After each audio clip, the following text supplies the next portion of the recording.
Extinction, 1000-Foot Crutch, 1000-Foot Crutch Collection, 2021. I can't sleep, so I guess it's time to run another hybrid theory. I'm Aurian Archive, and let's get started. Once again, we're diving back down into the SteamDeck. Now, as you've noticed, I've already got a browser window open, and I've got a LibreOffice file open with kind of a bit of an outline, and hopefully we'll stay on target for most of this, and we'll go through step by step. And the first thing is, there have been reports recently that the Steam Deck will be capable of driving VR virtual reality platforms. Now, at first glance, this is kind of a head-tilting question for a number of reasons. But there are some factors to keep in mind. Let's go look up PlayStation 4 launch specs. And the PlayStation 4, does it give us there's our tech specs. Let's check Wikipedia. I know, normally not accurate, but maybe it'll give us something useful. So here we go, our graphics. Custom AMD, graphic core next Radeon, clock at 800 megahertz, 911 megahertz on the PS4 Pro. Does it actually give us let's just do flop. Okay, so the APU could theoretically peak at 1.8 teraflops. Now, by comparison, if we go and we look at Steam Deck, and we'll go tech specs, and we'll scroll down here. The GPU alone is rated at 1.6 teraflops.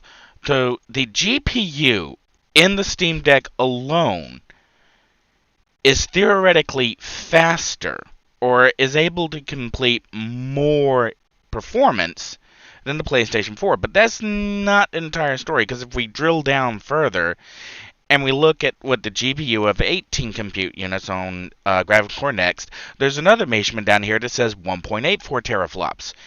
And then the PlayStation 4 supposedly was 4.198 teraflops. So which is it? Is it peak at 1.84? Is it... Okay, again here, this up here, this refers to the entire APU. This refers to just the GPU unit, same 1.84 teraflops. What happened to the performance of the Jaguar cores? Good question. And then the upgraded GPU, we're looking at 4.198 teraflops of processing power. Now, the point of bringing this up is not to point out how confusing the numbers on the PlayStation were. It's to kind of point out that, first of all, the PlayStation 4 was using 8GB total GDDR5 memory. It did include some DDR3 memory for background text, as outlined on the memory here. However, looking at the Steam Deck, we have explicitly the measurement at which the teraflops were reached in floating point 32. And we have specific flops for both the CPU and the GPU. So theoretically, at 1.6 gigahertz and floating point 32, the GPU in the Steam Deck is capable of 1.6 teraflops. Now, as most people know, teraflop performance is not everything. And, to bring up the TechArp GPU comparison, and we can go over here, and, I did this before, bring up ATI versus, the AMD ATI versus the NVIDIA graphic card, bring them up side by side, and you could have various graphic cards that would have a higher performance rating, at least in terms of calculations, but would have a much lower performance in real games. And that's actually putting performance down, actually getting that performance, not just it's how much of the theoretical gap can you fill? How much of that PlayStation performance, that 1.84 teraflop was actually achievable? How much of that could you turn into actually in a game? Now, the Steam Deck, compared to the PlayStation 4, the launch version it had literally twice the memory. But that's not quite the full channel. It's still DDR5 at its base, but whereas the PlayStation, I believe, is just a standard dual channel memory. I don't think it's actually specified here what the memory controller was. We'll just do controller. We got 42 results, so we'll do memory controller. Okay. We only got one mention of it, and the APU just contains the memory controller and video decoder. And we have GPU of 18 compute units to produce a theoretical performance. Okay, don't actually have. Okay, here we have maximum memory bandwidth of 176 gigabytes per second. The Steam Deck is. I'm reading that as 5.5 gigabytes per second memory bandwidth. I don't think I'm reading that right. Let me. What does that equal? Okay. So here's an Antec. An Antec pretty good on this. And 30% faster than LPDDR6. Okay, bandwidth of up to 44 gigabytes per second. Okay. So 44 gigabytes per second. And we've got 4 channels. So do a quick calculating there. 44 times 4, 176. That looks really familiar. Almost like the same memory bandwidth as the PlayStation 4. So, question is, in the Steam Deck, are we looking at a remodeled, re-envisioned implementation of the PlayStation 4? I think that's a good question. Okay? So if we keep that in mind, if looking at the Steam Deck, we're looking at something that is comparable, apples to apples, to the PlayStation 4. What exactly did the PlayStation 4 have? You know, and it was kind of a big deal when it came out. Oh yeah. PlayStation VR. Now the thing is, Ryada actually has PlayStation VR, and he's got my original launch PlayStation 4. And I can tell you that his PlayStation 4 is perfectly capable of playing every single PlayStation VR game. So something that is performance comparable to the PlayStation 4 in a handheld platform, and the Steam Deck is performance competitive, performance comparable. In fact, I think it may even be more powerful in terms of actualized performance. And what I mean is, I think it will be easier for developers to get the performance out of the Steam Deck than it was for developers who had direct hardware access to the PlayStation 4 through a dev kit. Now, part of that is down to the software that's being used on the back end, part of that is due to improvements in software techniques, and part of that is due to just there is more total memory to work with. And that's going to make a big difference for certain performance segments. Okay, you may only have 8 gigabytes, and we'll get into this when I get down to the block diagram over here and outlining the CPU and GPU memory in the back end again. But that's where we're pretty much starting at, let's think of the Steam Deck as a PlayStation 4. A launch PlayStation 4 being held in your hands. Now, I know it's not that quite cut and dry. 1 second.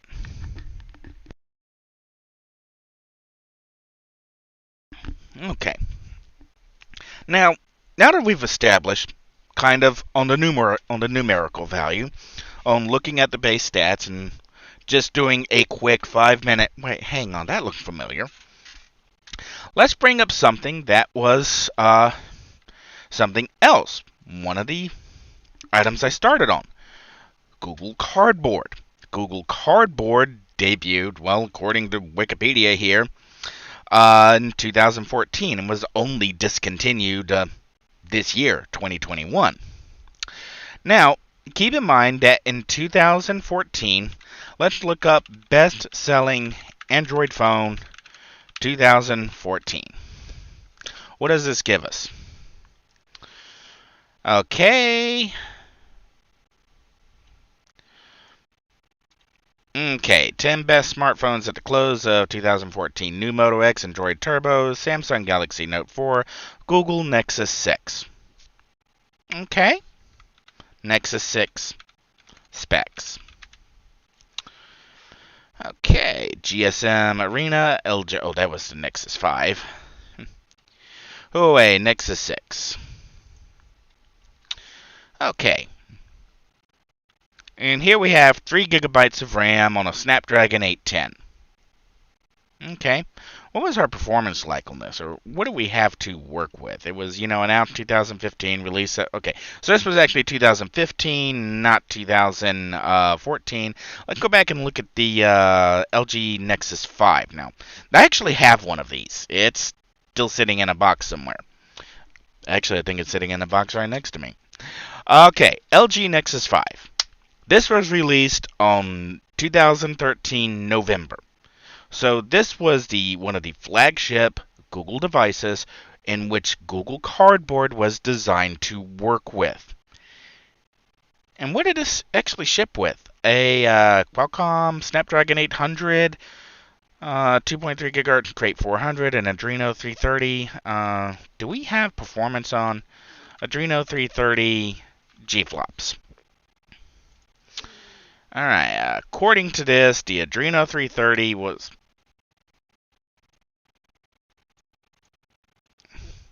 Okay, reading this, it looks like we have scaling numbers here between 115.2 to 147.9 gigaflops. So, let's call it 1/10 of the power of a PlayStation 4.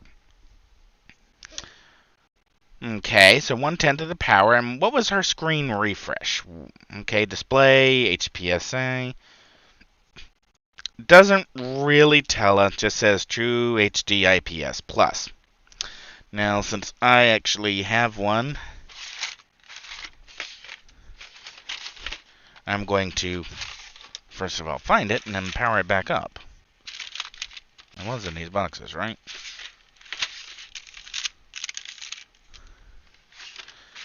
Okay, now that box. I sworn I put all my old... Yeah. Oh, here we are. Oh. I think you're what I'm looking for. And I will probably need to put you on a charger.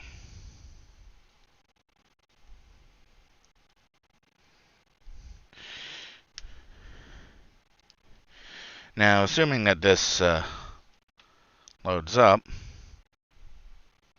been a few years, yep, Google.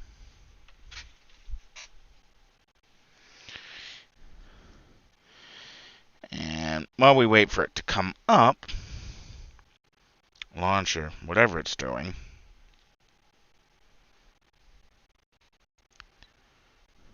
we'll come back and just kind of sit on the Cardboard page for a minute.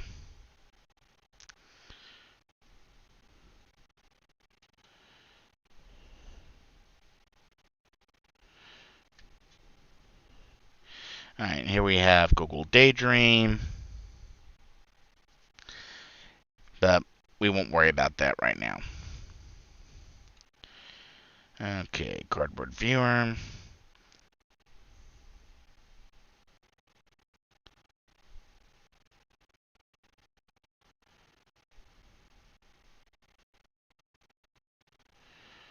Okay, one for Android operating system.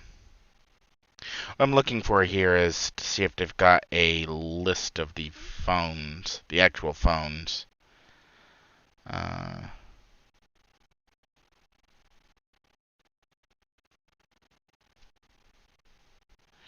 And not actually seeing it.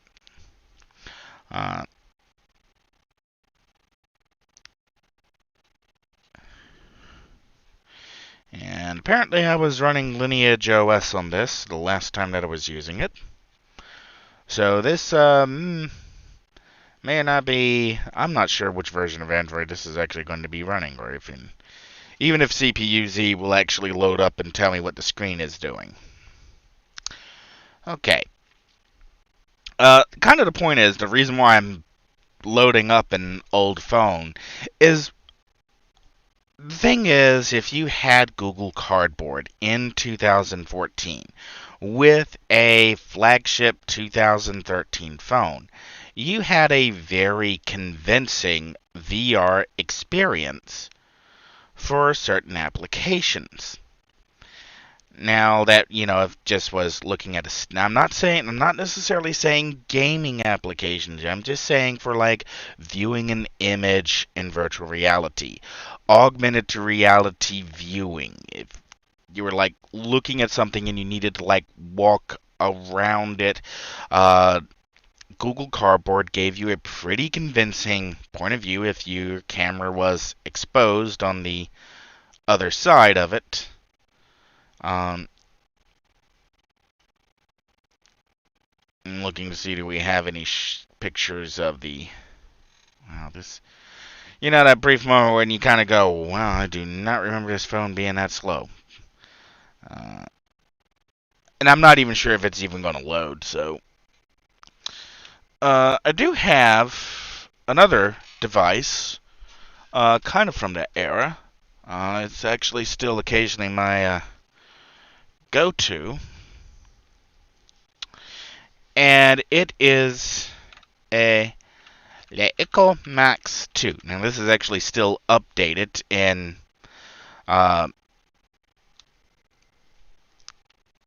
but this was 2016 was when this phone was released. And so this was 2 years after Cardboard had been on the market. And I'm presently running Resurrection Remix. I don't think it's been updated to Android 11 yet. It's still on Android 10. And if you're wondering why I'm still holding on to the Leica, it's because it's, it has a really good single camera. I'd actually go so far. Okay, the Nexus just rebooted right into a TeamWin recovery project. So, what was I trying to do with it? I think I was trying to install a more recent Android, and was running into a size limitation on the Google apps. So I think I tried to do the partitioning, and it didn't work out so well. At least that's what I last remember what I was doing with it. So we'll just do power off and we'll put it back in the box. It's sort of like I've held on to it because it was a really good phone for the time. But anyways, I still use the Leica because it's a Snapdragon. You can see on the screen, it's a Snapdragon 820, a little bit more powerful than the 810s and 800s. And there is CPU-Z. Okay, what can CPU-Z tell me about my screen? Device, model, manufacturer.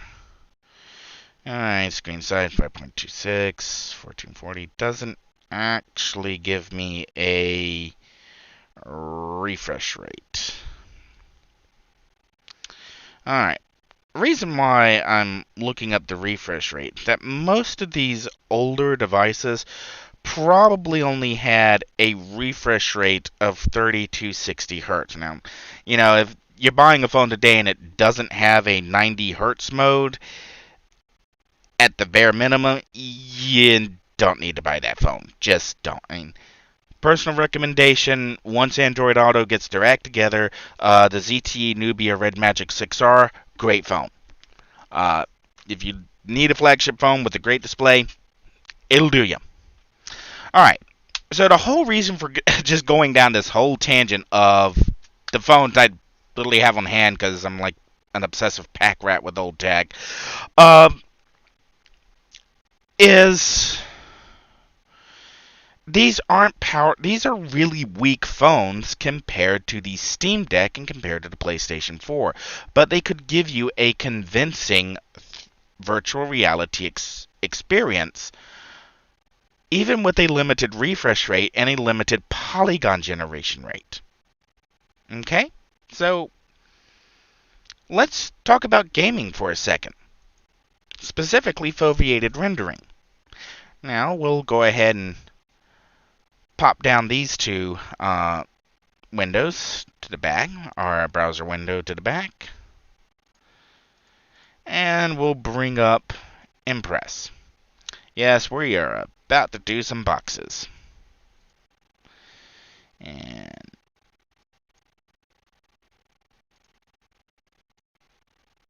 we'll center you, because I don't... Oh. And bring you up.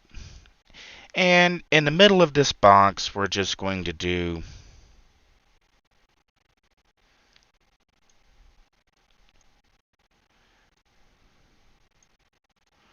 Okay, so it's not actually going to let me do a square.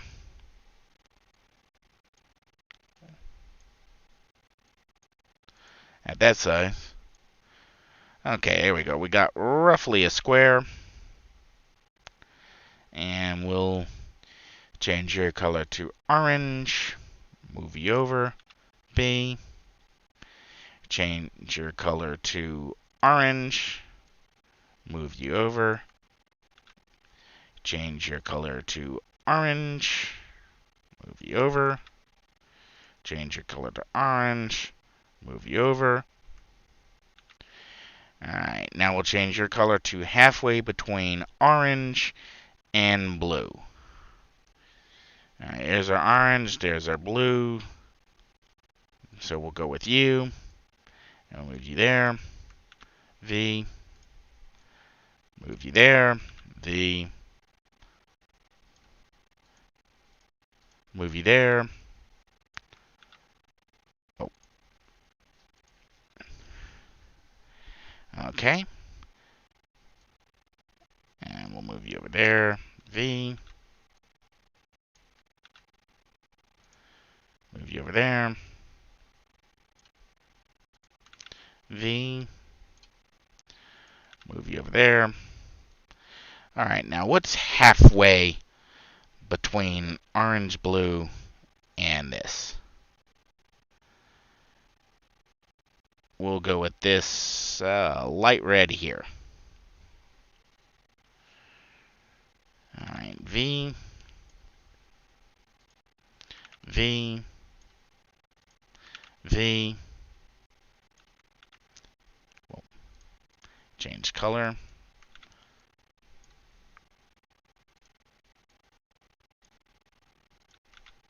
V.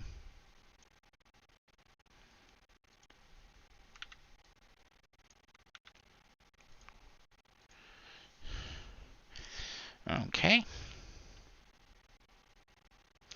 And now we need a new color. We've gone. So now we're actually going to start, and what we'll think about is a total drop off. So we'll go to red.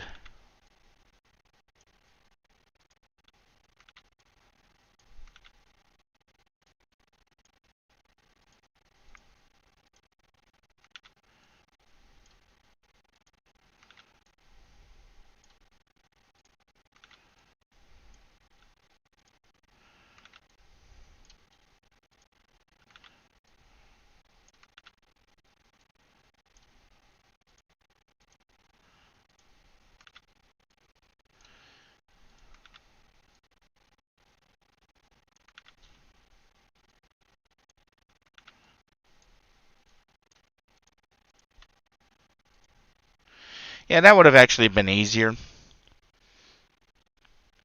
Okay. One more V. What we're looking at here are LOD levels. And we'll click in this box. This is our primary box, center the eye point. So this will be high detail. This will be high detail minus. And this will be high detail minus. High detail minus. Whoa. This will be high detail minus. And this will be high detail minus. So what does this make this? We'll make this medium detail plus.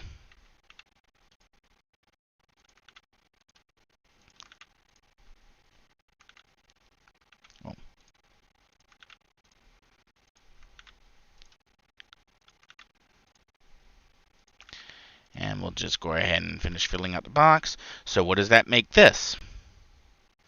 Well, this is now medium detail. Whoa. Medium detail.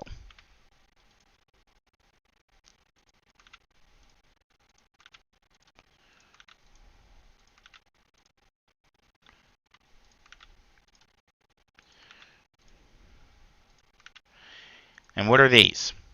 They're not medium detail minus. Actually, it may be more accurate to say that these are medium detail minus.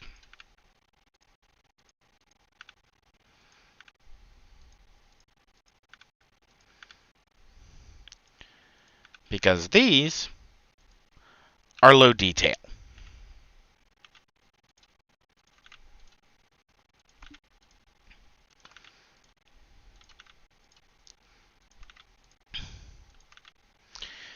Feel pain and be with it. Yeah. Don't sing along to the music. I know my voice is already bad enough. Okay. Now we'll bring the browser back up. Alright. And read how. Now in the browser, foveated rendering, which uses an eye tracker integrated with a virtual reality headset to reduce the rendering workload by greatly reducing the image quality in the peripheral vision outside of the zone gave by the fovea. And then you have a less sophisticated variant called fixed foveated rendering that does an eye track and assumes a fixed focal point, which is what I've just outlined in the Impress image behind. I have outlined a fixed focal point.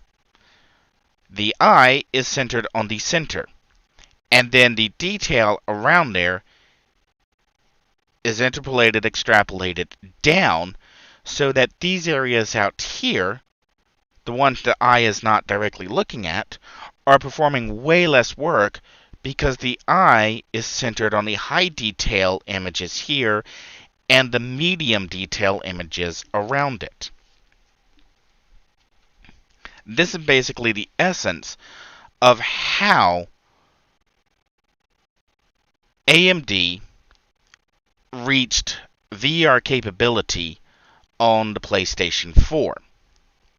And that you could drive what the player actually witnessed was depending on a fixed focal point. And if you're wearing a VR headset where you can move your head, you don't actually eye track as often as you might think you do. If something seems blurry out of the corner of your eye, you turn your head or you turn the controls, you do whatever this control scheme is to look at that object directly. And then as it moves into the center, you start running your high counts, your highest detail level, right where the user is focusing their vision. So we can bring this back around to the SteamDeck, and we'll bring back up our little outline over here. Come on. Here we are. Okay, so we really started talking about low performance VR, and we talked about PlayStation 4. We talked about PlayStation 4 specs in regards to the SteamDeck. SteamDeck may be performance comparative. Comparative to the PlayStation 4 launch version. SteamDeck may be more powerful in terms of applied rendering.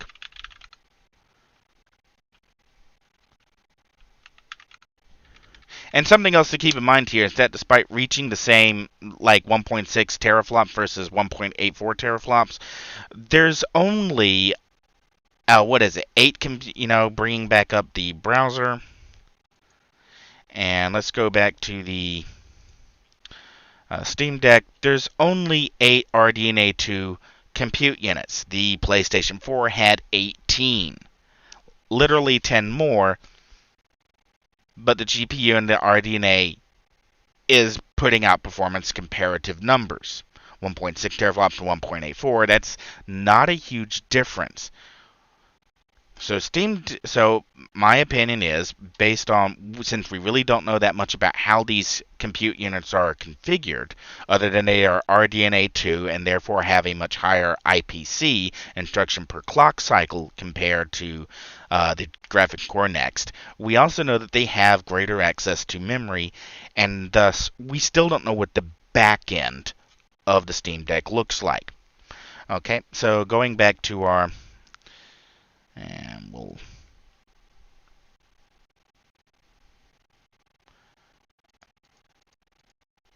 I just noticed that for some reason, oh, well, that's nice to know.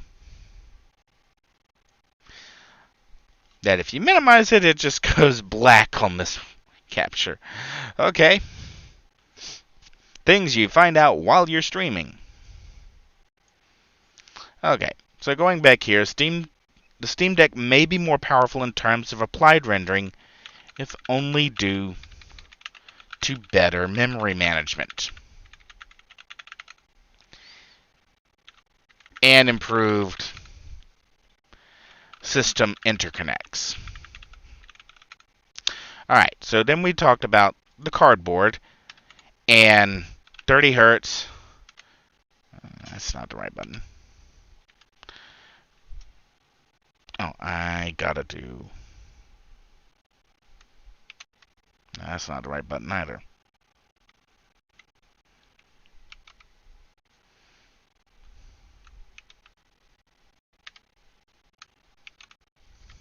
Sorry, I'm trying to figure out how to do the tile button on this.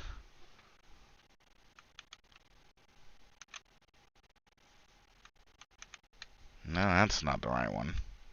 There it is.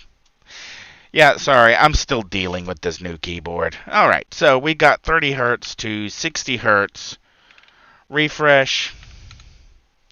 And what were we at? Then 1 point... Do I still have that page up? What was it? The Adreno 330 gigaflop. So we were at, let's call it base clocks 115.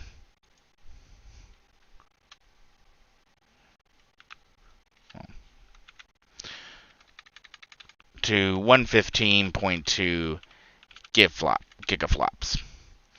Okay, so cardboard could give us a compelling 3D experience, a compelling virtual reality, a compelling, you are looking at an object that is suspended there in space viewpoint with a 30 Hz to 60 refresh rate with only 115 gigaflops to work with. So then we talked about the optimized rendering, the foveated, did I just spell that correctly? Browser. I did. Just not in the dictionary. We talk about foveated rendering, optimizing level of detail based on accounting for player using motion controls to look at an object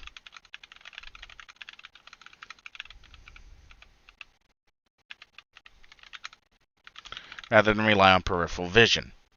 Okay? So that's where we're at now. We have talked about, we've got our low performance VR, the PlayStation 4 is really the break-in point. The Steam Deck is probably comparable to the PlayStation 4 in terms of how much rendering it can actually accomplish. So why do I think this? Now, earlier in a previous live stream, I tried to do a block diagram of the processor in Inkscape. And, well, to be fair, my Inkscape skills are not that great. So we're going to do a new slide and get rid of all of this. And we're going to start with our boxes again. And we'll give ourselves a nice little box over here. And we'll copy this box 4 times. Okay. And then we'll copy it again.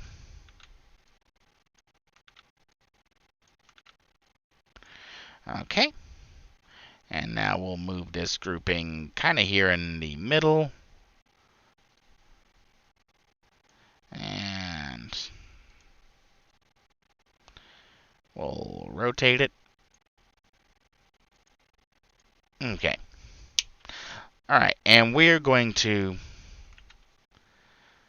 text these CPU. Well, okay, that didn't quite... Yeah, I know what I was expecting it to do, and it didn't do it. Oh, that's... didn't work quite like I wanted it to. Alright. I guess we'll just do it like this then. T1, T2, T3, T4,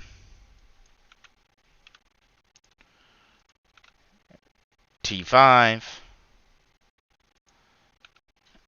T6, T7, T8. And what we have here are 8 threads. Now, we don't really know about the internal cache coherency of the processor. We're assuming a standard Zen 2 layout where each processor is going to have an L1 cache and an L2 cache. And we'll do this one red.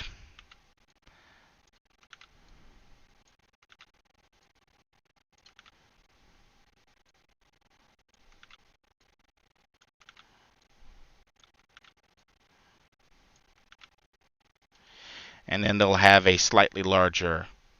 Actually, we want to probably do this on the inside.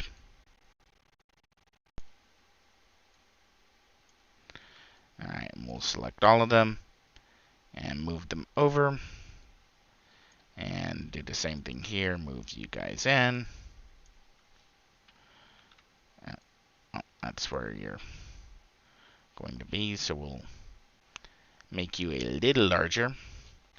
And we'll color you pink. And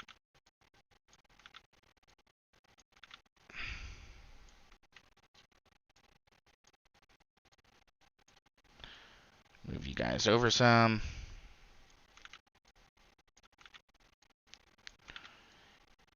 Okay. And then in this middle, we'll go with this purple. Oh. Alright, so what we don't know, I mean, we really don't know yet, is if this is an L1, if this is an L2, and if the L3 is shared between all the cores.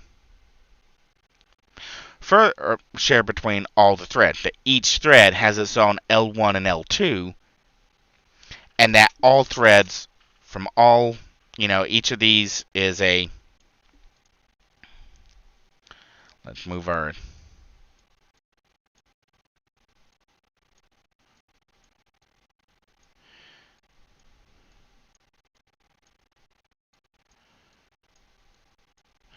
Alright. Does that make it clear that we have our threads are 4 cores, 1, 2, 3, 4 cores, 8 threads per core, and each core gets a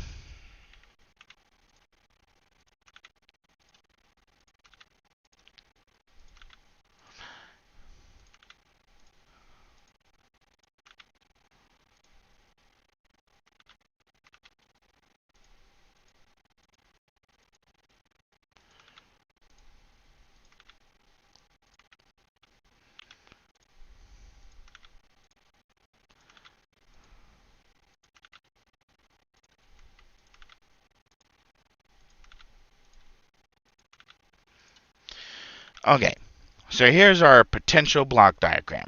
4-core processor, 8 threads, L1, L2, L3, the L3 is shared. Now, I don't know that this is the actual setup of the APU and the SteamDeck. This is just one way that AMD has outlined processor before. And the next question, where we don't know, is we do know we have 4 memory controllers. So we'll give ourselves a box out here, and we'll make this box yellow.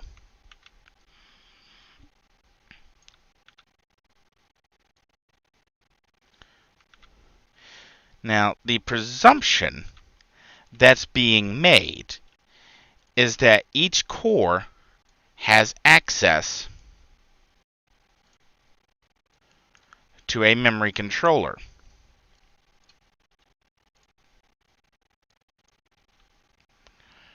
And we'll label these MC, we'll label UMC, we'll label UMC, and we'll label UMC. But what we don't know is how much cache coherency there is. In other words, we don't know, and we'll change, where'd my line?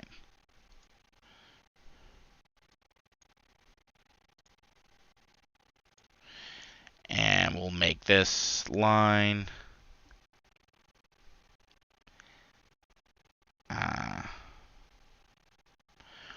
we'll make this a light blue. Whoa, that's almost unviewable unless I change the background color. So we'll, no, that's not different enough.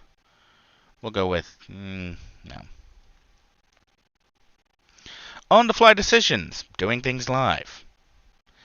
We'll go with a nice orange then, that'll show up.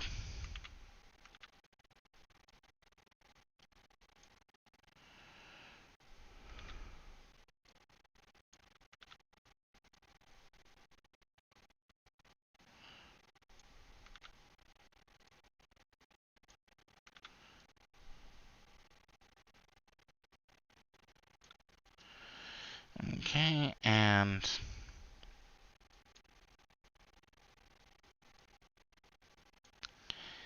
we'll do this one as the orange as well. C.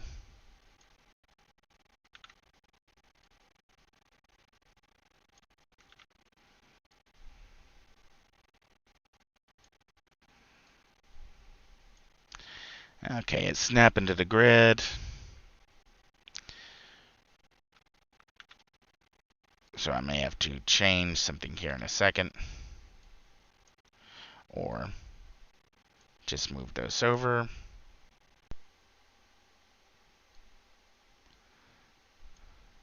Oh, we can do it like that.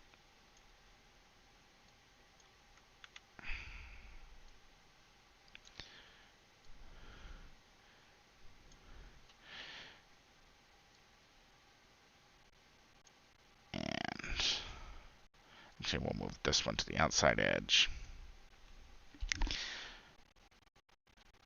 Okay.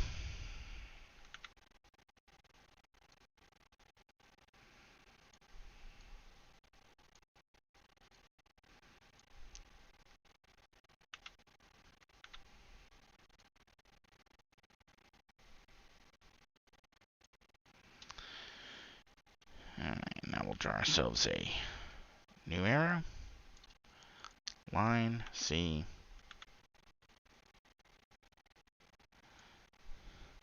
And remember, all of these orange arrows are questions, where we don't know if this is how it is configured.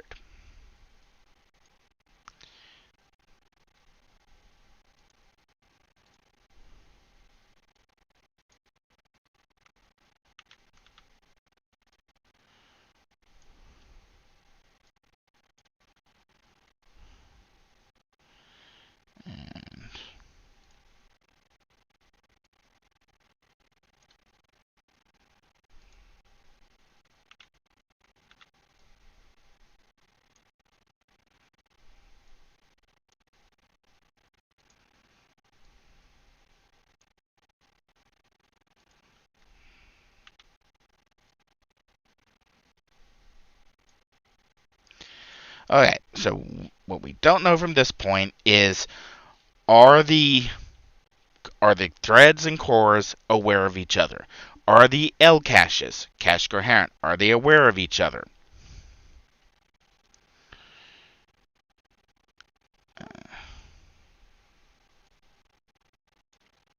Okay.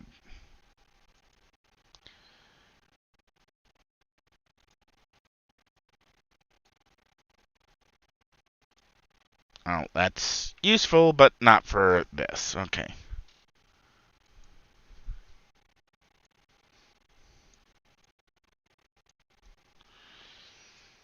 Okay.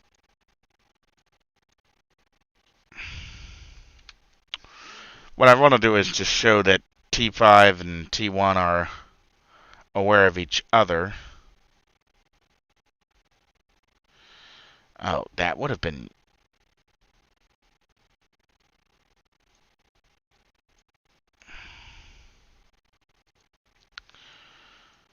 Okay, well, yeah. That's what I get for that. Okay. I feel that I'm making this too complex again. Alright. What we don't know, we really don't know, is how much cache coherency there is. This could be how the processor is set up. We have our 4 cores, our 8 threads. Each thread has its own L1 and L2. All cores, all threads share a common L3. That each grouping of a core is assigned a specific memory controller.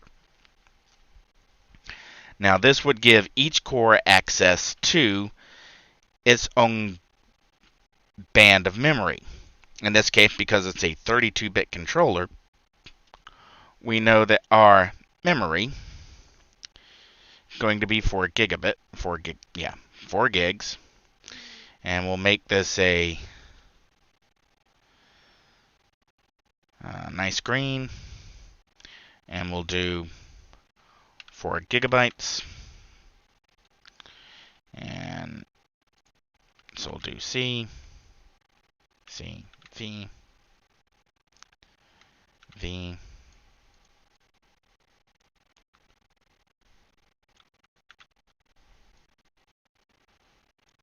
And then we'll do a arrow from each one. And we'll do our orange. We'll do an arrow from each one. We'll do our orange. Yeah, this is so much easier. Alright, do our arrow from each one. Do orange. Alright. So potentially, this could be how each core is set up. But if there is bidirectional connection, if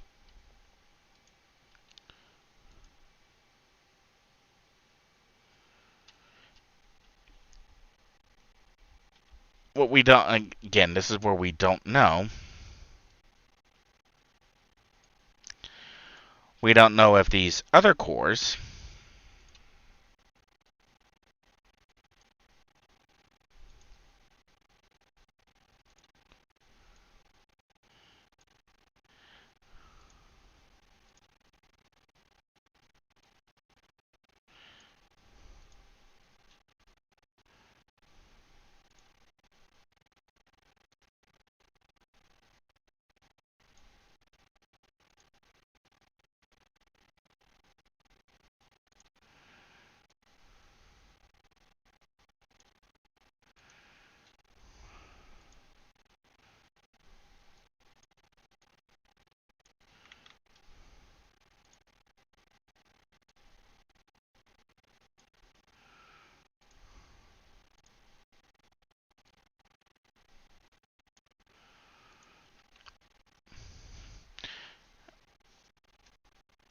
I really should change these to,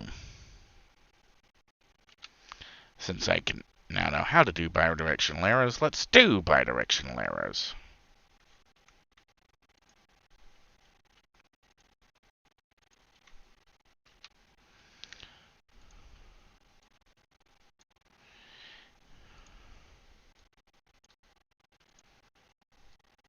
Alright, so there we go. We got our bidirectional arrow from each core to the memory controller.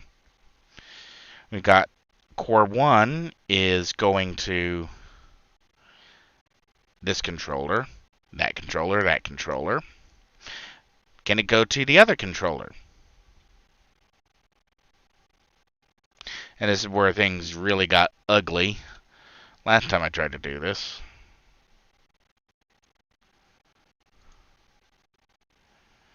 Is we do our little crossover.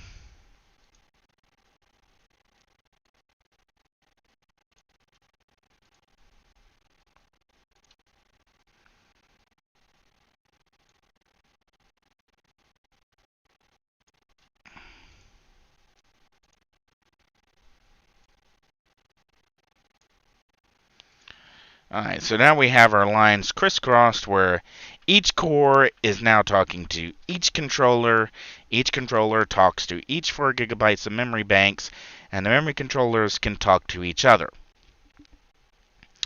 And yeah, that's kind of complex.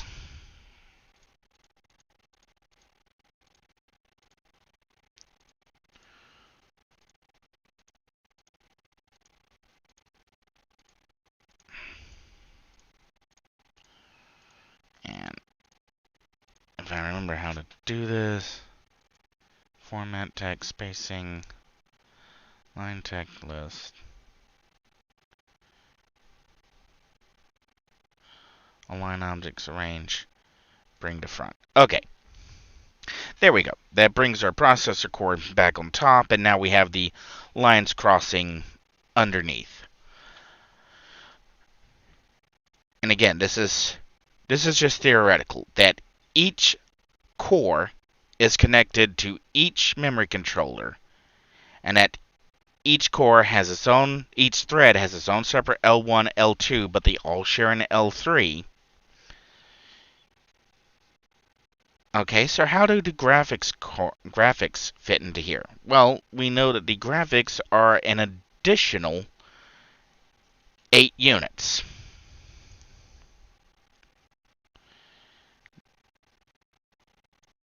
So we'll do these. And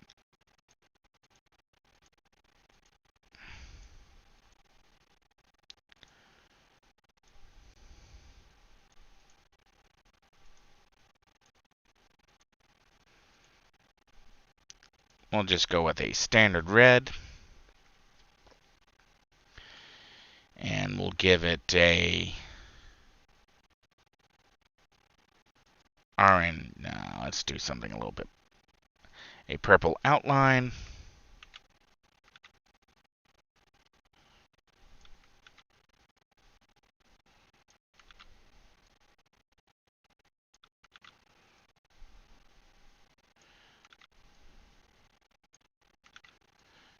Alright.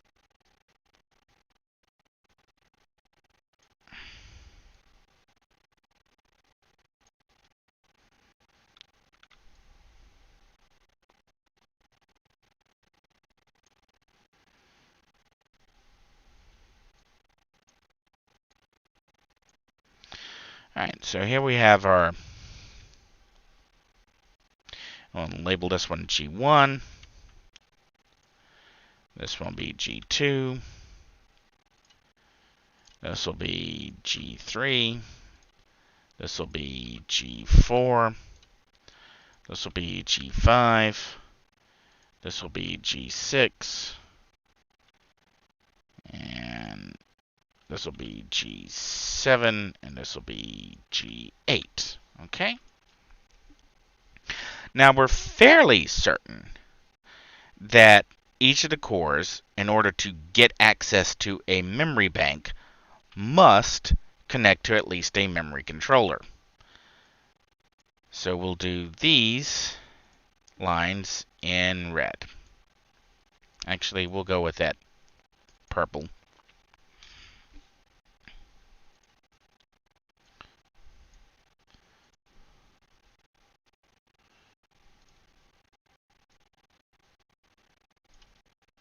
Purple.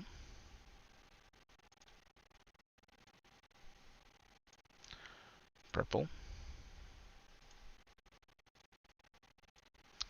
purple,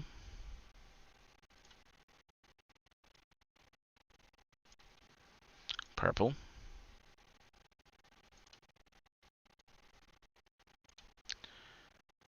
purple,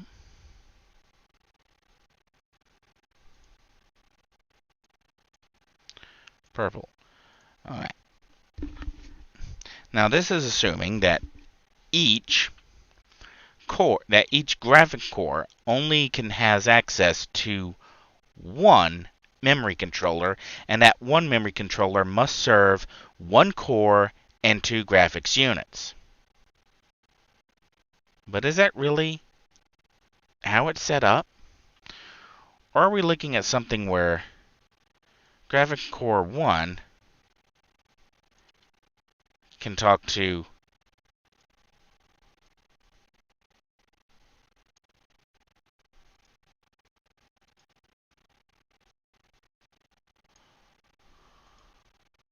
all the different?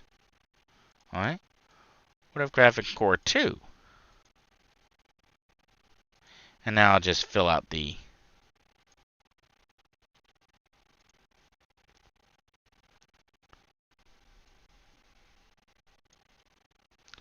rest of the lines.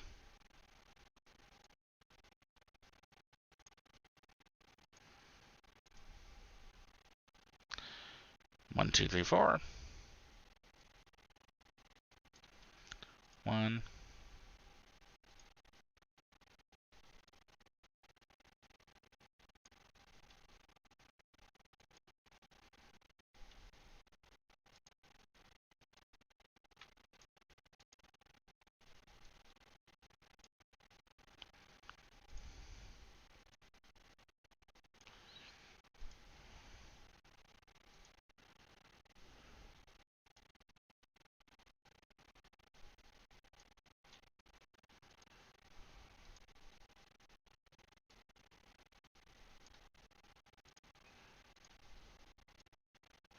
And I realize that this is getting incredibly visually chaotic.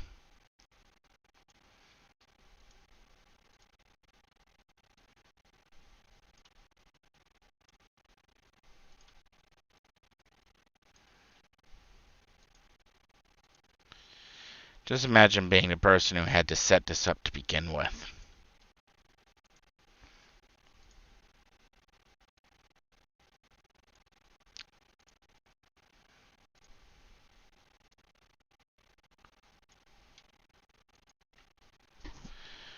Okay, that just leaves you guys.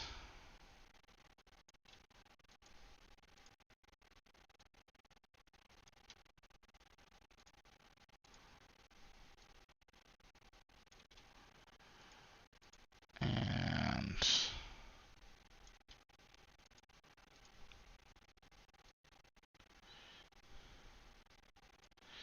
now, if you're thinking this is pretty complex so far,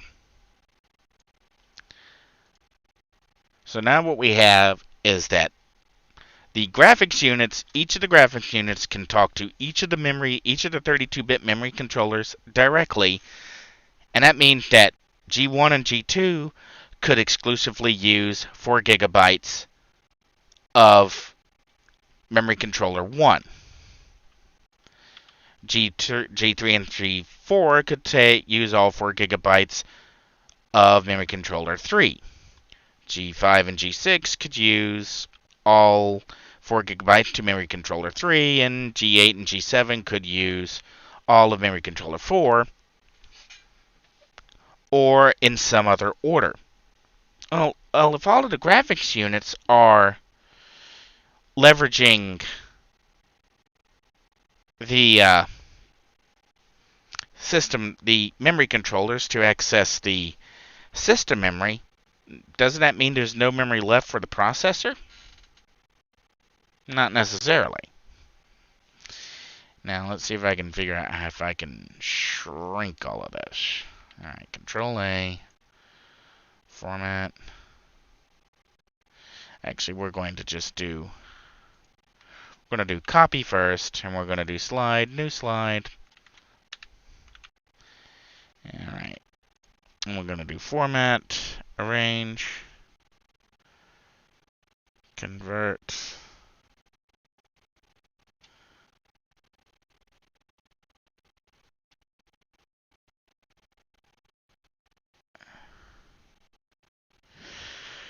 Yeah, I know. Okay, position and size. Size.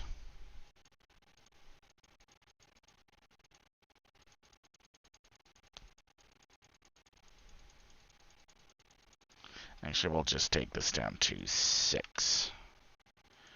Okay. Alright. So we'll bring our little slide chart over here. So we started with foveated rendering.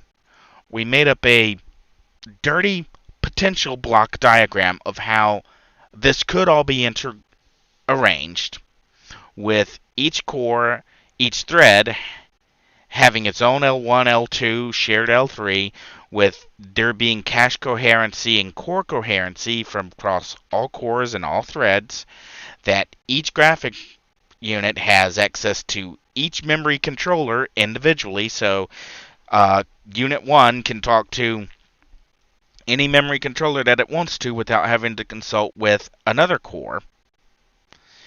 So we don't really know the topology, and now I'm about to make it even more complex.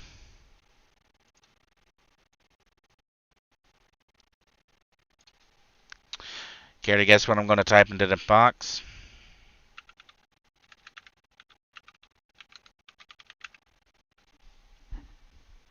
Yeah, that's right. Linux systems have a swap file that can be applied to the NVMe.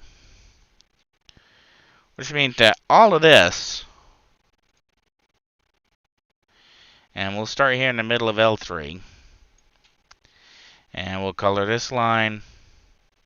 Actually, before I do that, yeah, we'll color this line.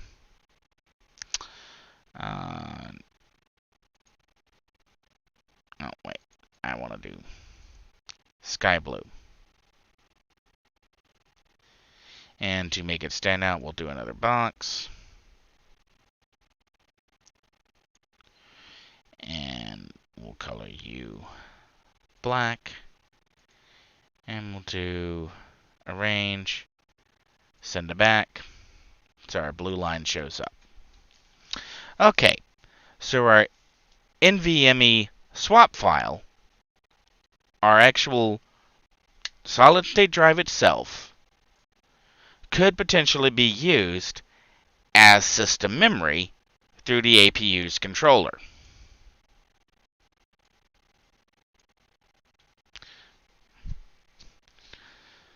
So even if all the graphic cores, the G1 through G8, are using all of the memory controllers and taking up all 16 gigs with video processing memory, with NVMe swap, the processor could still be using the solid-state drive as its system memory. And keep in mind, the minimum state of this solid-state drive is 64 gigs.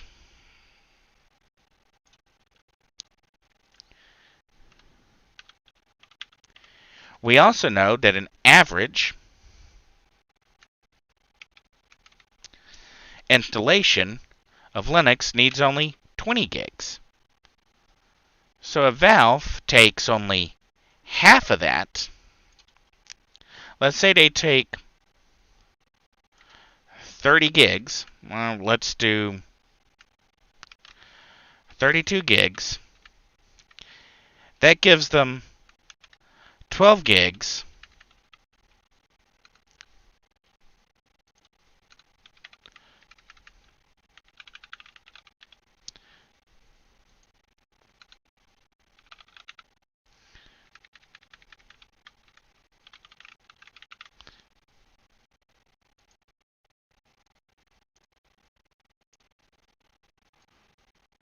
Alright.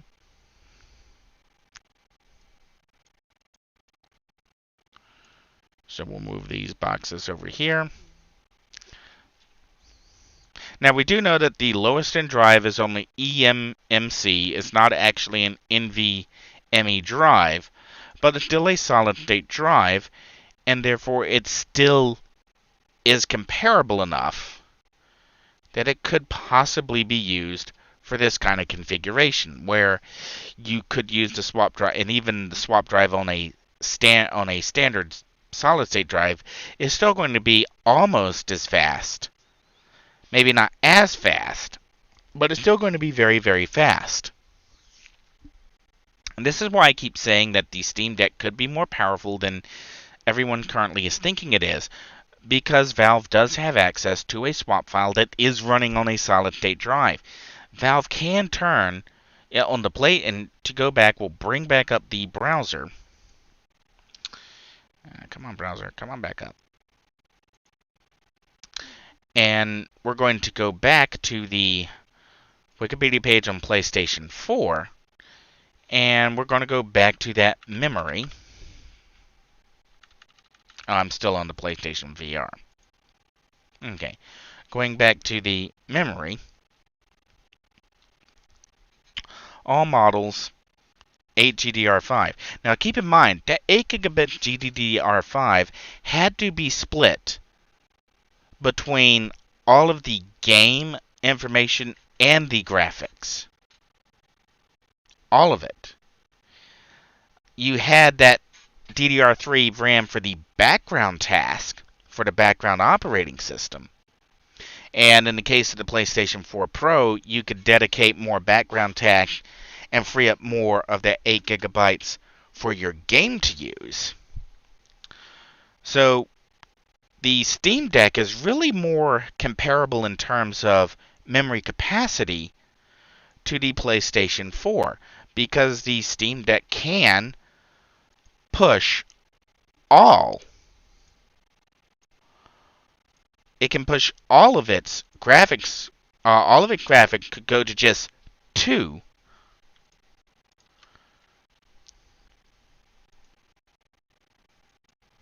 Could just go to 2 memory components, while the processors could be talking to the other 2.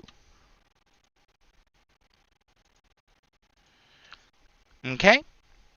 So that's why I keep saying the SteamDeck could be more powerful. It's not just that it has more memory per core, per thread, per graphics unit, but since we don't actually know the exact topology of the APU being used, and we can only infer based on what AMD has done with Infinity Fabric, and with Hypertransport, and with point-to-point connection, and with cache coherency, and every other advancement that's ever been made, we kind of have to assume that the internal block diagram probably look this complex, if not more complex.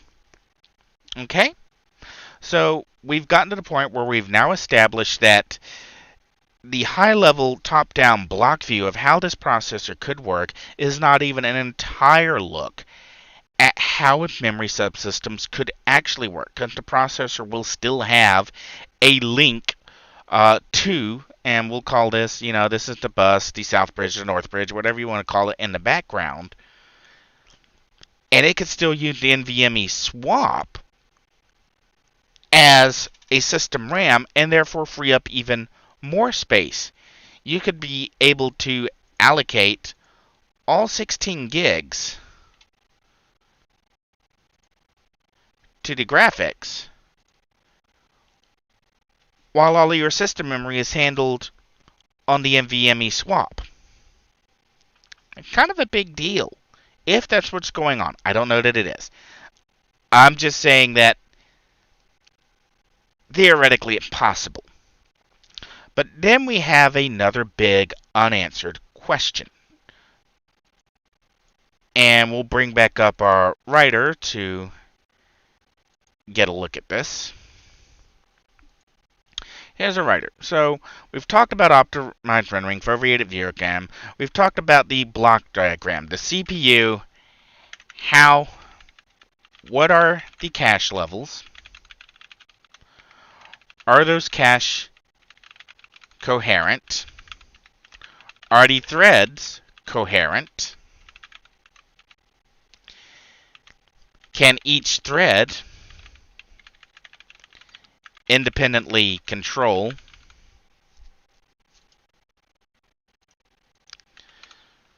a memory controller.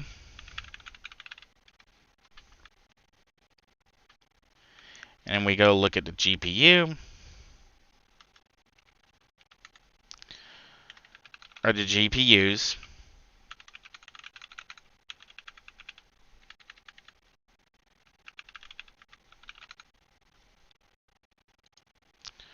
Able to independently access memory controllers. Can NVMe swap as system RAM? Can NVMe swap be used as video RAM?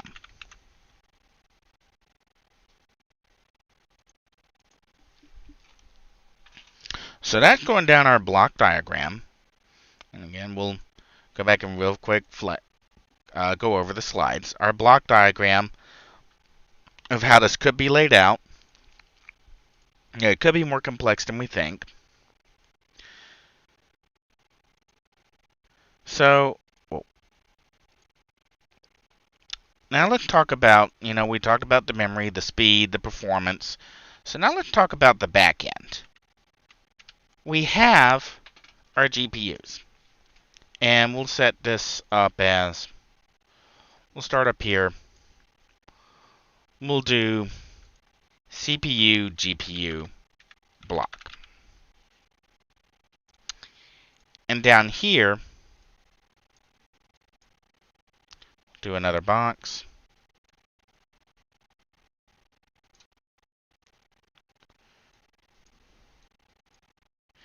And we'll label this box display. Okay. What comes between display and CPU, GPU? Well, you have your Type-C USB output, and that's another big question that I'll come back to in a second. But you have your back end. Back end. The ROP. The raster operations. And we'll go ahead and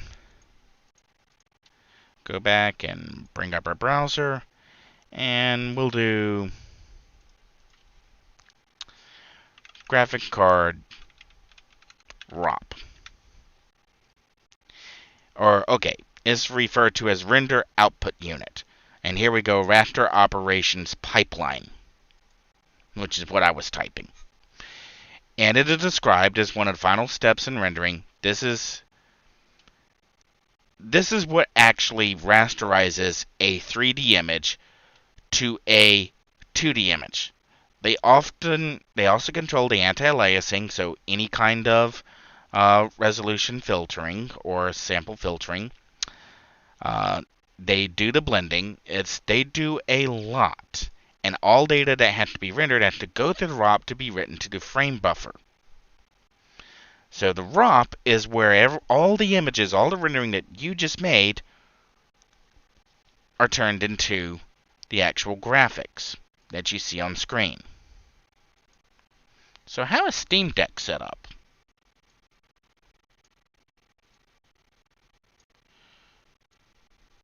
Actually, we'll leave our display down here.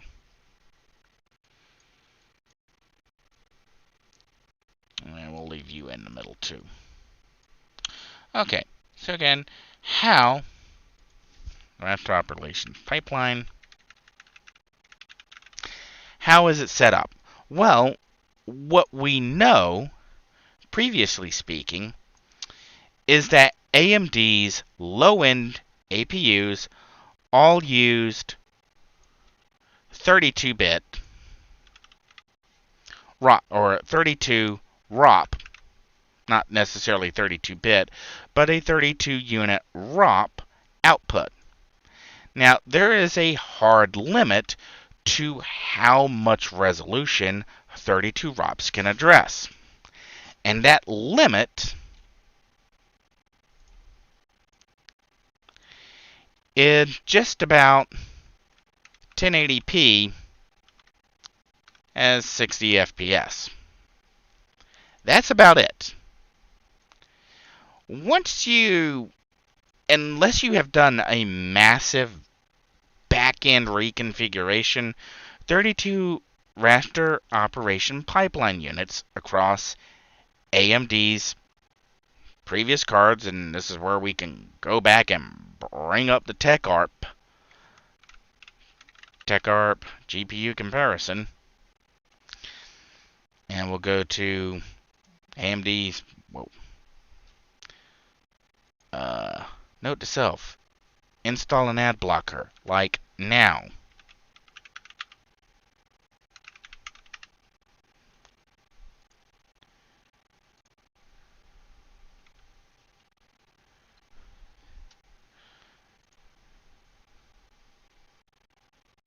And also go in to settings and turn on the ad blocker.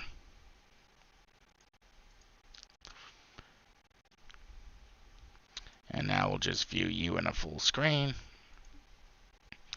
And we'll start off at the top here. Go all the way up. So we're looking at here, ROPS. And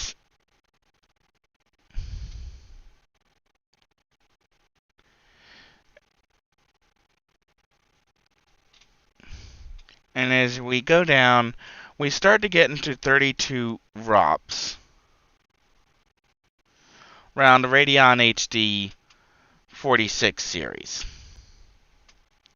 And this is really one of the places where the 4000 series jumped over the HD 3800 series, and that the wider backend, the greater ROP count to actually get pixels on screen, meant that the HD 4000 series did scale up better.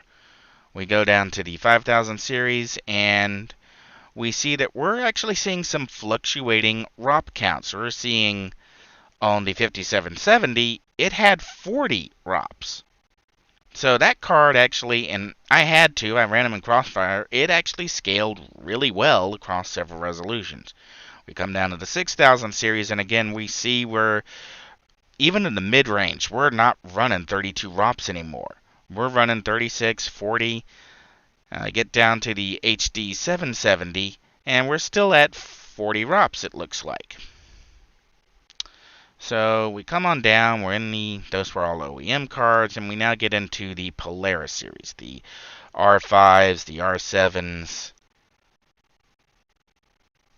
Or actually, we're still in the Hawaiian Southern Island series. Sorry, we're not to Polaris yet. And we look through these, and we're actually seeing some pretty high ROP counts, 64. And we see here on the 290X, we had a 64 ROP count. And that was one of the reasons why the 290X was able to be a 4K rendering graphics card. Because 64 ROPS was... You had the R9 270, but that was, I think, came after the R90 290X. For that, the R7 265X OEM, it had 80 ROPS. And that was actually a beast of a card if you could find it. But if you notice, almost all of the X-oriented cards all have a massive boost in back-end performance over the non-X cards. And then we get over to, we're still in the R7, we're still in the R9s. And you get up to like R9 390X, and we're dealing with a massive 176 ROPS.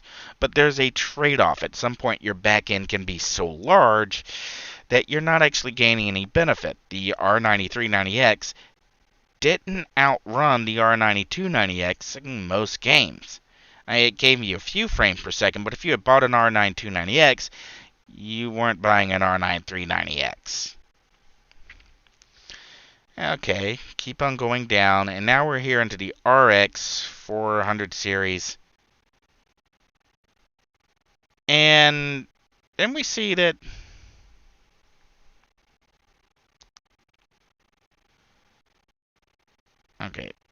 I think I just got numbers confused. Yeah, there are 92 index, 64 ROPS. I'm looking at this column here, and I think I just got lost in the numbers. Because you see that some of these numbers are exactly the same. What was that other column?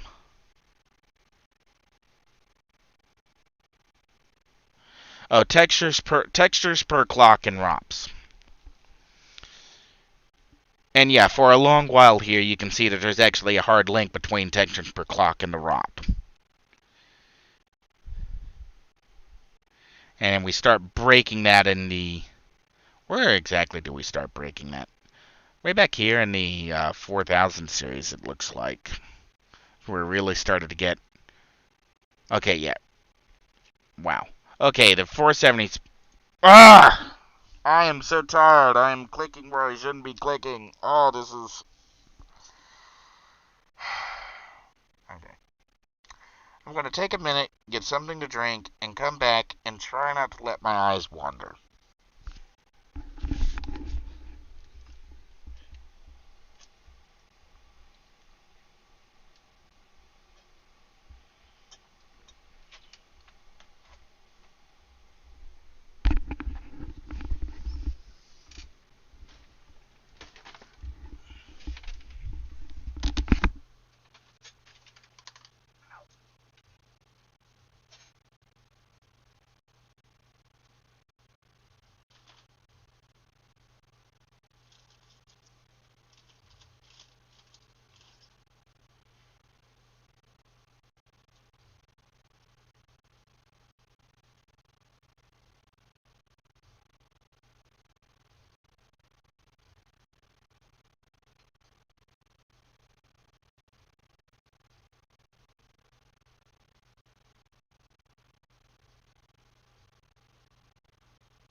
granola bar, some water, round 2.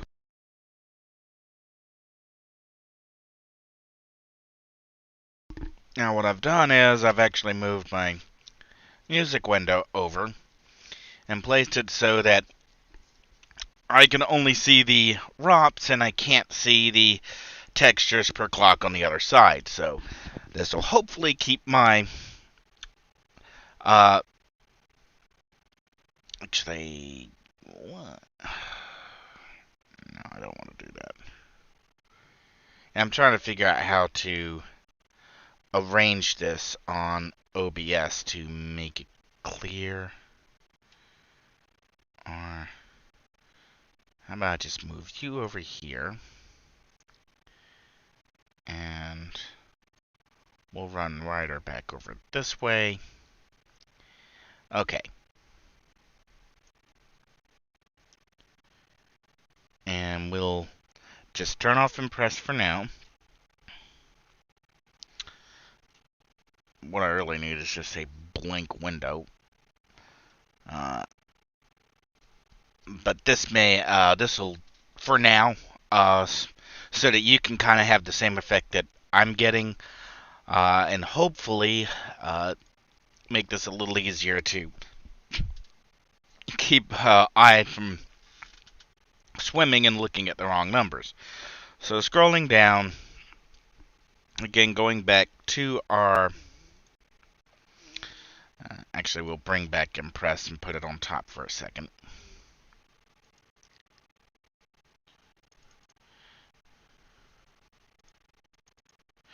That we're looking at about 1080 at 60 frames per second on 32 ROPs. And you might be going, haven't there been cards that have done 1080 before? And this is where I think I need to come back and maybe qualify a little bit. What we're talking about 1080p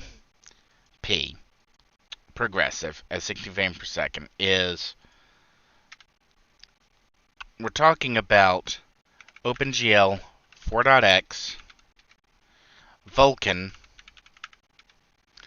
DX11 or DX10, 11, 12 class rendering.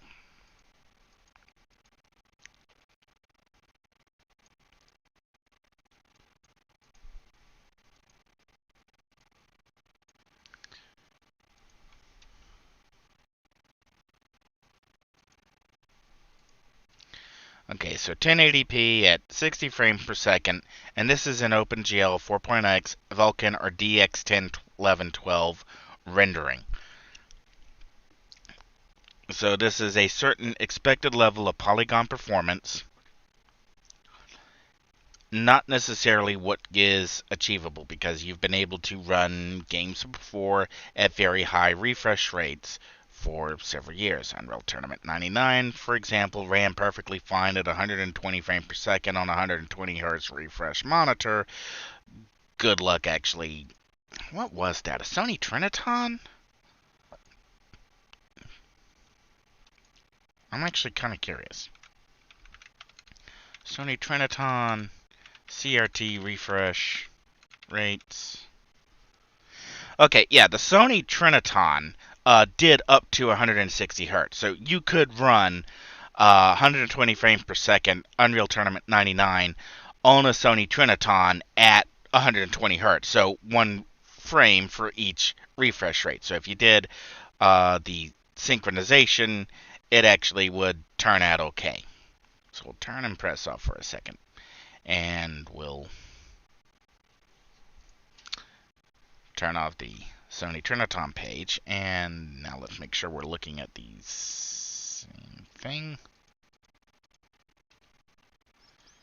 Okay, there we are. And again, we're starting with the ROP count. And we're going to scroll down.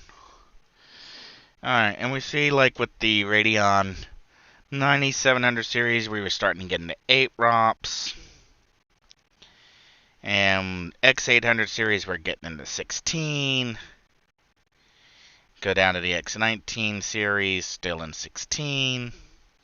Our top end, we finally see a 32 on the 3850, but that was the X2 where was 2 GPUs coupled together. And our first, nope, not the 48, that was again an X2. Same with the 4070. So scrolling down, 5770 was 16 ROPS. 5850. Finally, at the 5850, we're looking at 32 ROPS as being the default. And we're looking at the first, and we'll scroll to the other end of the page. And the 5850 was DirectX 11, OpenGL 4.3.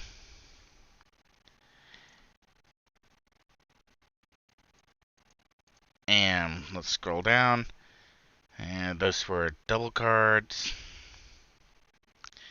16 again in the mid-range at 6670. 32 on the 6850. And we see 32 on the 6870. And keep scrolling down. Alright. We actually saw an interesting 32 ROPS listed on the HD77020 OEM, but every other 770 card only had a 16 ROP count. So you only got to the 32 ROPS on the 7850, so scroll down. And we finally see, but the thing is, the 7990 was basically a 7970X2. It was still a double, if I scroll all the way down here to the other end, it was X2 units. Okay, so scrolling down. And here we are. Radeon HD 8990, which again I'm pretty sure was an X2. Yes, it was an X2. Wasn't actually a card I think you could buy. Yeah, AMD was pretty bad about that. And ATI, and that they would routinely run these high-end cards you could never have a chance of purchasing. Alright, so scrolling down, and we get to the R7 series. And finally, on the R7-265, we see 32 ROPS in the mid-range. And we really haven't seen 32 ROPS in the mid-range, unless you count the 7850, which the 7850 was, when was that launched? 7850 was launched in 2012. A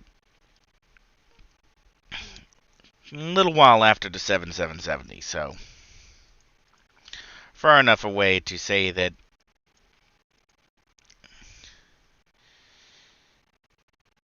kind of mid-high end. Okay, so the first time we really see 32 ROPS in the mid-range with the R7-265.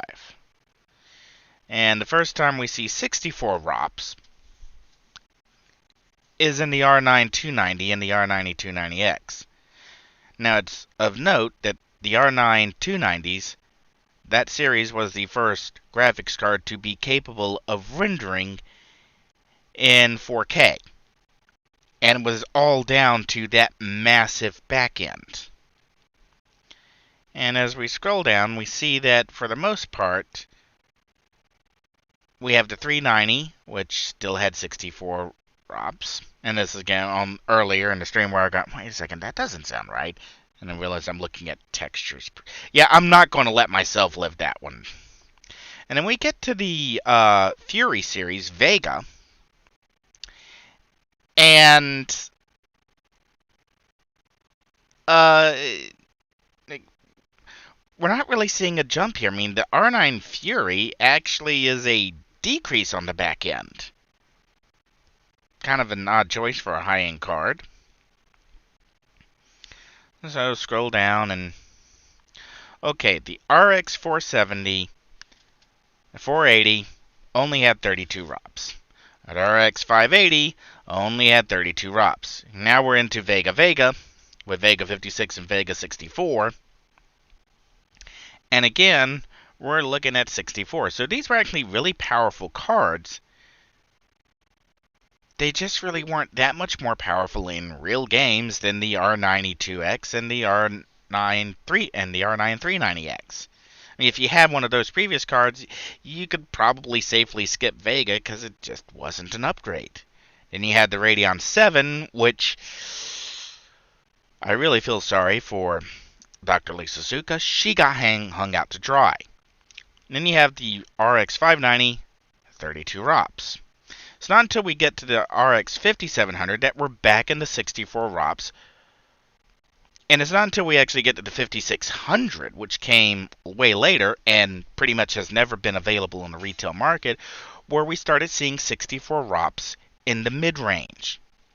Now, note that the TechArp chart does not cover mobile and APU units. We're not looking at laptop variants. We're looking at just a desktop graphic card, but we can kind of see that for a long while, AMD has hampered the potential of the Polaris and other graphics cards by giving them an effective resolution hard cap where it doesn't matter how much performance they can put into the memory or a pixel drawing. Without the ROPS on the back end, they simply can't get that performance to the screen. The back end itself becomes a bottleneck. So what we're looking at then, in order for the SteamDeck, so we'll go ahead and we'll pop the browser back down for the moment, and we'll go back to Impress, and we'll leave Writer up, because why don't we do a quick recap here. And we'll bring Writer back up to the top and slide it back over. I want to just align in the middle, because it like to drive me crazy. Okay, so the back end. So 32 ROPS in general has a hard resolution limit. How much data it can actually transfer. More ROPS equals higher effective resolution. And the other thing to keep in mind is that because your back end, your ROPS, your ROP unit, that entire back end is doing the rasterization, is doing the display on the screen, it's also where things like your checkerboard rendering, your anti-aliasing, and your FSR, your Fidelity Super Resolution. Give me a second while I make that. FSR, AMD Fidelity FX Super Resolution. So, Fidelity FX Super Resolution, FSR, Fidelity Super Resolution. Basically, it's all done in the back end. It's not necessarily done in the rendering engine. So a small back end, a 32 ROPS, doesn't give us the necessary or desired performance. So we'll pop Writer off. So 32 ROP, we're just going to do text and tools. Alright. Format text.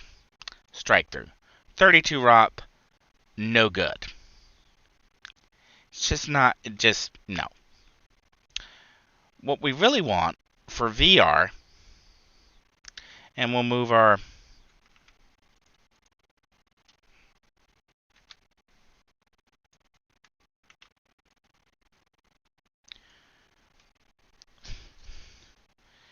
and give me a second.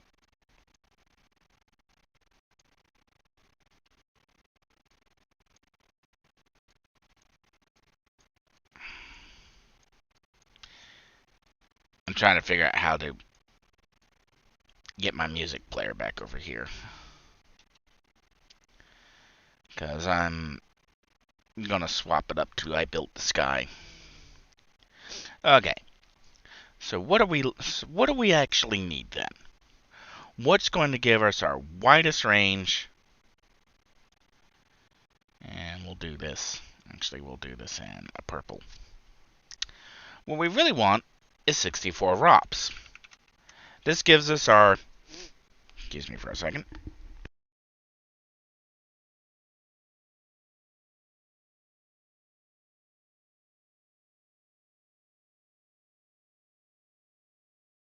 Sorry about that. 64 ROPS. This gives us a...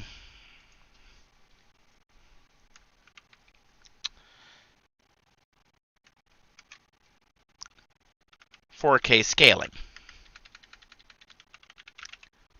Now, I'm not saying that the SteamDeck can render in 4K.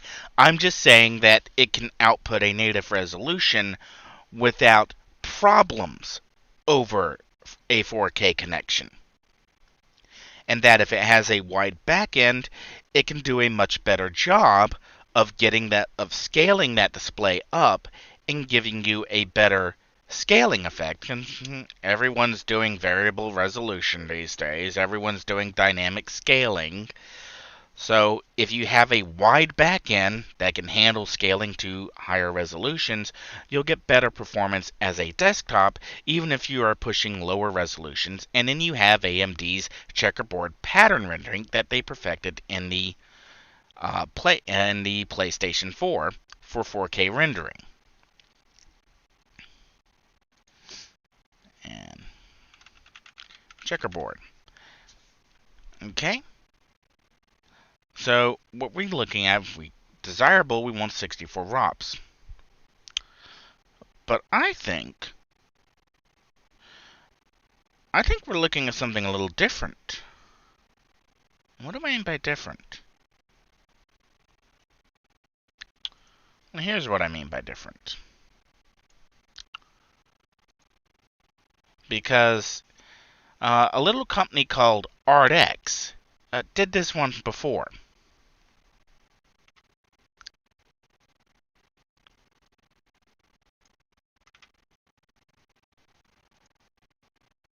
They took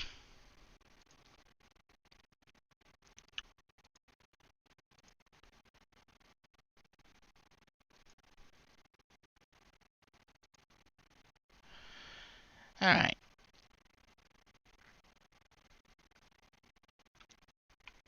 Text, 32-bit, text, 32-bit. They took two 32 bits, or they had a combined register that could understand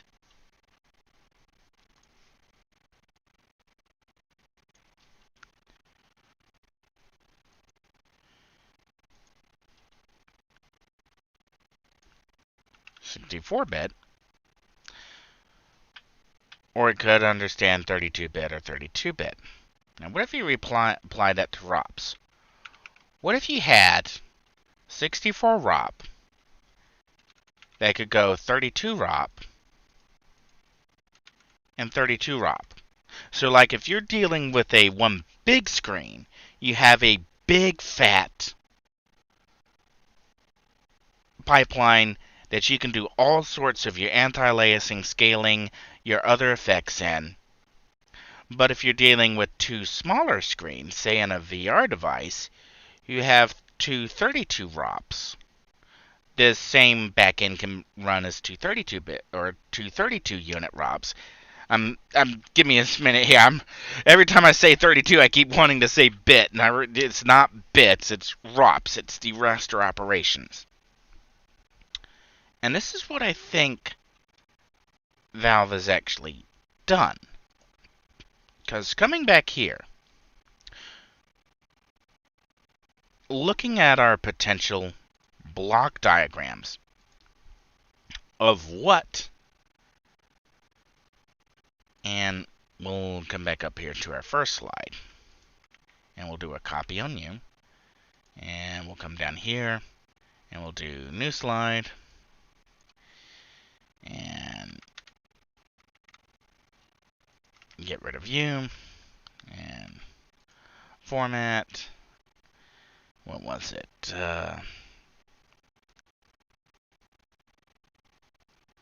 Range, no.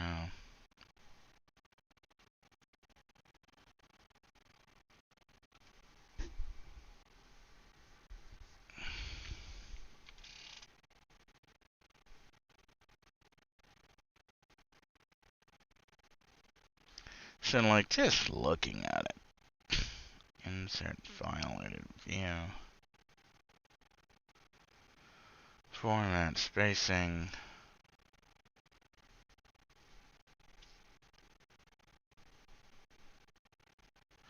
Oh, object and shape, position and size. So size, we're going to move this down to 3.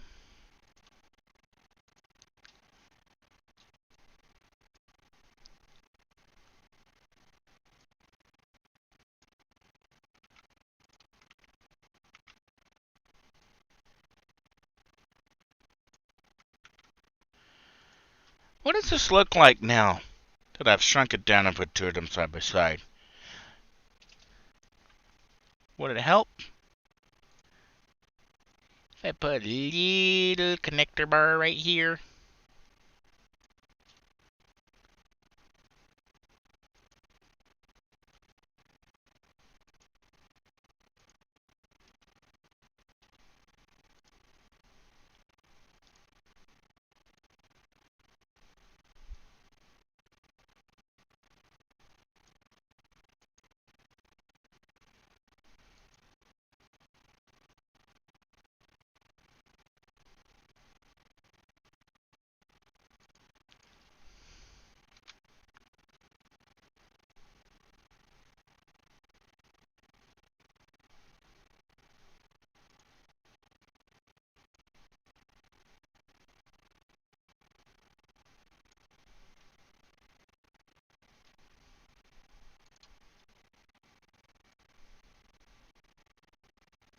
Is it looking, say, like a pair of glasses?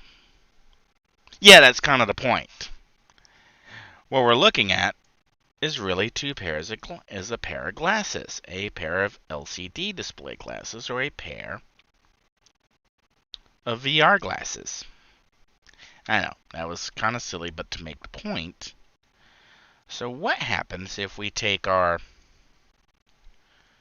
64 ROP over here, bring it down here,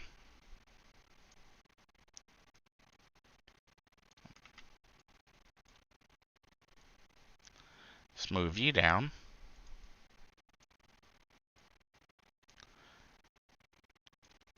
move you over,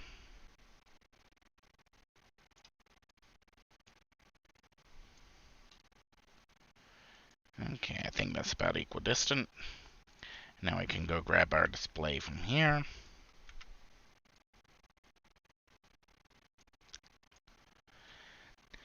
Now, this is what I think may have happened and why Valve may be bullish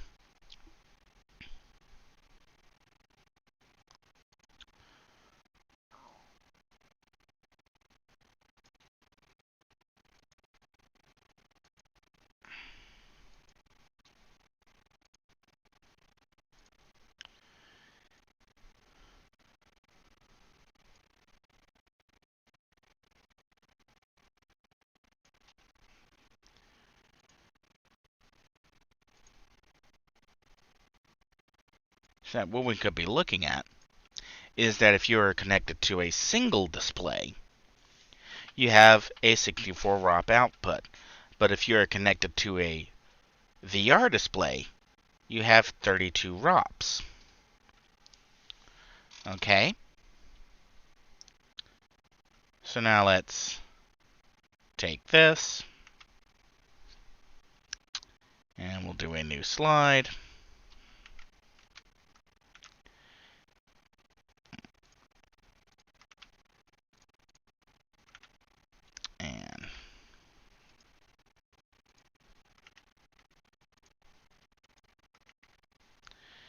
And format.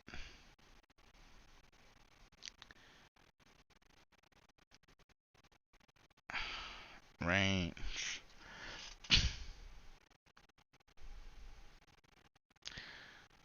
It's like, I know I'm getting tired when I'm having spacing range. Object and shape, position and size. And we'll take this down to 3. Okay, a little too large, or a little too small. Actually, let's just take it down to 5.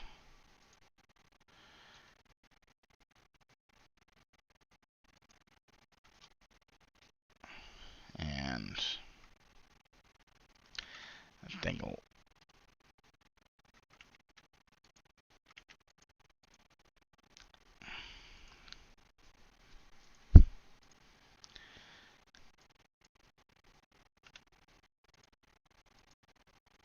okay, that's not so bad.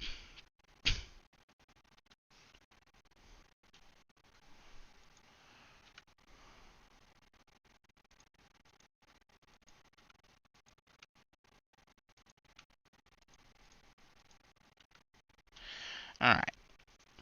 So here we have our 2 displays, our 32 ROP, our 64 ROP. And let's go back here. Well, make sure I'm actually clicked into it. Alright.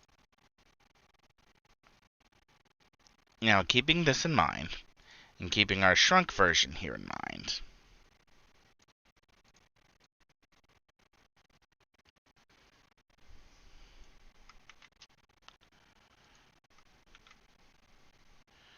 alright, there's our shrunk version.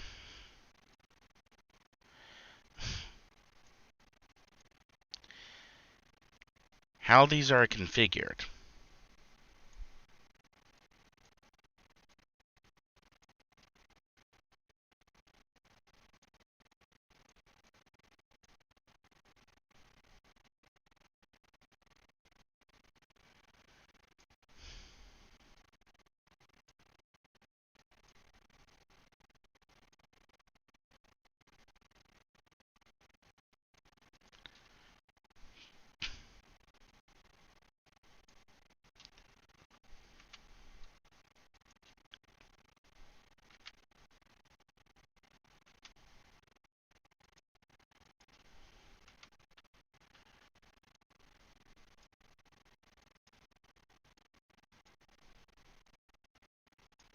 Alright. So now we have, what if we bisected it? As I say, we draw a line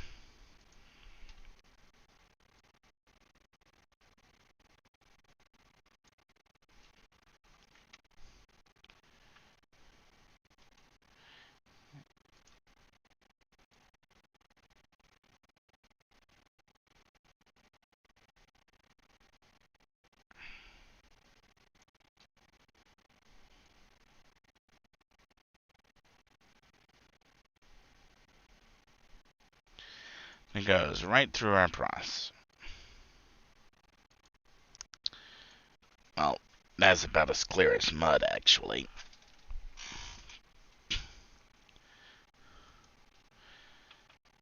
So we'll delete that. And we'll just do arrows, standard arrows.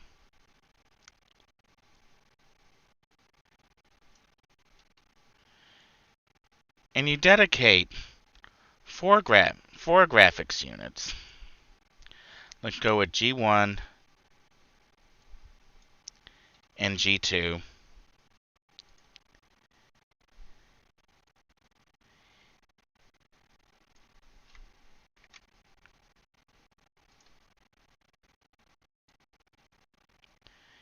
G3 and G8 all talk to the 32-bit, to the 32 ROP, and the 32 ROP talks to one display. and G7, G4, G6, and G5 all talk to the other 32 ROP independently, which talks to the other display. Now keep in mind, you couldn't do on the PlayStation 4, at least that I know of, separate processing. You couldn't assign units to work on completely different frames at completely different times. But with the finely ground detail that is the memory control that is available to the SteamDeck, it is entirely plausible. And we'll change the color here. We did those four. Whoops. G1, G2, G3, G8, and we'll give them that light purple. And we'll give G7, G5, G6, G7, G4, G5, G6, and we'll give them that dark purple. And we'll give this memory unit here that dark purple. And we'll give this memory here light purple. And we have those two other. So if you dedicated 4 gigabytes, 4 cores on the graphics side, and 2 memory controllers to just drive 32 ROPs each, to just each of them handles the frame processing, one frame after the other, for each of the different angles, and it's set up at the processor level and in the API. And if you're going, wait, hang on, haven't I heard that before? Doesn't that sound like SLI or Crossfire? Theoretically, yes, but there's another place where you've also heard it. And we'll bring back up the browser. And, come on, all the way to the top. And I'm going to just look up Vulkan GPU scaling.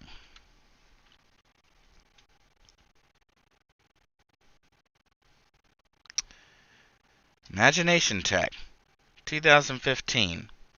Scaling to multiple threads.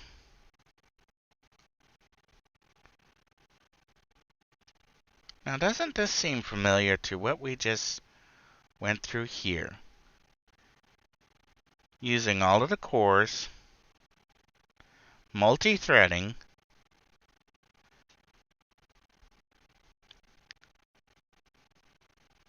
Imagination Technology actually has a pretty good write-up on this, and they've talked about it at SIGGRAPH before.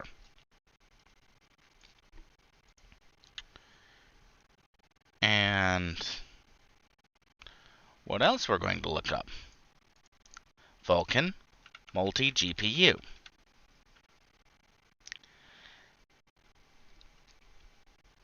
And Vulkan 1.1 multi-GPU support. How to get, and what we're looking at. AMD Vulkan multi-GPU support. DX12 for Vulkan games supporting mGPU. Vulkan multi-GPU.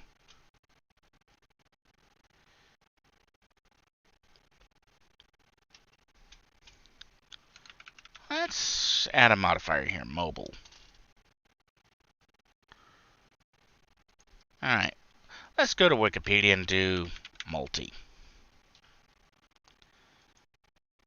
Alright, multi-thread friendly. And, okay, again, more multi-thread friendly. Oh. SIGGRAPH 2016 announced that Vulkan will be getting support for automatic multi-GPU features. Note that's also supported in the DirectX 12. Multi-G support included in API removes the need for SLI or Crossfire. API multi-GPU allows the API to split the workload among two or more completely different GPUs.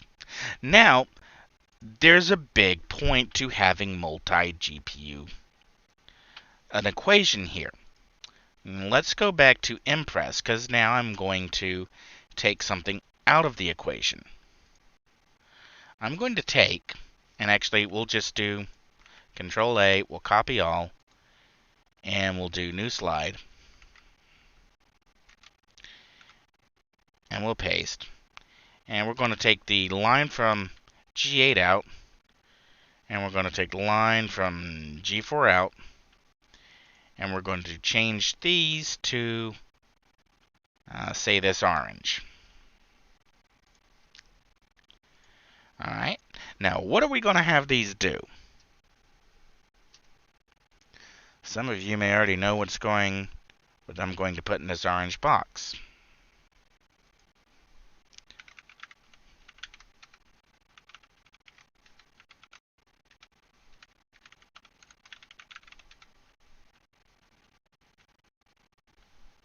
What else could I put in here? What else?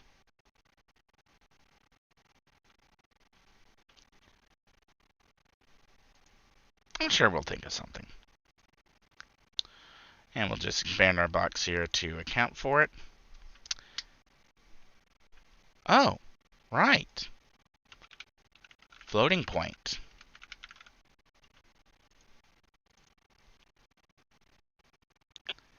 Come on.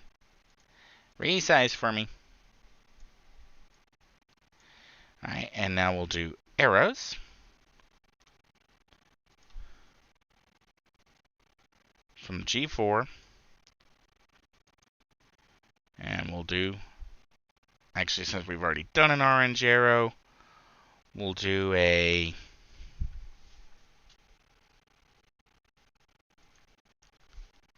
that doesn't really show up without a black background. We'll do, that blue.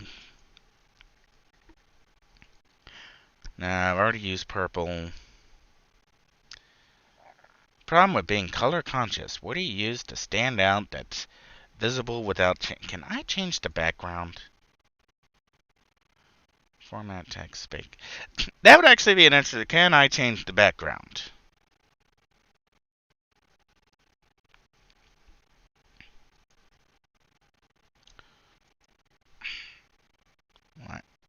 What do I wanted it to do? I just turned on shadow, so.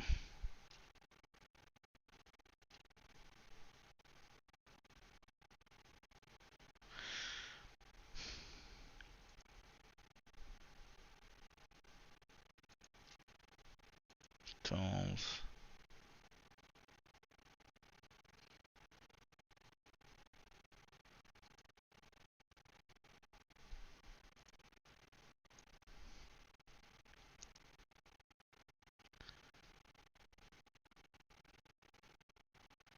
Okay, set background image. Now, I don't want to just want to set a background color.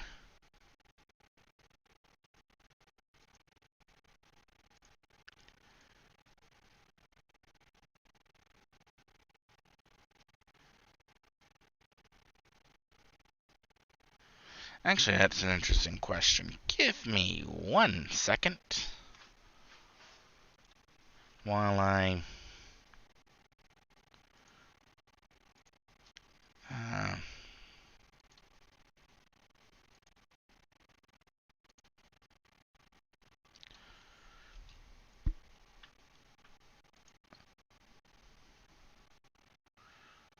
yeah, I know. Doing this live. Oh, that would be hilarious. But I think we'll go with that.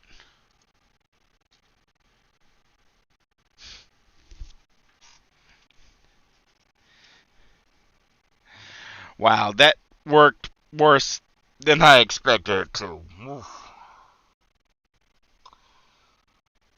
Oh, I really like that picture, but that did not work at all like I was expecting it to.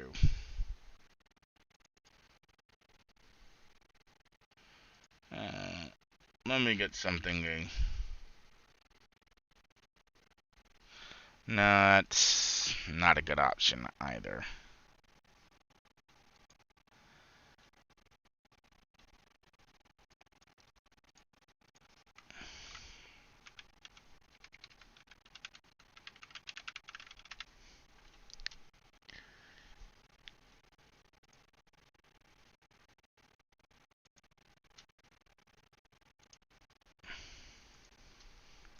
This may be a little better.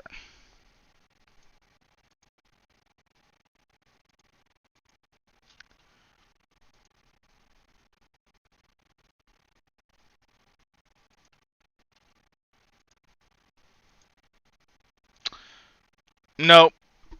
Oh. I think all of my Star Galaxy backgrounds are just going to be obnoxiously difficult to. Wow.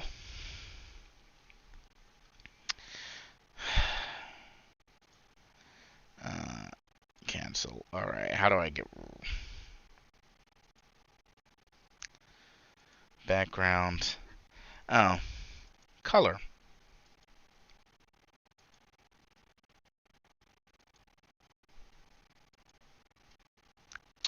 Alright, there we go.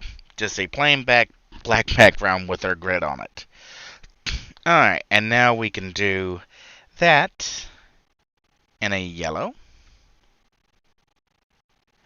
And we'll also do that same line from G8. Or actually, we're just going to go...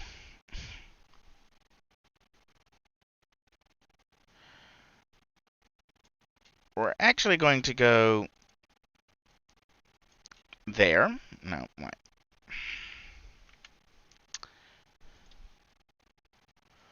We'll do yellow lines to here. And we'll do yellow lines from G8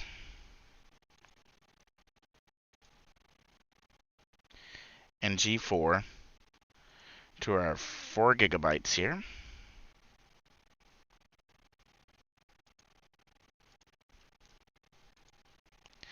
And we'll change this 4 gigabytes to yellow.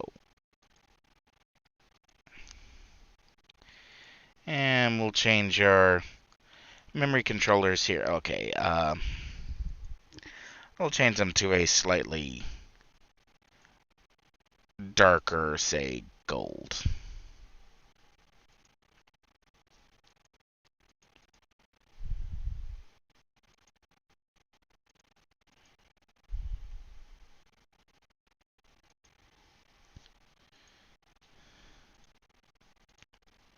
Just to separate them up. Okay, so our G8 are going to take over. Where's our lines to MC2? We're going to change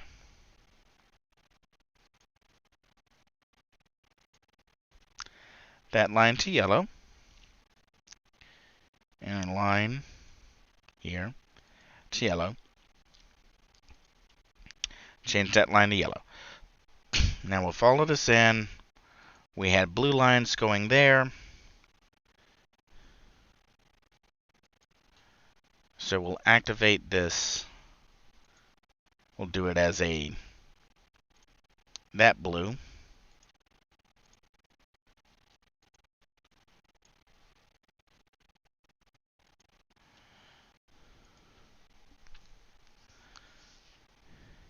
And so our G2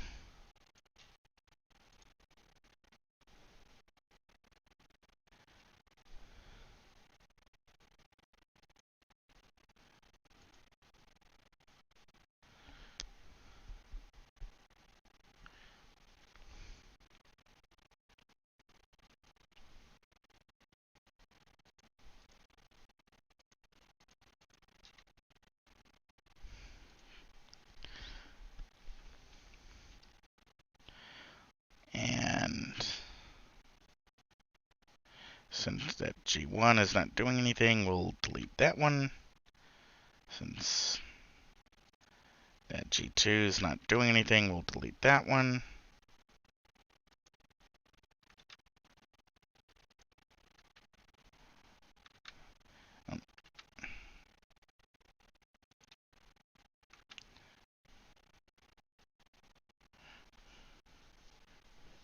And we'll actually turn this that shade of purple because they're being controlled by there. So we can get rid of this line. And we can get rid of this line. And we can get rid of this line.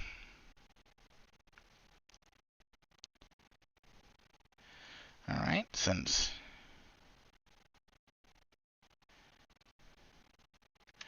we can get rid of that line.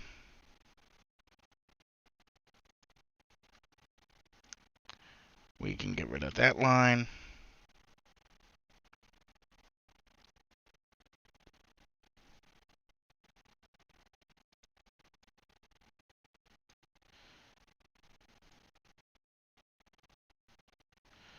Oh, oops, I did not want to do that because that was a line from G1 to memory controller 2, which we're not actually using. We want a line from memory controller 3, or from G3 to memory controller 1. And we're using blue right now, so we'll go with the blue line. And we're not doing cache coherency, so you can go away. You can go away. And you can go away.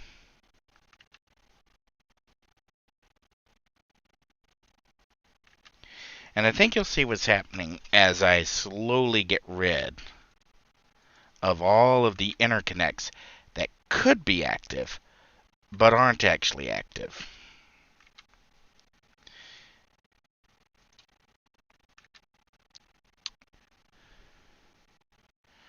Alright. And you can go away. And you can go away. You can go away.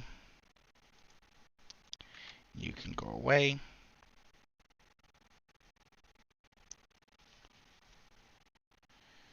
Alright.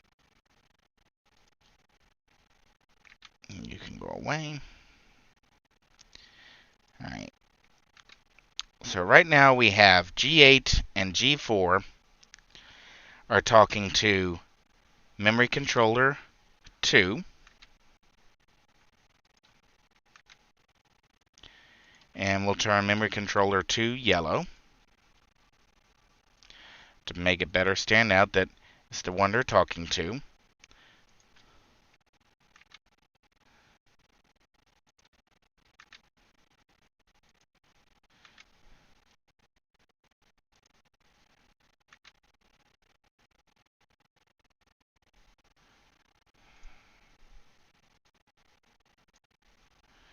Alright, that actually should be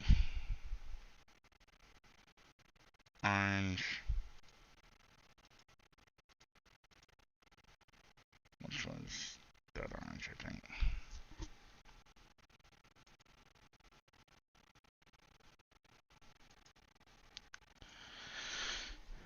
Alright, so our cores are still talking to it.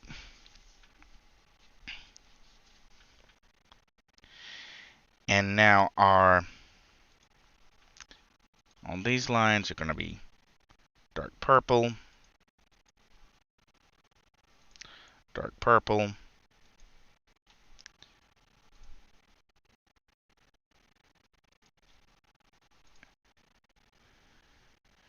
alright, and we'll turn this memory controller dark purple. Whoa.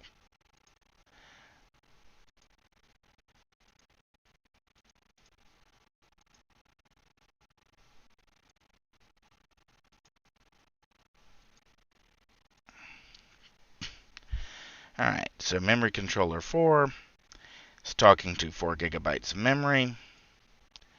And we'll change that to purple to indicate that. And we'll change this one to blue.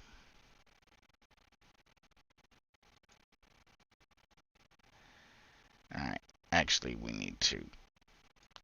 Actually, you were already talking to the memory controller. And the memory controller... Alright, so I can delete you and just do an arrow in yellow for memory controller 2.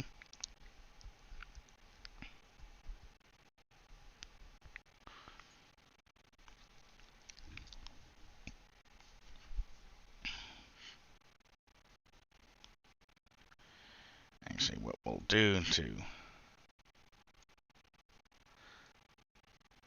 just move it down here and then do a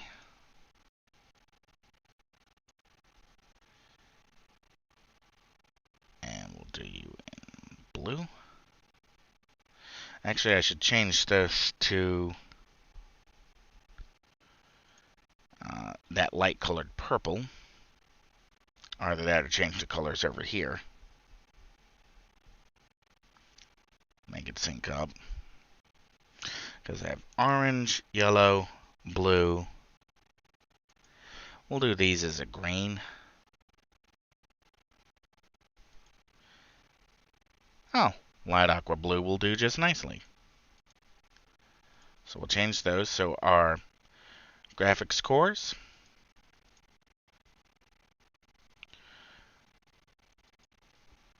are now all running green. And same thing, we will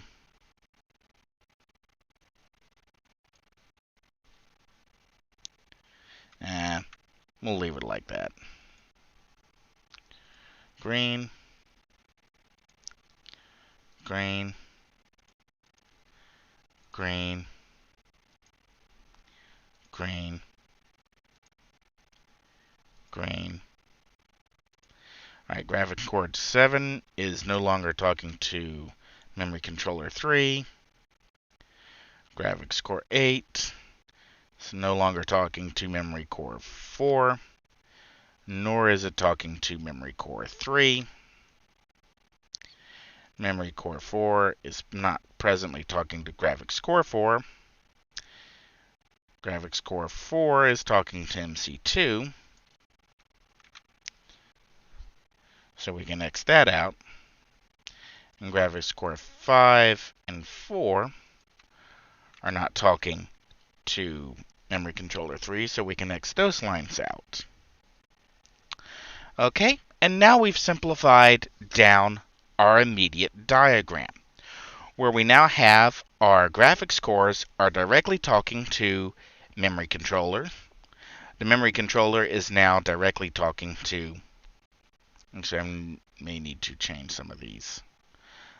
Let's change that to that yellow to make it clear that they're talking to the yellow.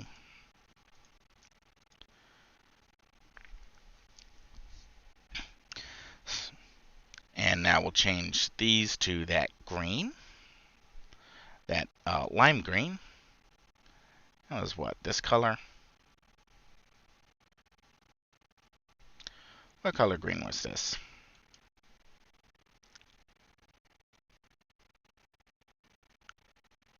Alright, description.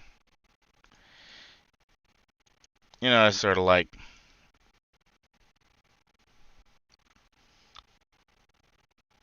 Okay, that's nice to know.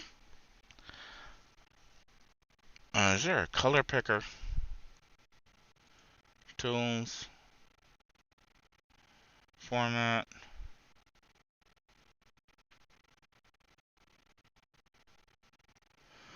I'm sure there's a color picker somewhere in here. I just don't know where it is. Okay, did I get...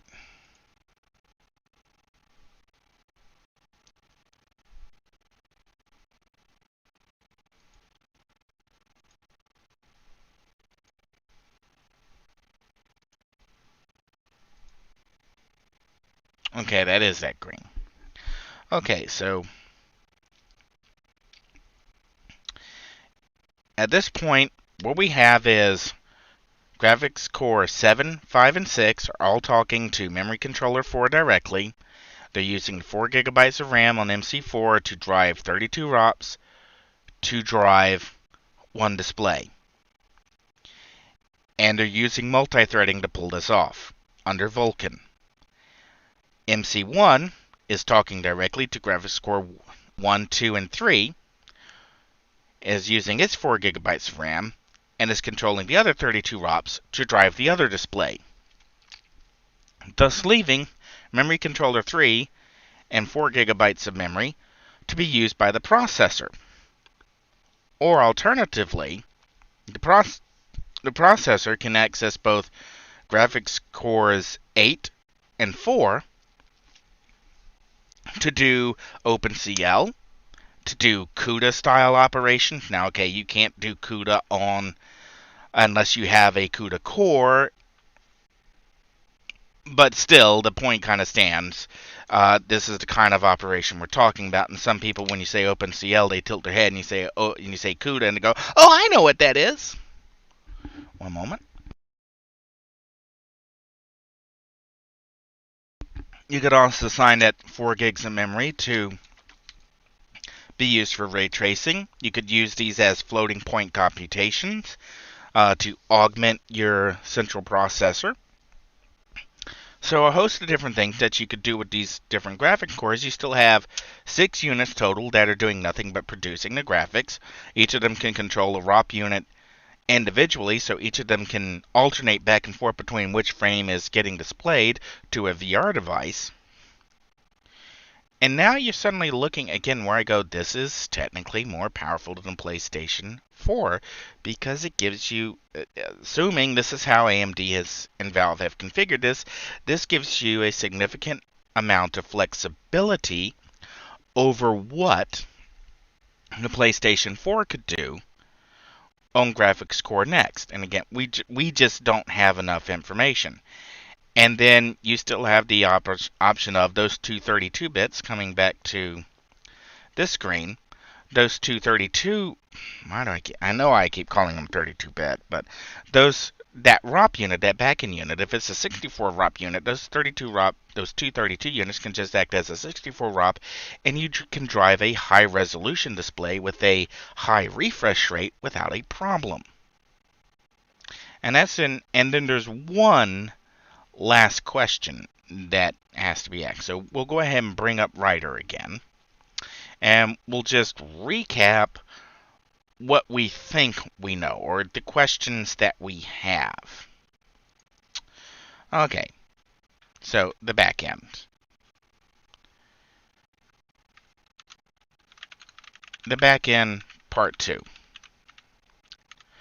232 ROP, or a 64 to 3232 ROP configuration, offers flexibility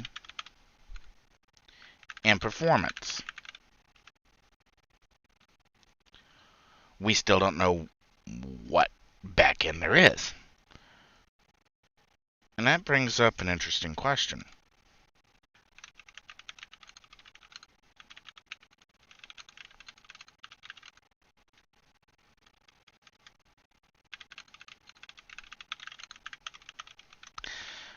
And this is where I'm going to, we're going to bring the browser back up, and we'll move it back over to that side. And we'll go back to the SteamDeck page. Actually, we can close all of this.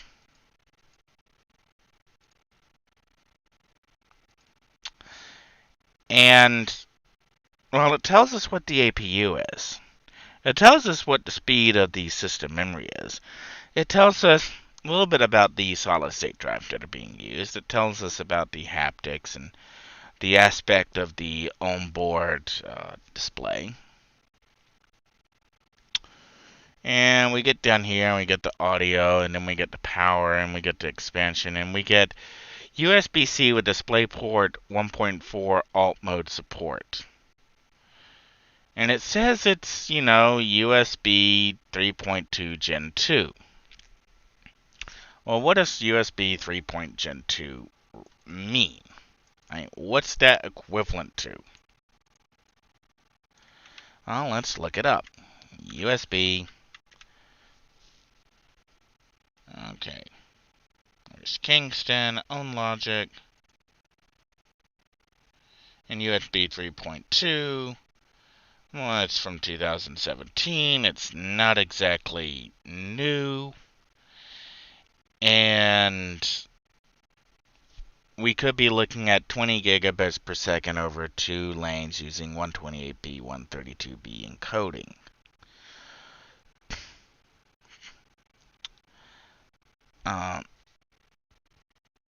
Now, the reason why I bring this up, what exactly is in there?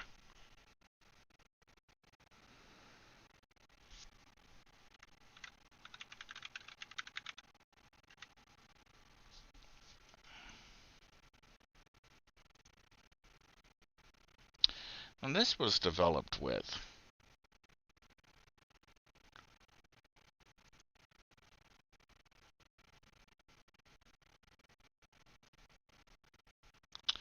USB 4 specification was released on 29 August 2019, so 2 years ago, based on the Thunderbolt 3 protocol specification. Thunderbolt 4 was announced at CES 2020, that was last year. Final specification in July 2020. The key support is between Thunderbolt 4 and Thunderbolt 3 are support for USB 4 protocol and data rates, support for dual 4K displays, DisplayPort 1.4. That's interesting.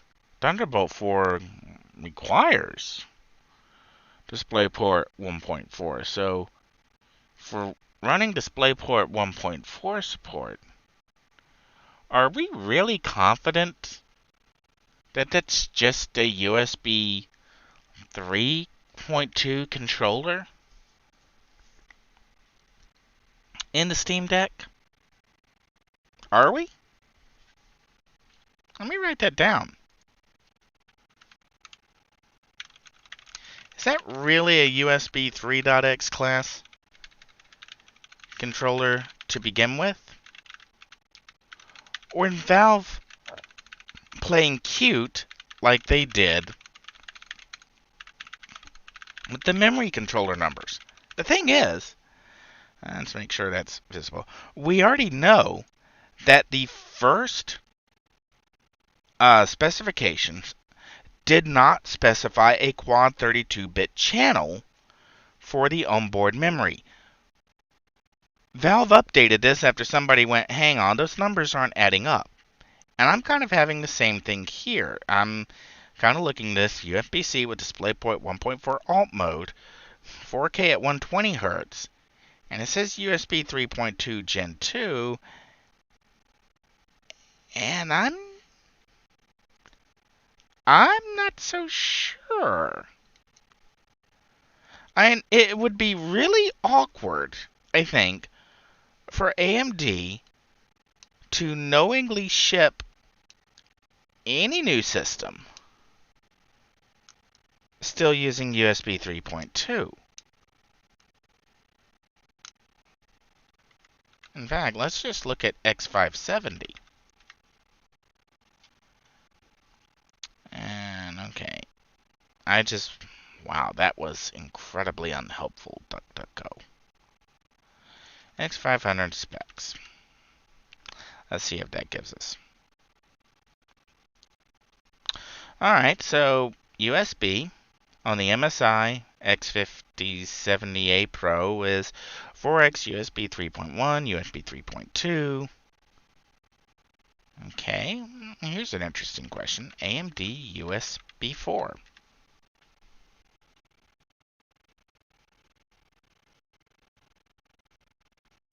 Well, the V3000 series, according to Notebook Check, was supposed to have. The upcoming Ryzen 6000H Rembrandts are supposed to have USB 4. And according to Tom's Hardware in 2020, AMD was embracing DDR5. What does the Steam Deck use again? DDR5. DDR5 and USB 4. DDR5. USB 3.2. Okay, I realize I'm beating around the point, and I'm playing cute with this, so I'll just say it out loud. I think Valve is hiding that the Steam Deck is either a Thunderbolt 4 or Thunderbolt 5 compatible USB Type-C that can use -1, 0, +1 encoding for higher transfers.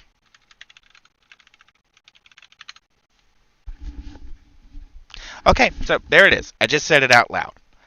I think that Valve and AMD are playing cute. I think the Steam Deck could possibly be AMD's first Thunderbolt compatible controller. I think AMD might have been working with Intel, because there is a cross-licensing agreement there, and that the next generation of DDR5 chipsets from AMD will support the Thunderbolt 5 -1, 0, +1 encoding, which, as noted by, if you missed it, one of Intel's executives recently showed off a picture outlining Thunderbolt 5 and some of the things it could or couldn't do. And one of the things is it's still basically compatible because of just it's a encoding change that is still compatible.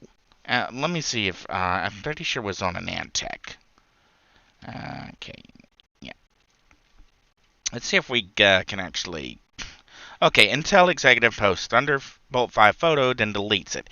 It's 80 gigabyte per second in PAM3. And here we have a breakdown of the various things on it. The +1, 0, -1 encoding, PAM3 encoding, and it gives us the NRZ, the PAM3 versus PAM4, and PAM3 has kind of the similar limitation to NRZ. And, the final line here, something about the test chip. And this is where, when it comes to system interconnects, it's not like Intel and AMD don't talk a bit. I mean, Intel's kind of in a tight spot right now.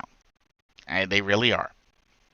To put it bluntly, the original design manufacturers and original equipment manufacturers are slashing thousands off of the prices of Intel laptops to try and get them to move in the market, because nobody wants to buy an Intel system.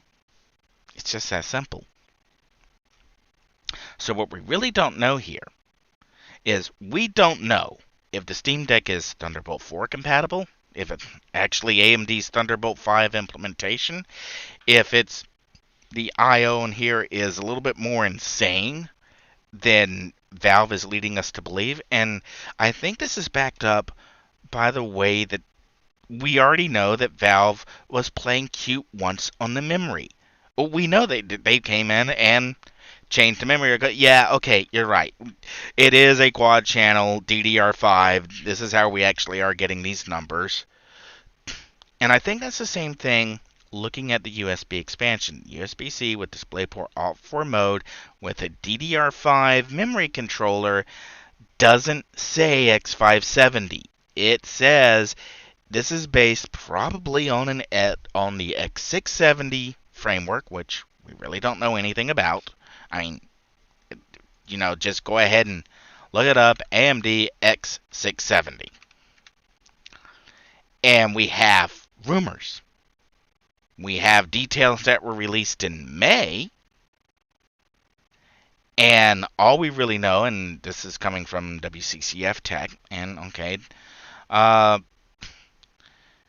it will be dual channel DDR5. Well, that's not quad channel. It'll have PCIe 4.0. Okay, so that's not really a it doesn't really give us a whole lot. So we already know that with the LPDDR5 used in the Steam Deck, Valve's already doing something completely different than what the X670 is supposed to be doing. What else is it doing different? I mean, valid question. And we'll go back to writer and write that one down too.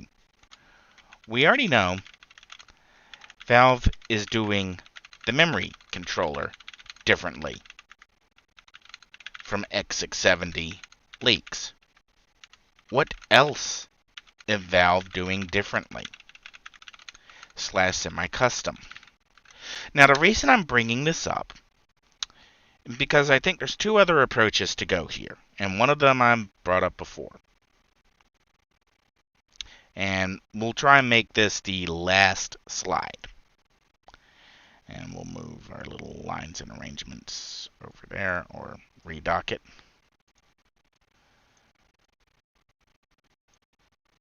Oh, that did not go like I wanted it to go. Okay. Actually, I really like having that out, so... Okay. Oh! Yeah, we'll do that. Okay, so we'll do one final slide. Or at least one final slide for tonight, because I'm at, what, a couple hours on this. According to this, I've been streaming for 2 hours, 37 minutes, and it's like... It's early in the morning. So, I'll try to make this the last slide. And I'll probably do another revision on this that will try to be more professionally oriented. Rather than me trying to collect and correlate various thoughts and chase down rabbit holes in the middle of the night.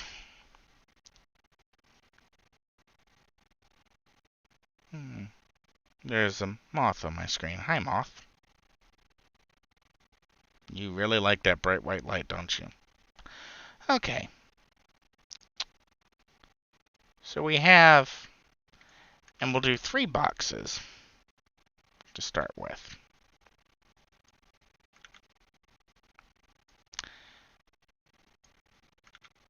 Actually, how we'll do it is this way.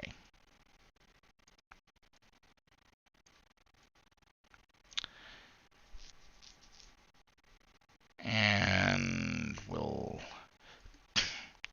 go back to our material, and we'll start with a red, and we'll go from this red to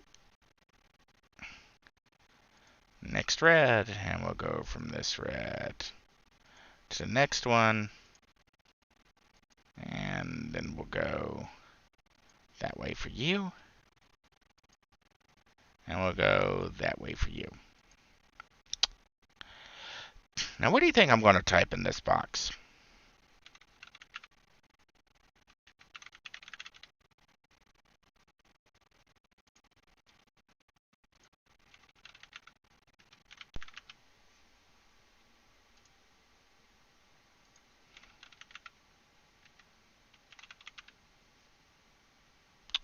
What do you think is going to go here?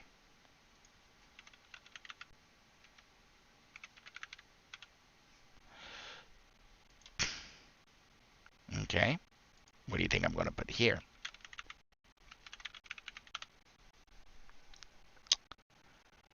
Okay.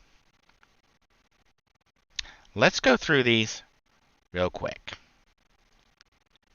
And we'll rearrange these to give us a little bit more room. Okay, so steam machines. Let's give ourselves a pretty big box here to work with. And we'll go text, and we'll do format text size. Can I do text size? Okay, so I gotta...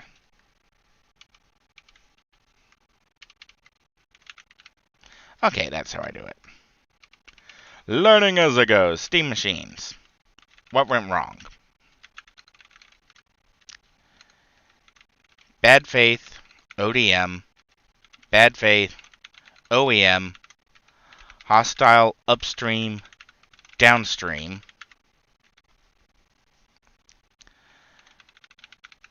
Developer disinterest.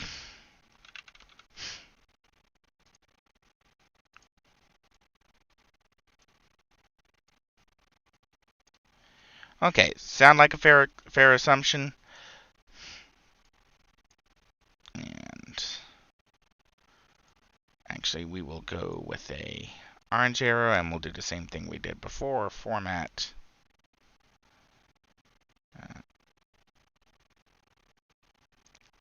Slide properties, background color. Give ourselves a black background. We'll move the box down so the arrow can show off a little bit more. Steam link. Now we'll come down here and we'll do an arrow to the Steam link. And we'll do it in a nice purple. Actually, no. We'll do it in that orange. Okay. So, text. Shrink our text size. What went wrong? Nothing, really. Perfectly acceptable. Android says Linux. Streaming device. Just everybody already had.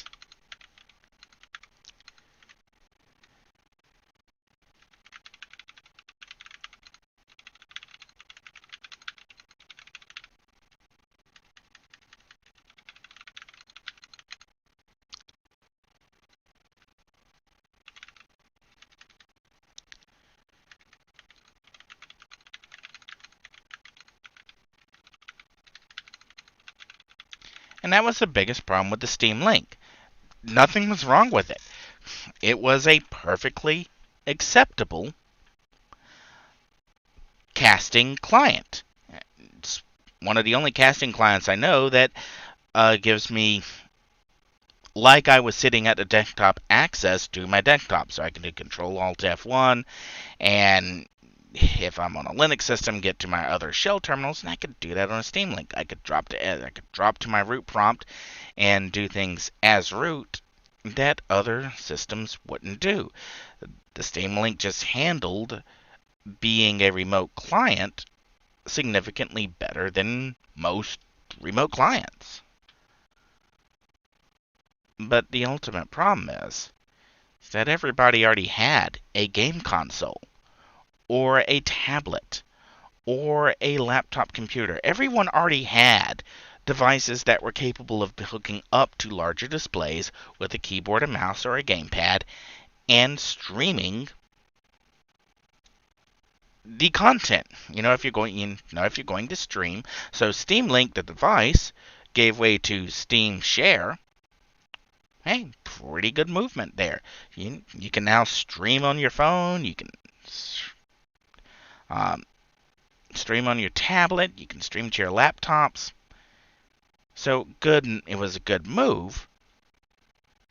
And that's where we get to the SteamDeck.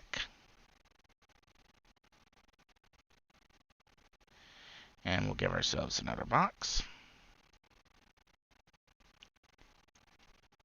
Okay. And we'll get our little arrow here. And we'll go with a lighter orange. And we'll do our text. Get our size down. Direct response to everything with Steam machines. Specifications unknown. Expansions unknown.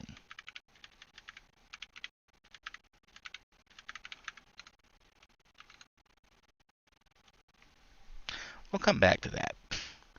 And this is why I think that a Steam phone may be the likely extrapolation from SteamDeck.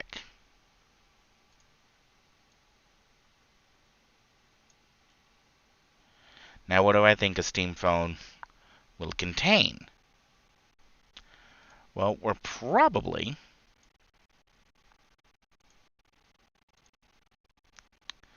text,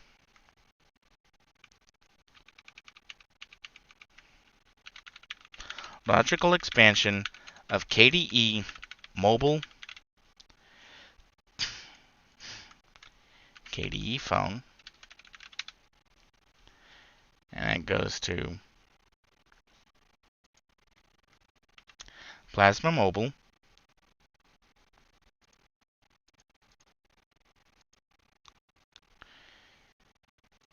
alright,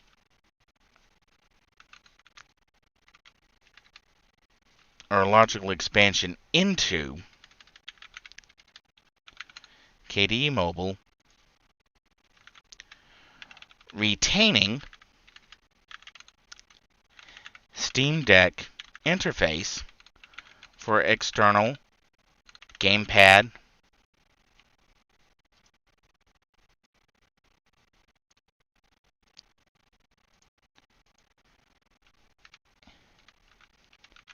keyboard, mouse controls. Requires extension of Proton from x86 64 to ARM 64, RISC processing base to RISC compilations. Once done, the Steam library is relatively portable to any device with a Vulkan rendering driver, regardless of CPU, ISA, or GPU. And that's the big deal. Why I think the Steam phone is a distinct possibility. Because it's the logical expansion of the Steam Deck. A lot of people, they may not need the controls built in. They may not want the controls built in. They may already have a gaming phone with a gaming pad. They may already have a tablet.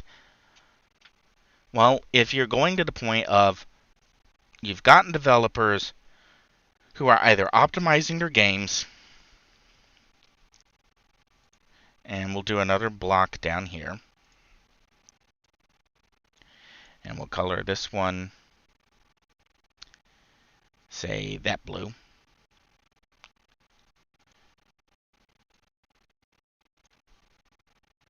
And we'll go for that blue again. And now we'll do text. Let's make our arrows show up a little bit more. And shrink our size down. Use Steamworks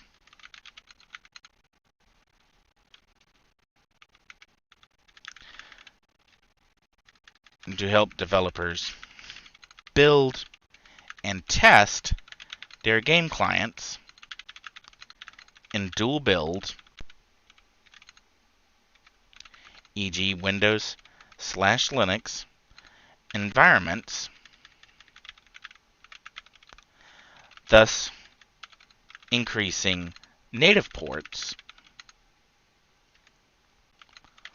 while Proton covers lazy developers with bad coding practices and contractors who are not afforded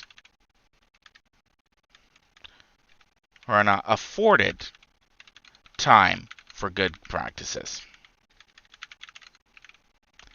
Maybe a little on the nose, but let me put it this way. If your company is saying no overtime, get off the clock, and you have a product that you sell, there should be some management changes coming. So, yeah, it's the way the games industry treats contractors is just terrible. Uh, but anyways, Proton basically covers the lazy developers who don't want to do the work and the developers who just, it's their job, it's their livelihood. If they don't get this code done, uh, and they get off the clock, and then they don't have a job. And, trust me, changing careers can be a frightening experience. Not every developer has a bank account that they can last across one or two failed projects. Not every publisher has a bank account big enough to last across 5 or 6 failed projects. So, yeah, Proton is a very useful tool, especially for developers who are under a time crunch. But there's also something else that Valve can do here. And I'll come back to that. But for now, we'll go back to the Steam phone.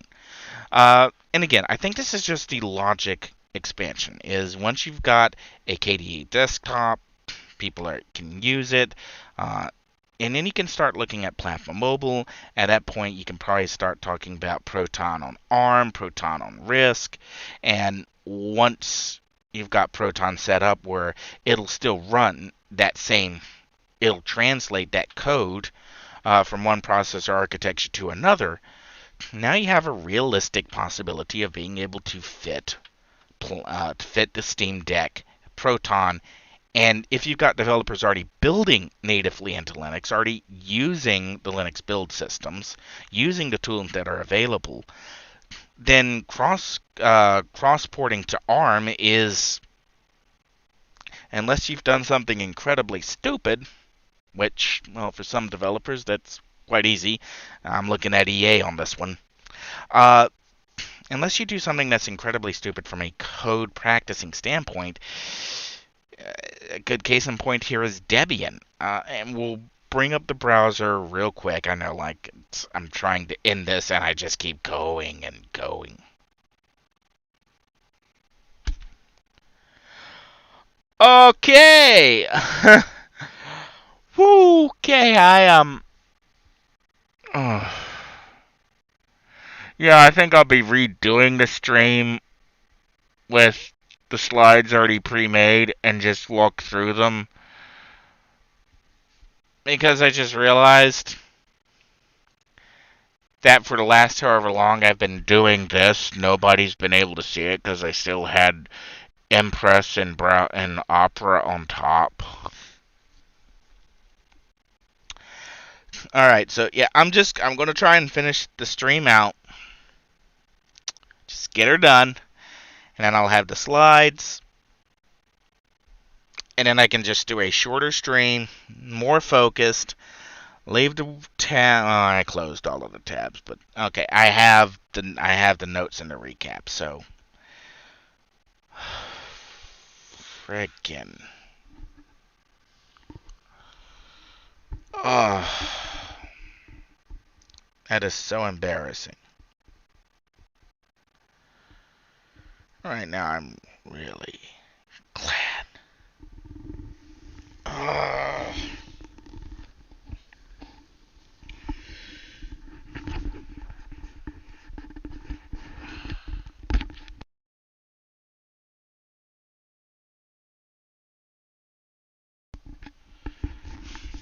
No, I'm not going to say what I was really glad for on camera. Yes, I turned the mic off for that. Oh.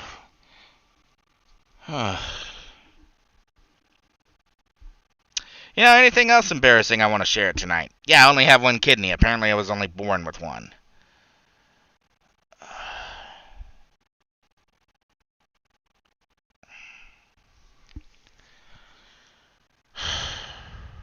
Yeah, sorry, it's been a rough couple of days. Sometimes don't even know where to start. Okay, let's try and focus. Listen me more on what I'm talking about. Okay. I'm going to go back to the browser. I'm going to bring the browser back up to the top. And I'm going to go and I'm going to search for Debian supported architectures. Okay, there's actually already a pretty common one here. Supported architectures on the Debian wiki. And here is the status of the various platforms. Alpha is unofficial. ARM, or I think that's the old ARM, ARM v32, or ARM v7 32-bit previous, unsupported. ARM-L, supported, which is the Raspberry Pi. ARM HF, which is ARM v, okay, that's ARM v7 32-bit system, supported. ARM64, supported. HPPA, unofficial, that's the precision architecture, so it's still built for it, but it's unofficial. i386, supported. Now it does require a 686 class CPU, so that does give some limitation.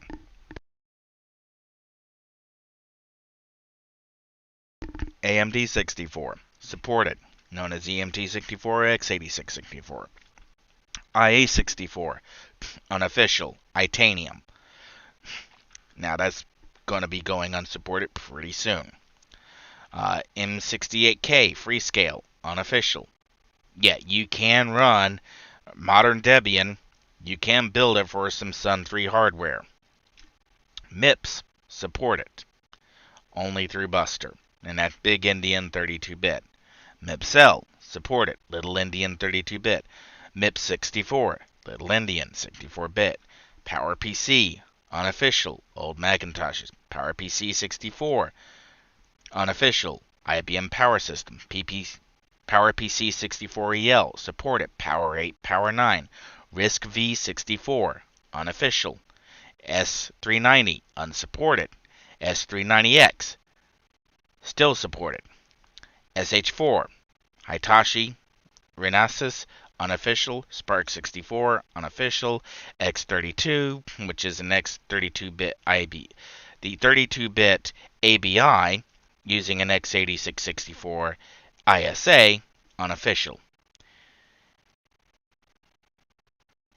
So that's a lot of systems that, I mean, look at all the ones that are supported or unofficial that you can still build the current version of Debian for. That's why when I say going back, and this time we're going to make sure that I go back to, and we're actually just going to turn Opera off. Going back to Steam Phone, once Proton runs, or once you have native ports into Linux, porting from x86-64 to ARM is literally as simple as just telling the compiler to do the work for you. And Debian does it with thousands of packages every single release. And I guarantee you, a number of those programs are way more complex than your game ever will be. Developers who are working because it's what they do are outperforming game developers who have no idea what they're doing. See the problem here? Okay, that's why I really think that a Steam Phone is the next logical expansion. Well, what's after the Steam Phone? What after we go to the point where Valve cuts some kind of deal where you can buy like just a basic device from Valve directly through their store that comes out of the box with SteamOS running Arch Linux with Plasma Mobile, and will accept your SIM card. What's the next step after that? That's where we got to Steam Display. And we'll draw an arrow over here, and we'll make this arrow obnoxious orange. And I think the next step is, like a couple other vendors,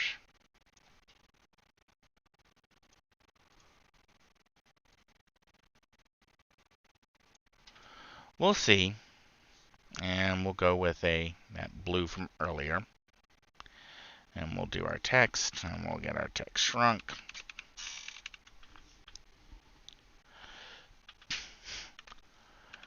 We could see Valve adding the Steam, or adding A/the Steam Phone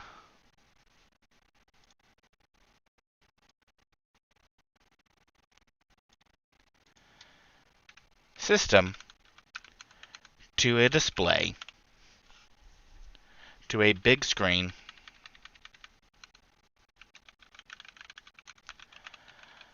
high performance, HDR, monitors and televisions, much like NVIDIA, and this is one where I'm going to go back and look it up, and we'll look it up in real time. NVIDIA TV. And what we're looking for, it's not the shield.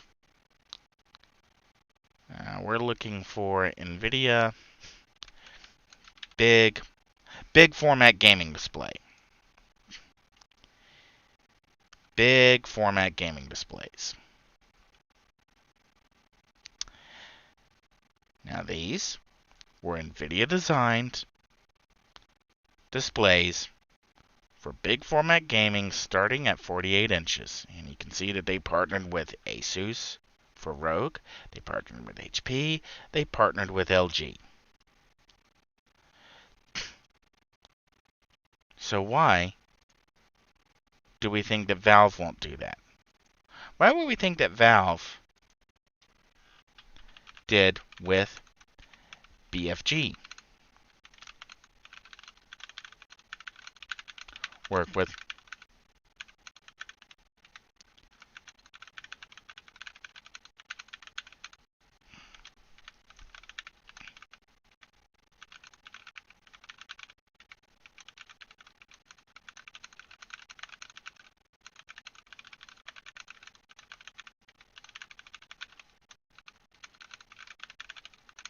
and I think it's a fair question.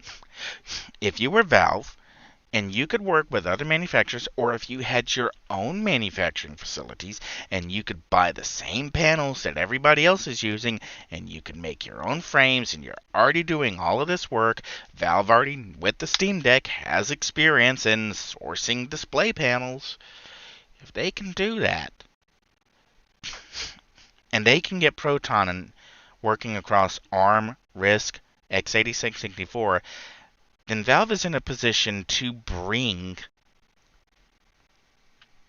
Let's bring this all together. And we'll do a box right in the middle.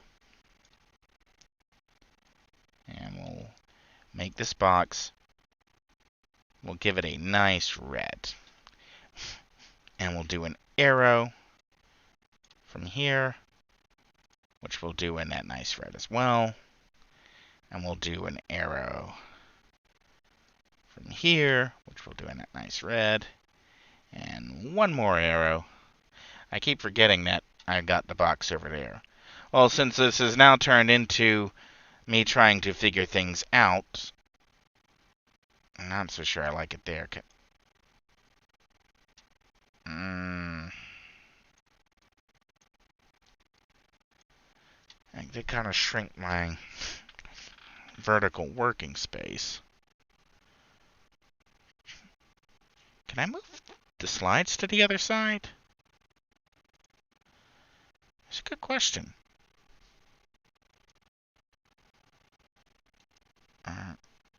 Can I move this? Can I dock it there?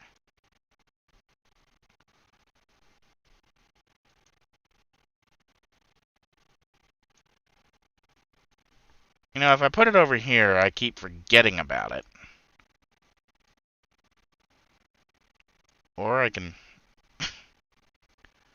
Can I really dock it in here? Can I move it down? Is that all just one dot?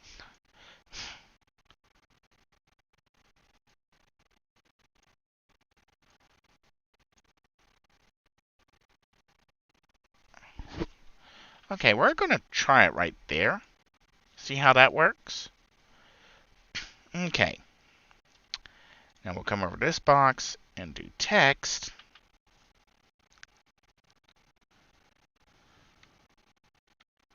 And we'll bring our size down.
Valve positions Steam with Proton to be available on any future operating system, any future processor architecture, any GPU architecture with a Vulkan driver or a fallback or forward compatibility mode to a Vulkan driver. See, that's the whole thing with Proton that I don't think developers understand. Because developers keep optimizing for a specific set of systems that aren't necessarily there. We'll put this in a box down here. And we'll give it the same red filling.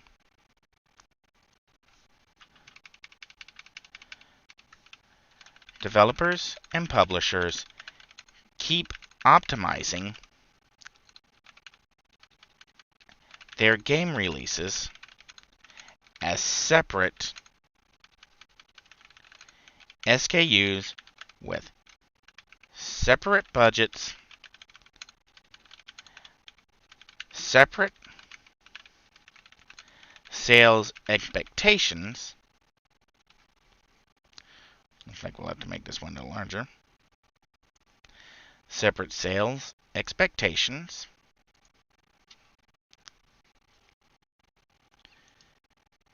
Yeah, with the red you can't see me misspell anything.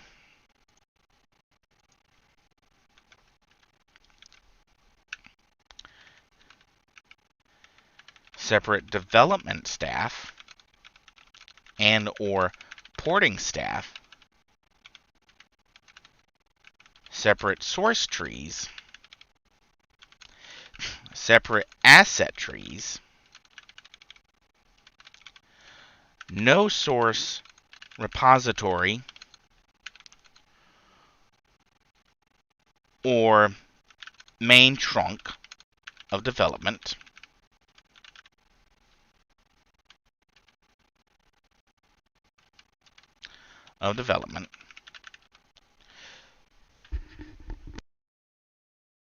Developers and publishers keep optimizing their game releases as separate SKUs with separate budgets, separate sales expectations, separate development staff and or porting staff, separate source trees, separate asset trees, no source repository or main trunk of development, and thus cannot address future market changes in API, ABI, OS,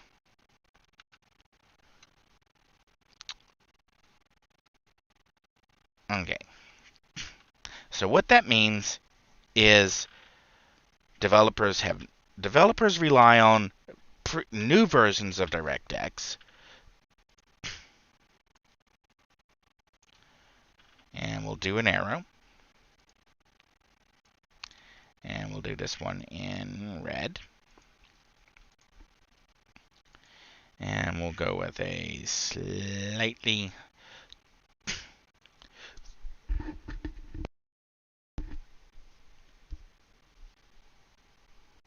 okay, I need to go put some eye drops in. Be back.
has been a weird day. Okay, so let's try and finish this up. Alright, I was going for a different shade of red. We'll go with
and I realize I'm typing this and not talking much.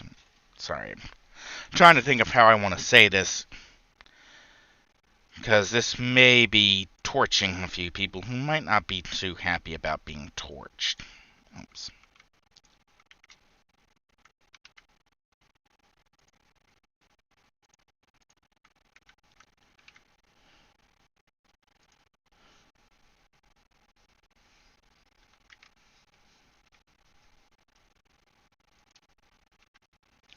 Actually, can I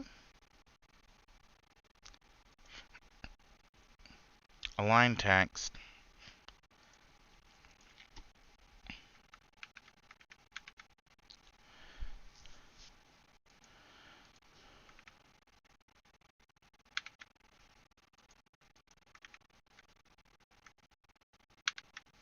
Okay. That's how I do it.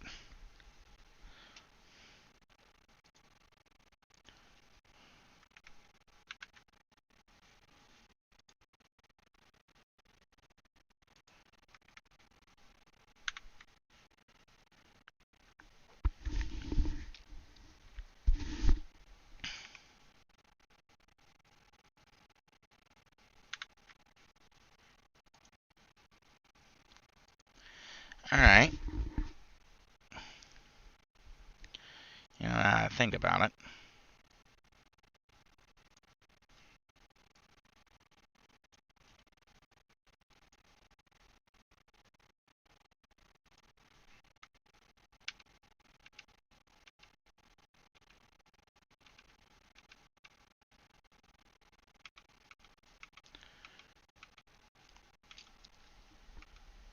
Okay, I can make that work.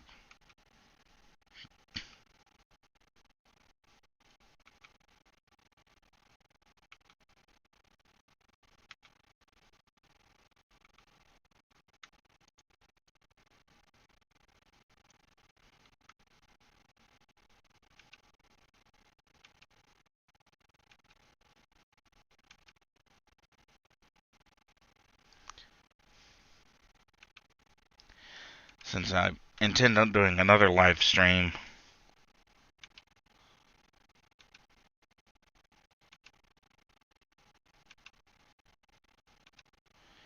with the slides already pre-built,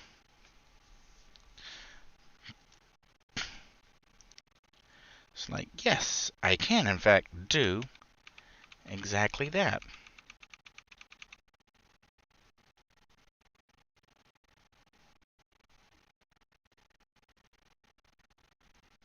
So wait for the computer to catch up.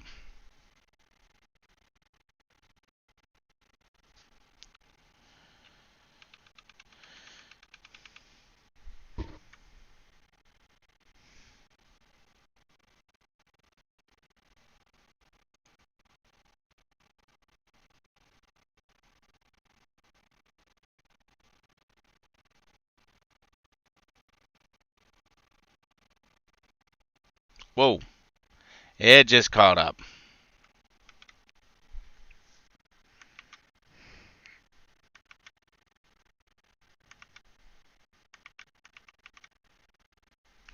Let's give it a minute. Yeah, it's like I realize at this point I'm just kind of just going with it. It's like you just know when things are crash and burn, and now you're just doing it just to.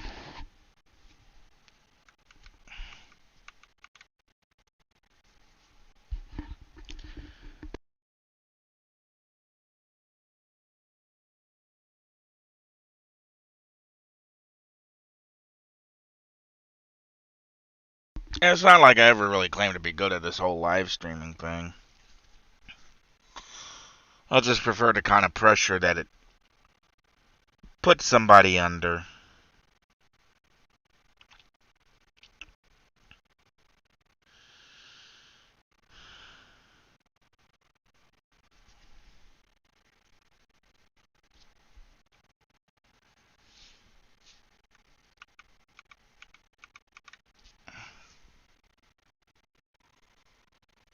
Oh, now we're almost getting to the point of being able to read the text.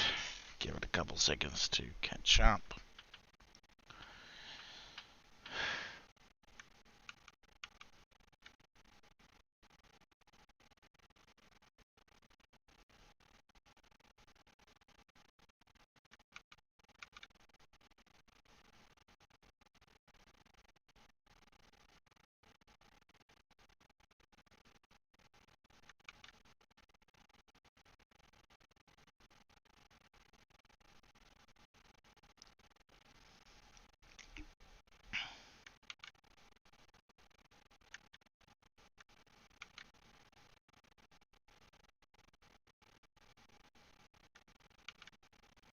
And it's like it'd be useful if there was like a processing bar or something to tell you of.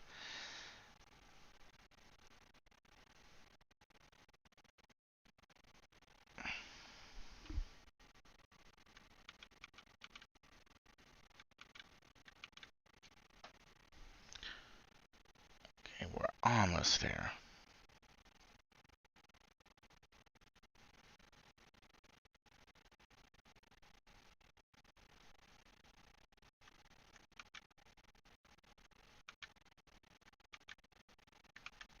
There we go. I've stopped being able to see the aliasing and the text.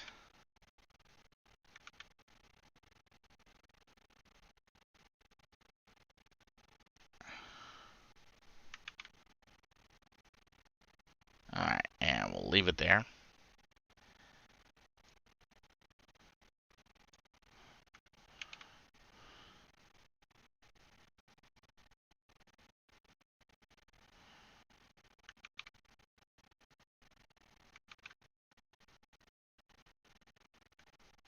I didn't get the top one.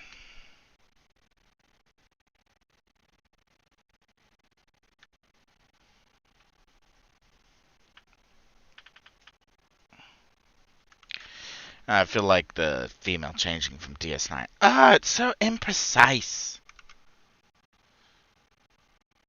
It's like before this, I would have never considered this computer slow.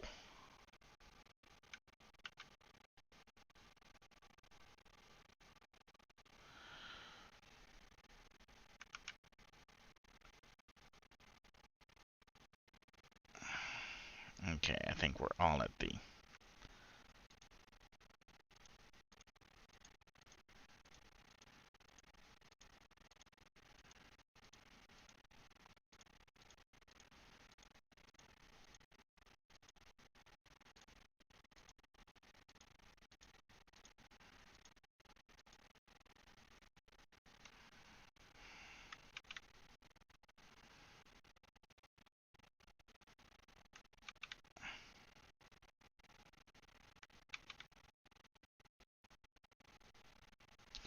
Okay, I didn't get.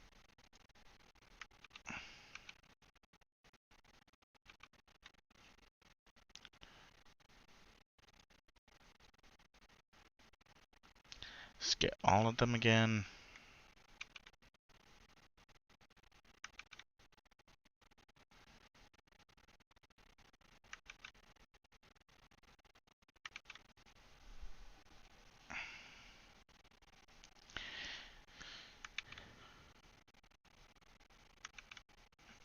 now I think the L1 should be fitting neatly into its little spot.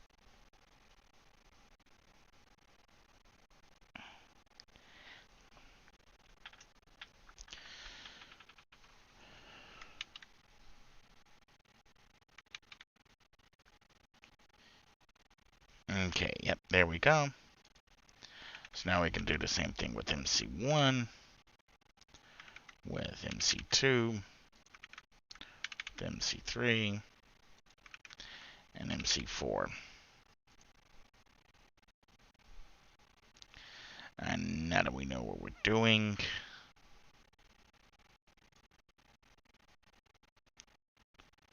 we can just 1, 2, 3, 4, 5. Do this slide.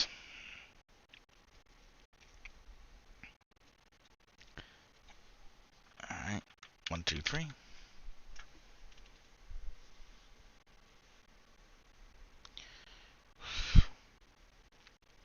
Yeah, it's like I'm not sure which is more useful, the tech talk or the watch me figure out how to actually use Impress.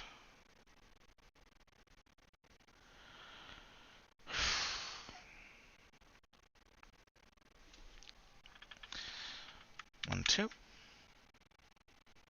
I'm kind of keeping an eye on the L1 because I just want the L just off the side. We'll give it 2 more bumps. And there we are. Okay. MC1 down. MC2 down. MC3 down. MC4 down.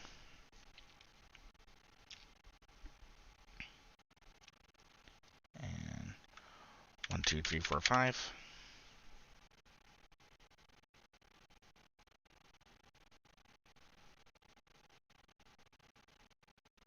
Alright. 1, 2, 3, 4, 5.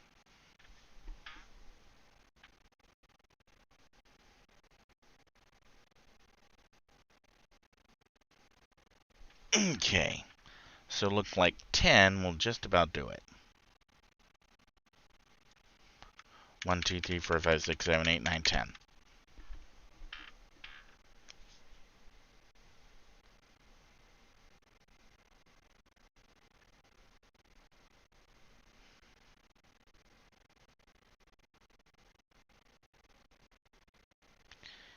Alright. That seems to have done it. So let's do these. 1, 2, 3.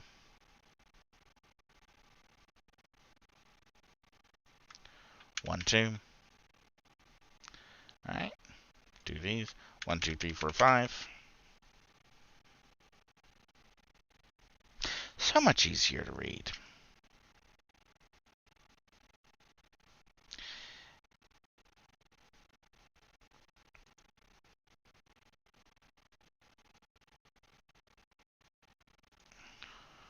One, 2, 3, 4, 5, 6, 7, 8, 9, 10.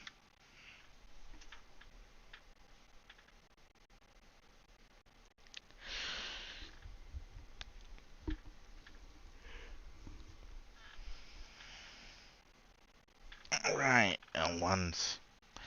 We're just gonna leave it at that because this is already chaotic enough.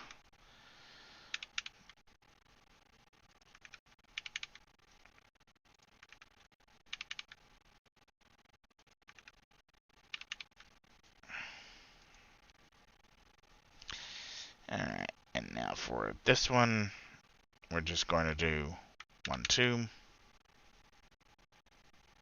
Alright.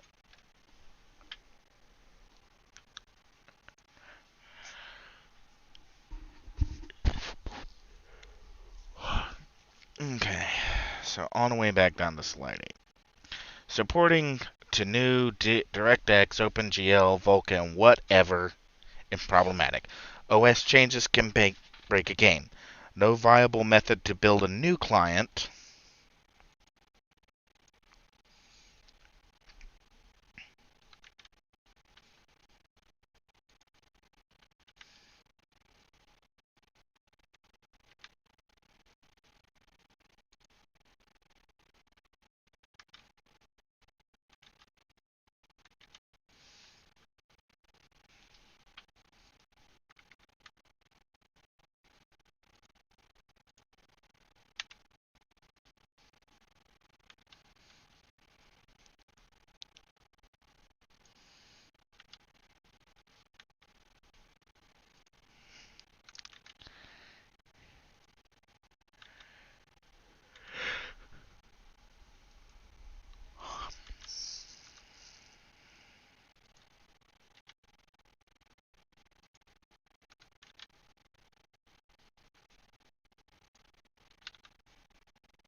Porting to new DirectX, OpenGL, Vulkan, whatever, problematic.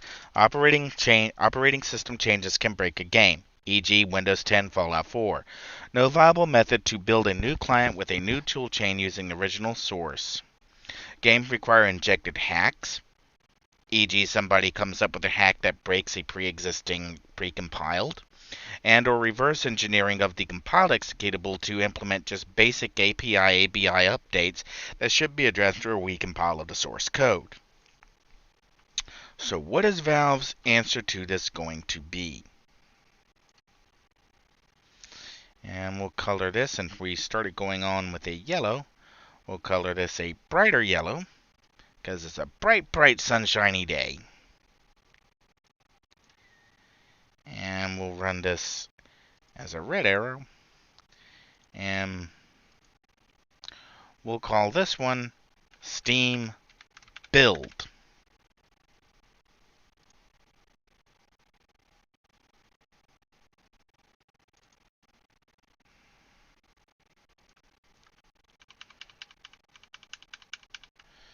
And we'll give ourselves a box color of our blue for exclamation.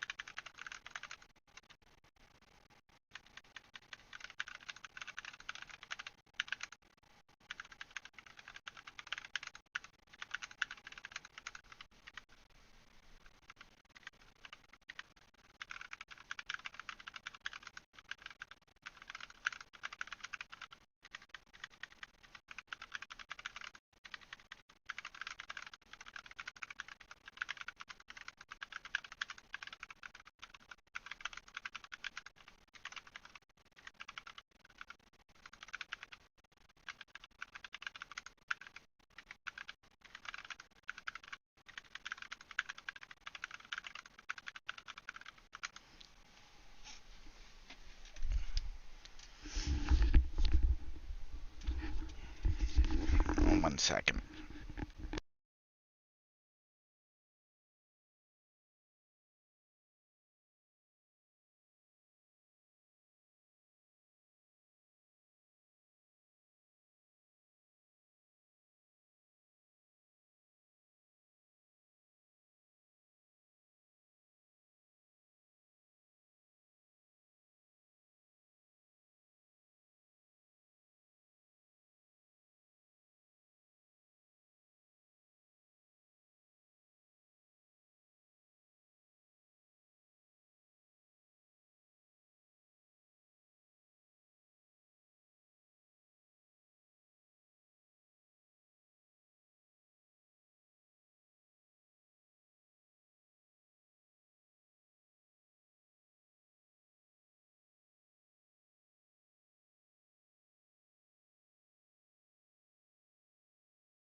I don't know if it was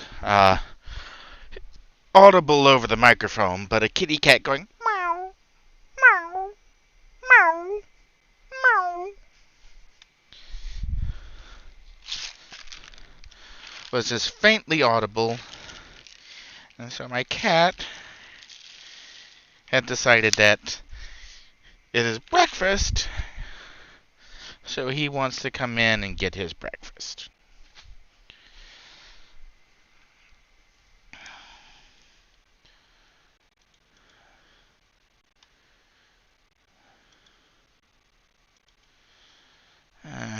Okay.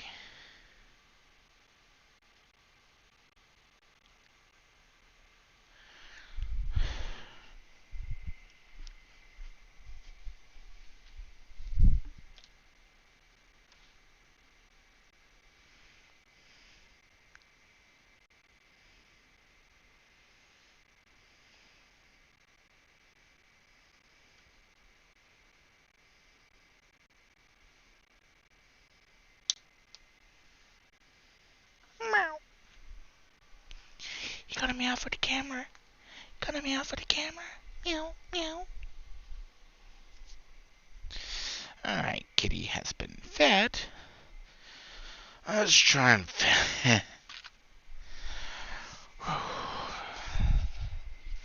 let's try and finish this.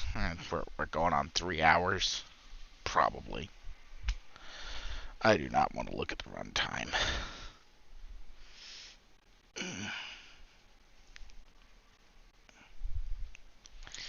Hang on, I got, like,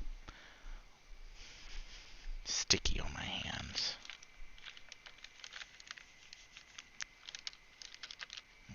There we go. Yeah, I'm, like, paranoid now about... I actually do like this new keyboard. Yeah, while I'm thinking about it, since I know the question came up when I was telling somebody else about it, I don't think I said it on the live stream. The kind I got was the KBTKO KBB, so I think that's brown box? Where's the box? Yeah, off a moment when you go, what did I do with the box? Okay, I set it over here. I'm pretty sure that's Stanford.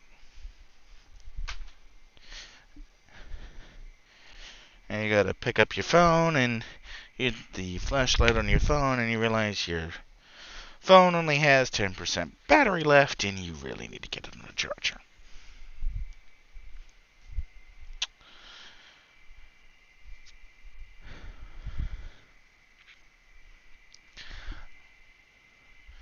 So the next question is, what did I do with my flashlight?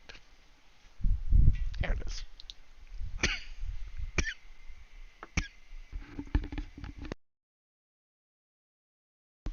Excuse me. Alright. Okay, the KBB is the KHILH Khalil Kali? Not sure how to pronounce that. Kali Box Brown. Now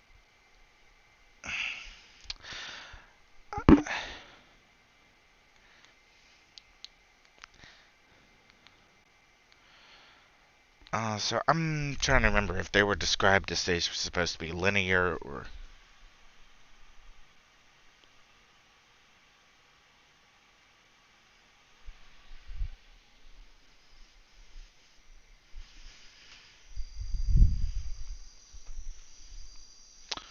not. I guess I could just go look it up. It's sort of like I've been taking every other tangent tonight. Why not look up Kyle Ox Brown? Because I really should finish what I'm actually working on, instead of diving down another tangent.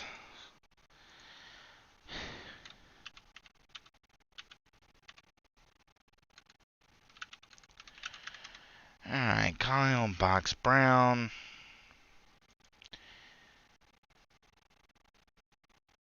Okay.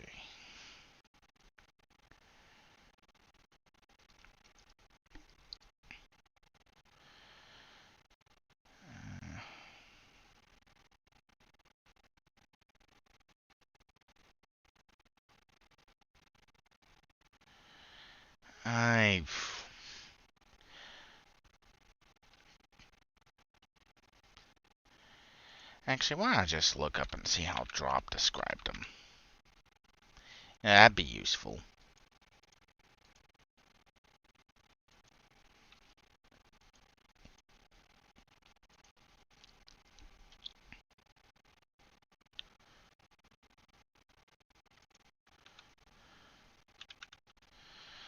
Kinesis, TKO, and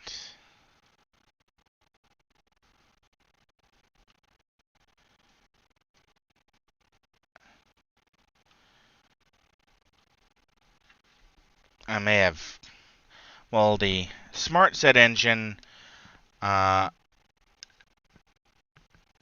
be used on any OS. There's no Smart Set app for Linux as of yet, so kind of a bummer there.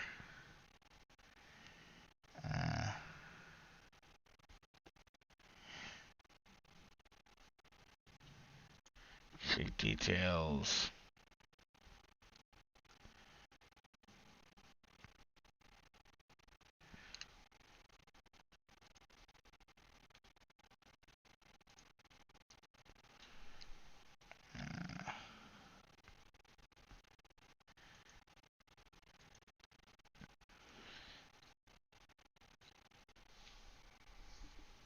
Yeah, I know. It's just like I got distracted and.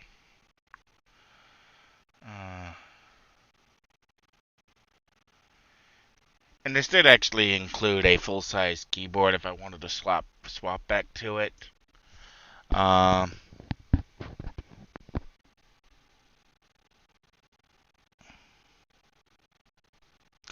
something I've been playing around with is it's got like multiple different ways the legs can be brought out and tilted, and one method has like the keys tilted away from you.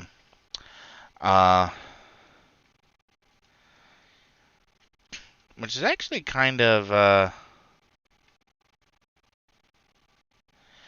okay.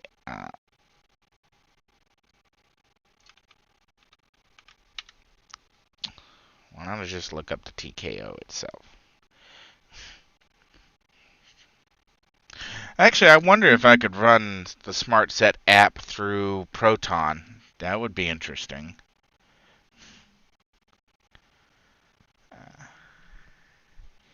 Alright, so the TKO.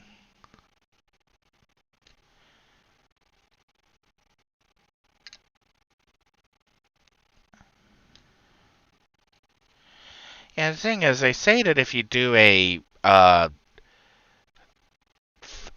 down, it's supposed to be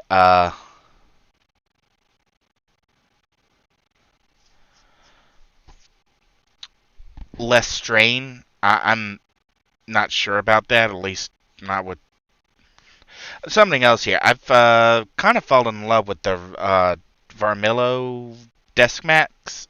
Desk mats also Drop occasionally has them in.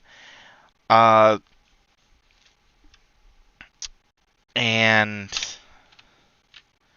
the flat's actually not. When I'm actually using this on the Xbox, I actually run it flat. Actually, I've gotten kind of on the Xbox. I'm using the left and right tinting. I'm actually tinting it towards the left when I'm on the Xbox, and that seems to be pretty okay. And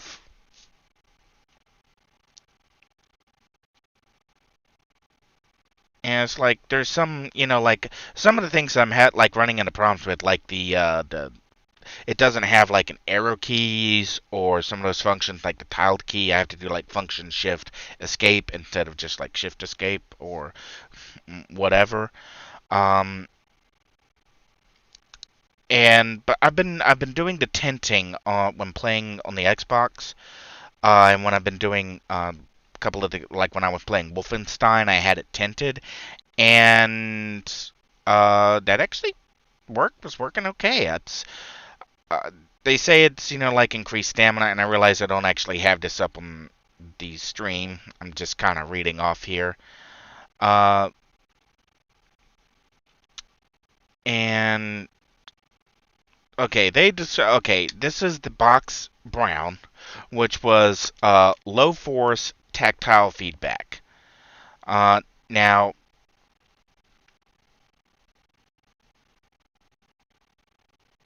I do did convince somebody else to buy one of these keyboards when I was buying mine, and they got the box red. And I'm kind of tossed between the two. I think if like right now, if you just swap you went and grabbed the red one and you swapped it out for the brown, I'm not sure that I would notice it first and be like, something's different. What have you done with my keyboard? Uh, but I actually do like both of them. I I don't know anyone locally who needed another keyboard, so I wasn't able to. Okay, I'll go and say this part out loud. I wasn't able to sucker anyone into buying the white version so that I could the box white clicky tactile feedback, so that I could get hands on with that one too. So I could compare all three. Uh, but yeah, I like it.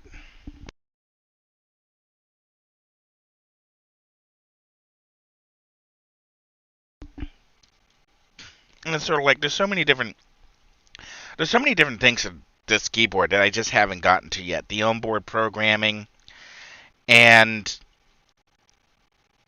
part of it is I really haven't needed to. I mean,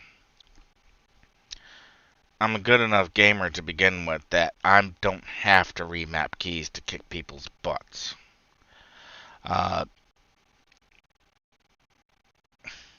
Yeah, due to the COVID-19, the Kinesis Gaming Store is currently closed. Our product can be purchased on Amazon and from authorized resellers. Alright, let's... I know, I just took a big detour there.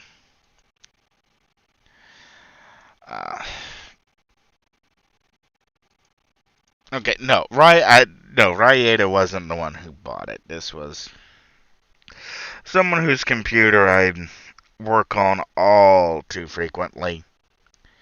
And I'm not going to say that they're rough with keyboards.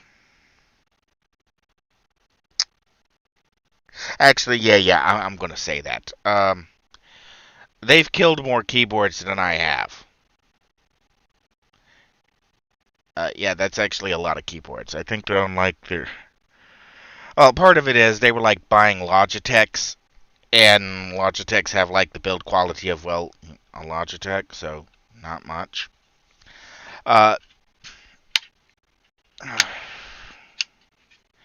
So yeah, it's really for them, their Kinesis is just like a backup keyboard. And to be fair, without a dedicated arrow pad, it's like I can get away with not having a number pad. It's like if I'm doing builds in Mid-Zero Reborn or PhD, really want that number pad. But I have other, I have the DOS 5Q. I still have the Division Zero sitting around somewhere. Just, why don't I use the Division Zero? This was something else again where I think this came up in one of the City of Heroes chats, and since I'm already on this tangent, we'll go ahead and deal with it. I don't use the Division Zero because DOS, for aesthetic appearance reasons, did little stand-up screws all around the edging of it, make it look more mechanical. And the size of my hand, with my thumb on the spacebar, my thumb naturally fell right on top of one of the screws on the front of the keyboard. And so that meant that I was kind of wearing a hole in my thumb. It's just like there would be an abrasion after a long session of anything. Typing, just writing to type, playing a game, it didn't matter. The Division Zero was a great keyboard if you had just differently sized hand than I did. If you had a slightly larger hand, your thumb probably wasn't going to be on top of that screw. If you had a smaller hand, your thumb probably wasn't going to be on top of that screw. So, whatever. So no, the Division Zero is still perfectly functional. And it got retired just because it was uncomfortable for me to use. And it doesn't matter how good your keyboard is, doesn't matter how responsive it is, none of that matters if it's not comfortable to use for extended periods. And the 5Q, the 5Q is my main, the DOS 5Q is my main keyboard right now. Again, it has the full arrow keys, the full number pad. Am I looking to replace the DOS 5Q? No, I hate to say this, but yeah, kind of. And the reason that I'm looking to replace it is I have never actually used any of the cloud-connected features. Ever. I haven't used them. And the DOS keys they're fine. It's a perfectly good keyboard. I just recently had hands-on with a drop alt keyboard with... did I? I don't think I closed drop, so maybe it's still open. Excuse me. Okay, so... alt... because I'm not even going to pretend to remember what this one. Alright, I have recently had hands-on with a drop alt with the Kaihua, or Kaihua, Kaihua. As far as I can tell, it's a different switch than the keels, whatever I've got on the Kinesis. With the Kaihua Speed Silver Linear. And I friggin' loved how that felt. I don't think I've ever really sat down at a keyboard and thought, this is just, I want this. I want those switches. But just after a few minutes just setting this keyboard up for the person who bought it. And again, this is why when I bought the Kinesis, no one else was really looking. And then by the time someone else is like, yeah, I'm in the market for a keyboard, and go, the Kinesis has already gone off sale. Drop is having a sale on the alt, so they got the alt, and then I had hands-on with the alt, and the alt arrived before my Kinesis has arrived. So then I kind of, how can I put this? My impression of the Kinesis is we're already pre-colored by the Speed Silver Linears from the Kaihua. I really hope I'm saying that right, because if I'm not, I'm sorry. Now, to be fair, the drop does offer 6 different keys, key type. They offer Halo Clear 65 gram tactical, Halo True 60 gram tactile. Wow, did I say tactical? Tactile. The Kaihua Box White Clicky, the Kaihua Speed Silver Linear, the Cherry MX Blue RGB Clicky, and the Cherry MX Brown RGB Tactile. I've used Cherry switches before. I've done the Razors. I've had hands-on with Razer with their new switches. I've got a DOS 5Q, which has DOS's take on the mechanical key switch. Most of them feel, they're mechanical. They give you the click, they give you the impact, they do what you want them to do. But none of them, something about the Speed Silver, the Linear, just reminded me more of, do you remember, does anyone remember the old IBM mechanical keyboards? I mean, like the 1970s, not ICOMs. Whatever IBM's Unix was. How don't I just look it up? I'm already at the keyboard. I'm already on a tangent. IBM mechanical keyboard. Oh, there's actually a Google search for it. So, alright. The original Model M. Yeah, the IBM Model M keyboard. And okay, this was actually what was this? 1985. Now, if you've ever had a Model M keyboard, it was what I learned to type on. Well, no, okay, technically it wasn't. The IBM Model M was like the third or fourth keyboard that I had. And part of this goes down. You can actually probably check how old I am when I tell you what my first computer that I remember was. It was branded AT&T. There's only been one computer ever sold that was sold branded by AT&T. So it was an AT&T, then an Apple, I think an Apple IIe, and then an IBM PC compatible, which had the Model M keyboard. So that may have been third.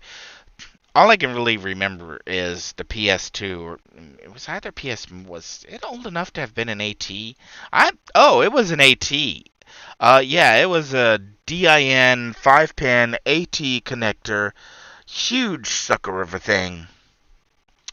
Uh, and that was what I learned to type on. And so, when membrane keyboards came around, and you couldn't buy anything but membrane keyboards, like it was what everyone always made, because, well, everyone wanted membrane, because it was just cheaper to make. And then, got back into mechanical. Um, yeah, they say over 10 million Model M's were shipped. I believe it. Alright, so apologies for that dive down into the dive down. It's sort of like late night. I really should be finishing this up. Oh, okay. So, Steam Build. Valve could use their infrastructure to offer compiling build service and publishing on the Steam platform, a central repository like GitHub, SourceForge, or other online hosting solutions. By offering network-attached processing, Valve adds value to the cut it takes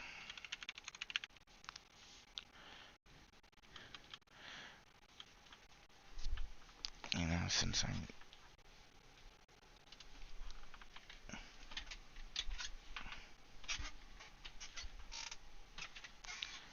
let's see if I can make myself a little more comfortable. By offering a network attack processing, Valve adds value to the price premium it charges over other services, other distribution services.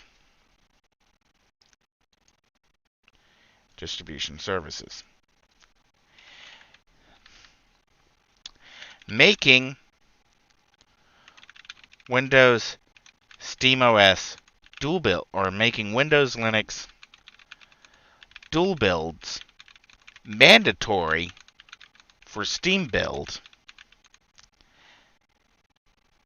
helps push devs to better coding practices. Let's get ourselves a standard.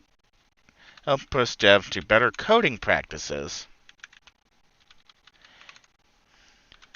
This also gives Valve a repository of the game's source code of the game's source code, allowing Valve to automate executable compilation to new AVI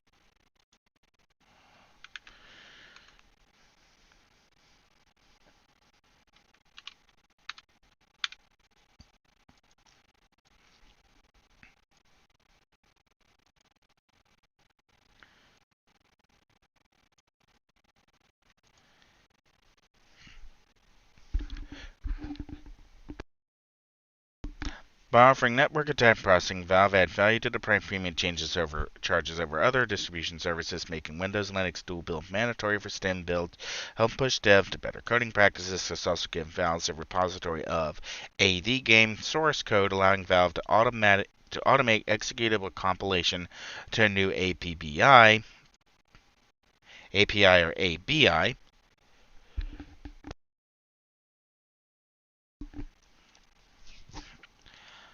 thus pushing devs away from separate SKU mentality practices. Okay. And we had our arrows over here. And we'll do red. Okay. So this is where I think this is all going. I think Valve started with Steam machines. They put trust in the design manufacturers and equipment manufacturers. They didn't quite understand the hostility of the downstream they were using to the upstream distribution it was based on. And developers and publishers weren't really interested.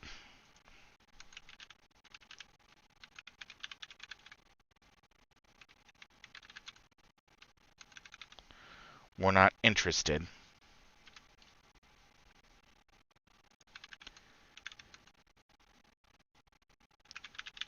We'll go ahead and say it. Developers and publishers were not interested in profits.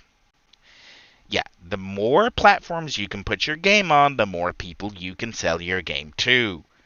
More platforms are a good thing, so if you're not taking steps to implement good coding practices and you're not maximizing the amount of platforms you can hit with your release, then you are not interested in profits.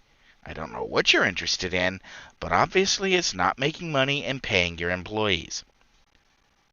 And then we have from Steam Machines to the SteamDeck, and then from the Steam Link, or rather Steam Link to SteamDeck. I think we're going from SteamDeck to maybe the Steam Phone, and then to the Steam Display. And I think that part of this to push us along. Do I think Valve will release a laptop? I don't think so. I don't think there's enough laptop vendors out there who already could, take SteamOS and put it on a laptop or make it available as a build for the laptop, that Valve getting into the market for a laptop, I don't think makes sense. Same with Valve getting directly involved with Steam Machine selling desktops. That's not really... If building bespoke equipment that solves a specific problem that other vendors just aren't approaching properly or are not willing to approach properly, and, we'll pick on AMD. AMD made several mistakes with the Radeon 5000 and 6000 series. Namely, they didn't really understand the contracts they had with the add-in board partners, nor did they quite get the pricing right. And I'm going to say it like this: the 6600 series is overpriced by at least $100 minimum. Now, that being said, I do understand that AMD is effectively held hostage to that price point by the cost of the memory chips and by the cost of the fabrication foundry that is producing the hardware. If AMD is having to pay a substantial amount upstream, then it doesn't matter that the product is overpriced. I'm pretty sure my cat's meowing again. I'm just not sure where he's meowing at. Oh, now I guess we're going to find out how far that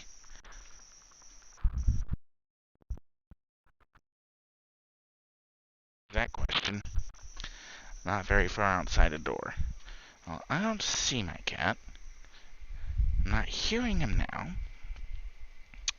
So I will assume for the moment that he was just talking to be talking. Well, he's a cat. It's what he does. Oh, wow, I'm probably, getting close to 4 hours. Okay. Oh, I forgot. I changed the height on this chair to make this more comfortable since I changed the position. Anyway, like I was saying, one of the other things I bought recently was a Varmillo desk mat. And real quickly. Let's make sure I'm saying that right. And search desk mat. Okay, yeah, Varmilo, Varmilo. Uh, and I bought one, and I actually kind of fell in love with it. It's a lot more comfortable for having your entire desk turn into a mouse pad. Gives me a lot more freedom to, where can I place my keyboard. It's a lot more comfortable for my wrist to be on. I now got more freedom for the mouses wherever I can put the mouse. And so I bought a second one to, go with the media server. And because I've now got a second pad, I've basically been able to reclaim a corner, and so I've kind of got this draped over. It's like something I got at Costco. I'm not even sure what you would call it. It was supposed to be like an outdoor container, and I wound up using it just as a tabletop. But now with the desk mat on it, it's got a little chair pulled up, and now getting used to. Okay, I don't. It's where I'm sitting at is now different.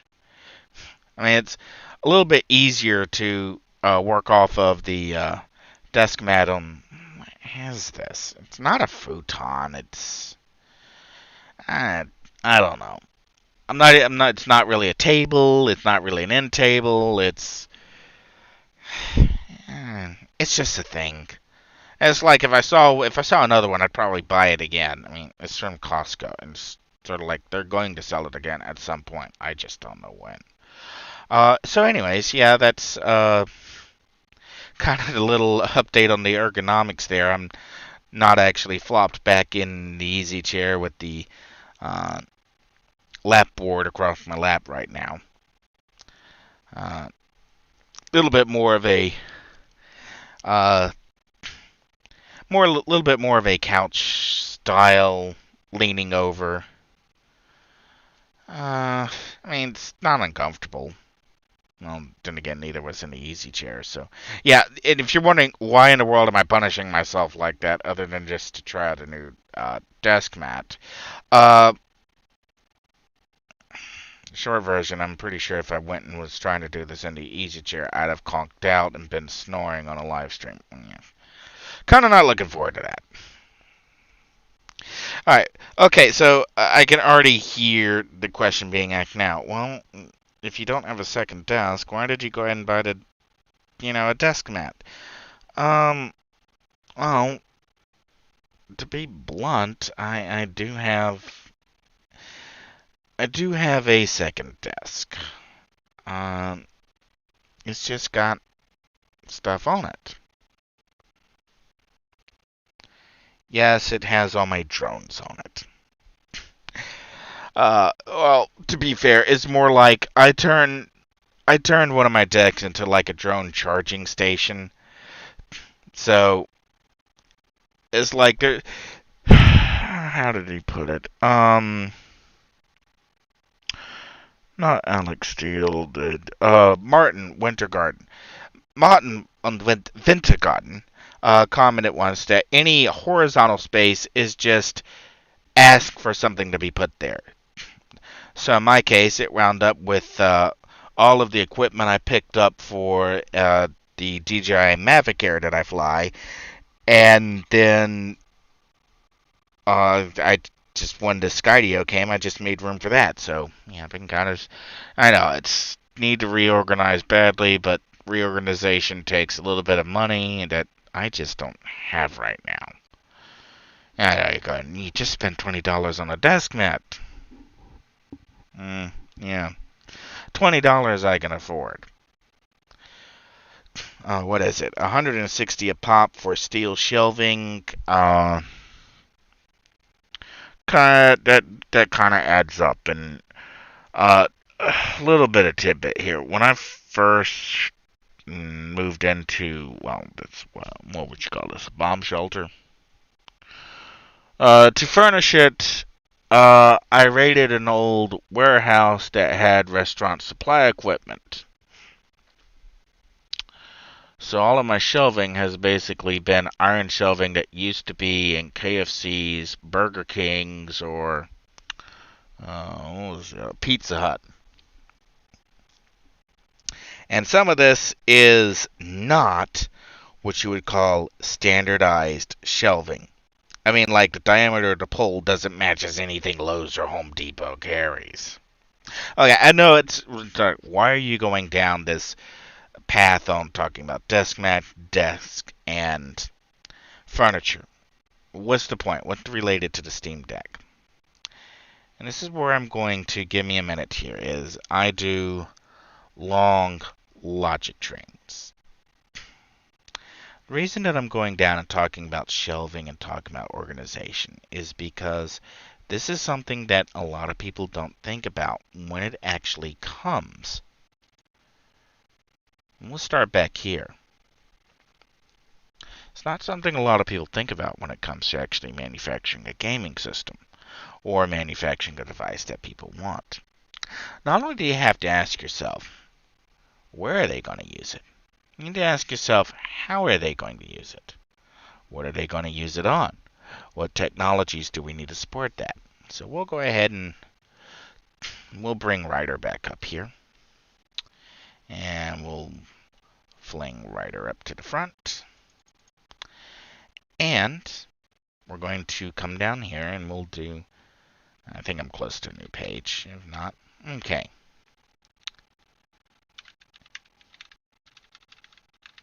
Infrastructural questions.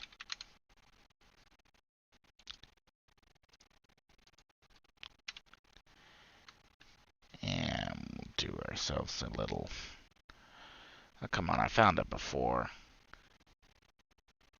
Alright, I had to click here. No, was it? Oh, no. Here it is. There's our little dots. Infrastructural questions. How will the product be used? Who will use the product? In what conditions will that product be used?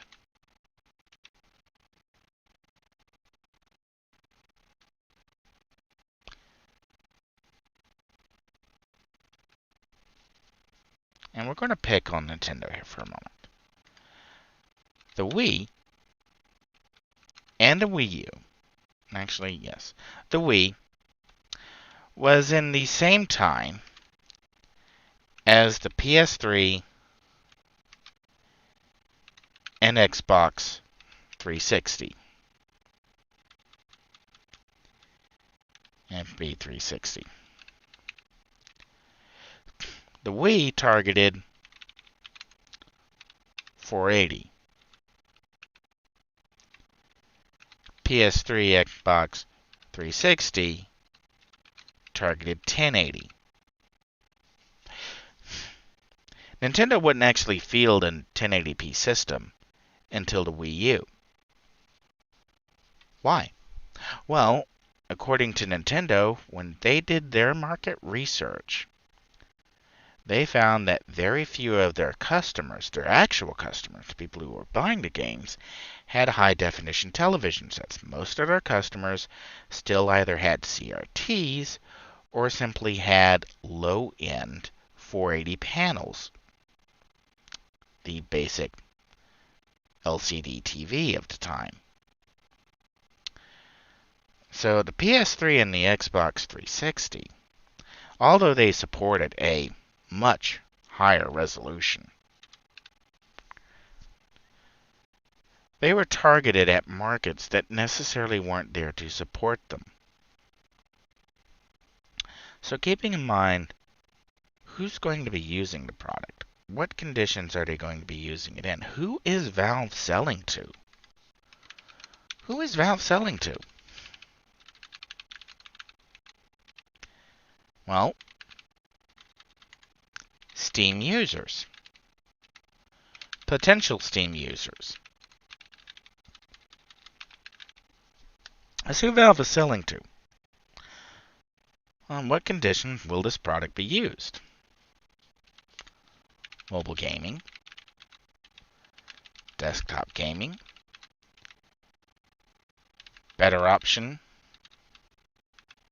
or more likely to get a Steam Deck through direct sale than a graphics card at MSRP. And this is why I went on that tangent on what I'm using to actually do this stream, on the products that I actually have, the keyboards, the mice, the desk mats, the furniture, the why I don't have this furniture, because these are kind of questions that do get asked. What kind of television are people going to hook this up to? What kind of monitor are people going to hook this up to? We see on the Steam Deck page that it's being used as a desktop computer, but who's actually going to use it as a desktop computer versus buying a laptop or just using a desktop computer? Under what conditions would somebody want to hook this up to a computer? Dorm user? Well, let's write that down. Under what conditions would the Steam Deck make sense as a desktop computer? And this is why I did that little, just hilarious, completely out of the blue rant about furniture, steel shelving, where I got it, why I have it, what it's going to take to replace it. Because right now, I don't have space to put a great big honking media server, ATX chassis, and a monitor, and a keyboard, and a mouse. I'm having to find different places to put this. But with a device as small as the Steam Link, more options become available. I'm sorry, not the Steam Link, with the Steam Deck, more options become available. I could realistically put the Steam Deck and a monitor and a small TKO Kinesis board and a mouse on the same place where I have my drone equipment span out. I can find another place to put the drone landing pad.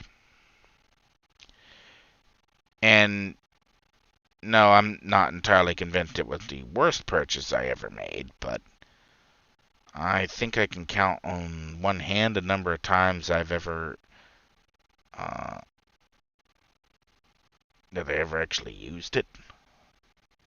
I think it's like when I first got it, and the point is,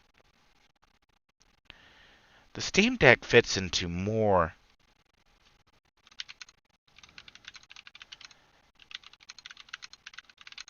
edge case scenarios. The college student with the space limited dorm.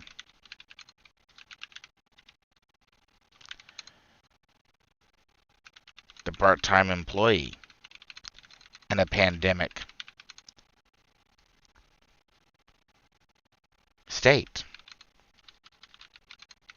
or country, living with relatives. And we'll just dial these in one more. The commuter.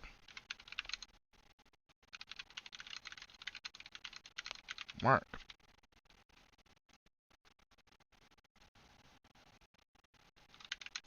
The office worker.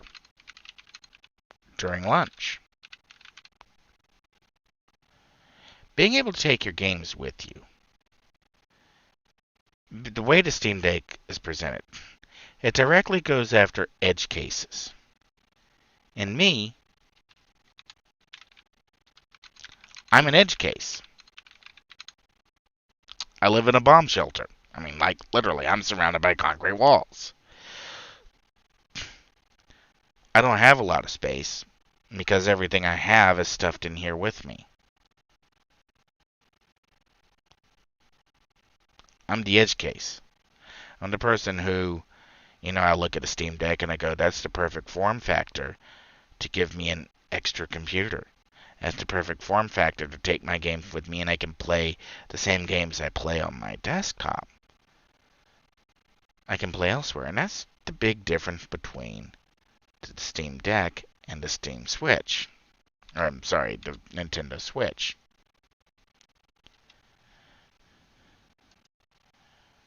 Steam Deck versus Switch. The Deck is all of your existing Steam games.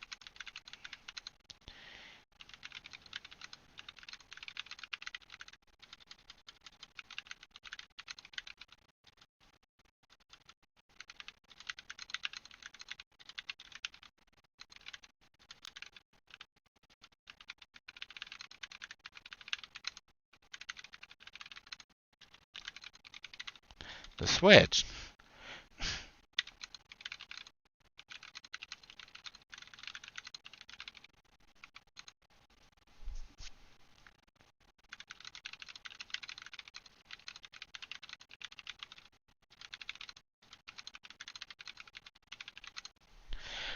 and this is a direct shot at the Virtual Console.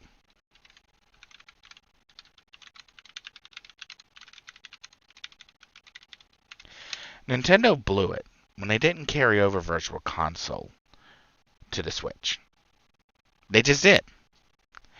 Now, I can understand from a development point of view,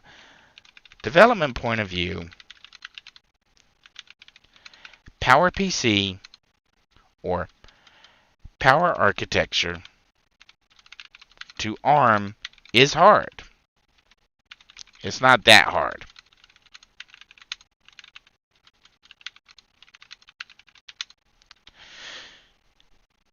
By not doing the work to bring all of the games that exist on Wii and Wii U that could be bought digitally, that could be bought online and attached to an account to the Switch, so that all a gamer had to do is just pick up their Switch and they had their existing library of Nintendo games right there, ready to go, 0 day, was a catastrophic error. The Switch is a great console. It's given me lots of fond memories. But it doesn't have my game library with it.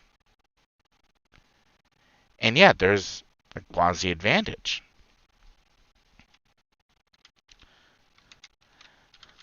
The Switch has retail release games. Publishers and developers have avoided physical retail releases for Windows Linux clients for decades. I mean, you can't like walk into GameStop or Walmart and just pick up a PC CD-ROM that'll install in your Linux computer.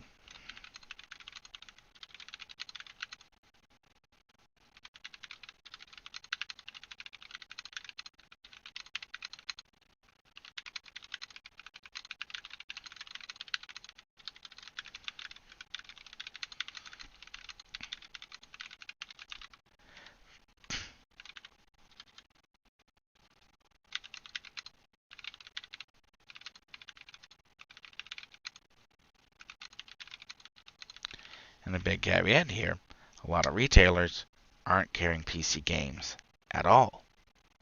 They're just not.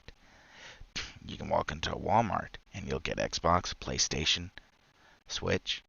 You'll even get old, Xbox One, PlayStation 4. In some cases, Wii U. And depending on the retailer, you may even find Xbox 360, PlayStation 3, and Wii titles. But you won't actually find a section for PC gaming. You'll find PC gaming hardware like mice, Ethernet cords, headphones. But you won't actually be able to buy, and this is true with a lot of retailers, Walmart, Target, GameStop, Rhino Games. I think that was actually a local one, so maybe doesn't really count as a nationwide franchise. Part of that is due to the dominance of digital releases. So what's Valve doing?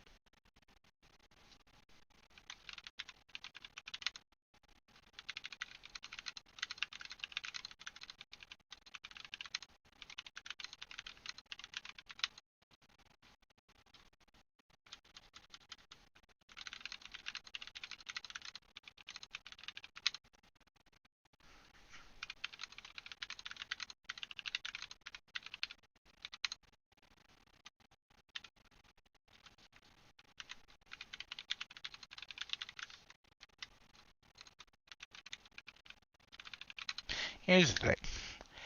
Steam has had an offline mode for years, where you can play your games that are already stored and saved on your hard drive.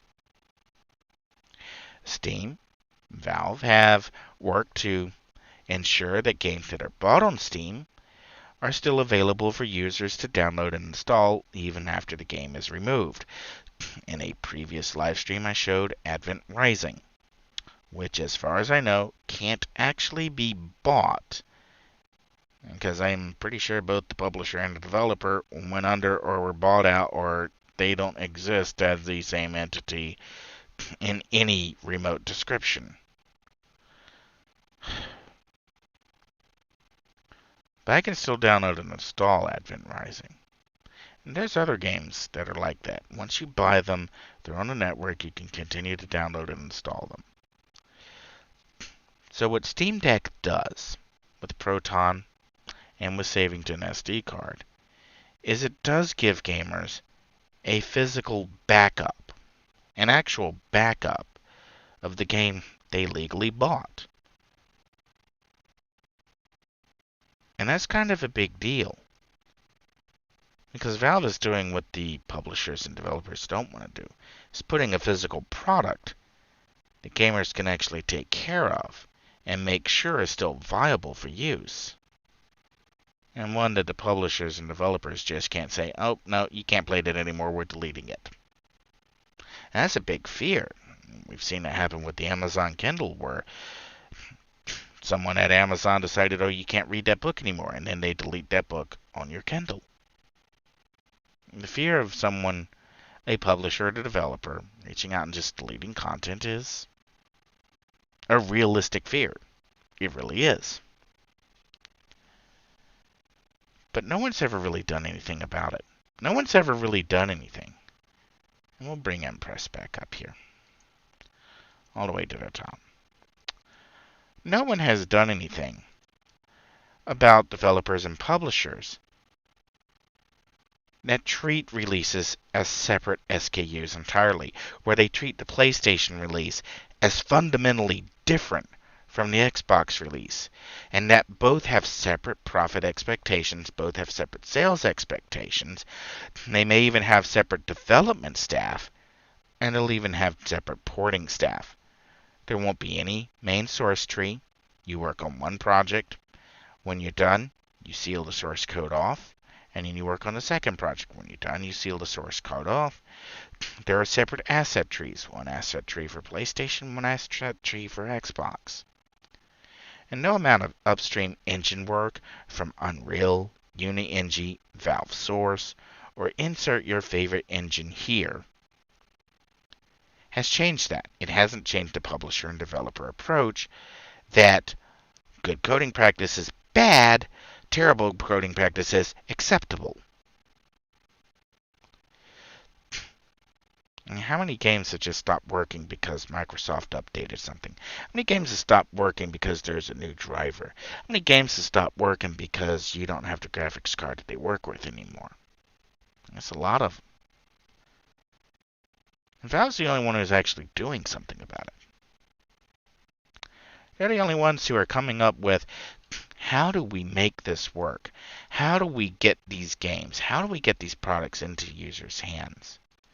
And that's why I'm again convinced that a Steam phone, just a bare bones device that is, like the Steam Link, it can process games locally, but it's really designed to just stream the games over network or over a Wi-Fi network or over 5G or over 6G or whatever. And we'll probably see it with USB Type-C out, probably using a MediaTek chipset just for cost reasons, and if you're performance limited at a resolution anyways, let's say your screen resolution is a 1080 or whatever. It's like I could go grab the ZTE Red Magic 6 and see what it's wait, no, I have the lap phone that I nearly killed right here. I can just look at it. No, I'm not talking about the Leico. I've never actually killed the Leico, and again, to reference earlier in this stream, the Leico it's always been my go-to phone whenever I've destroyed a new phone. So it's always been in like a protective case, and I've always just kept it updated on Resurrection Remix. It's just a perfectly good phone.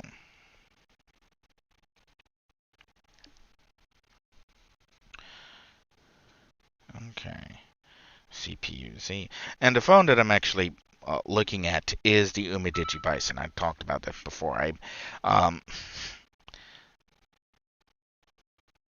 Yeah. I know. Power level low. It's already manually charging. And the device. Okay. 1080 by 2340. So pixel density 406 dpi. Doesn't actually give me the aspect ratio. I think it's like 16 by 10. No, not 16 by 10. I could look it up, but basically into the talk portion of this stream. Oh, wow.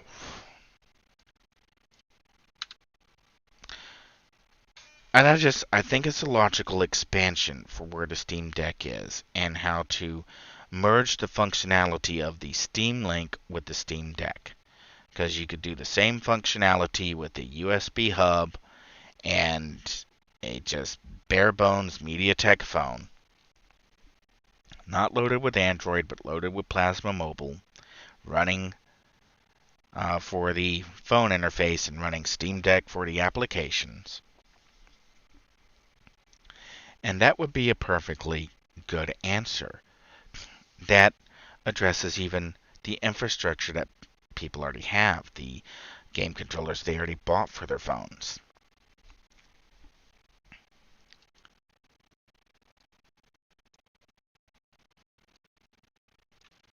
Okay, I may have to format text, spacing.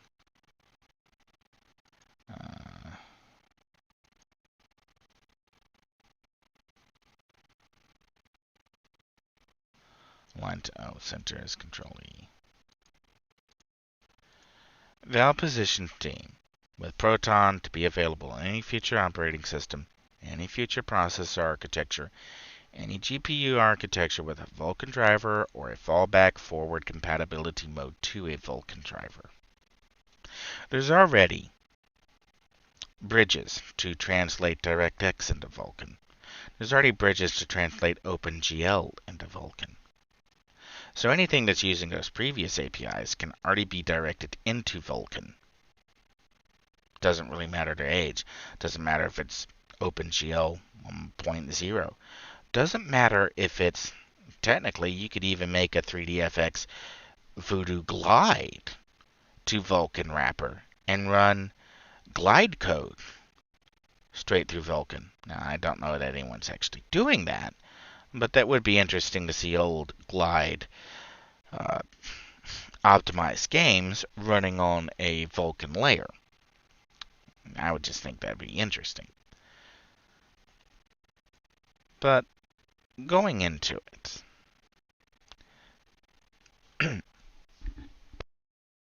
and with the Steam Deck, Valve is really setting a benchmark performance. They're setting where the product should be, how it should be, what it should do. And yeah, there's been other handheld computers out there. There's been other gaming computers. been a lot that have gotten a lot of interest on Kickstarter. But all of them have basically been about trying to run the same software infrastructure that already exists. And that's problematic.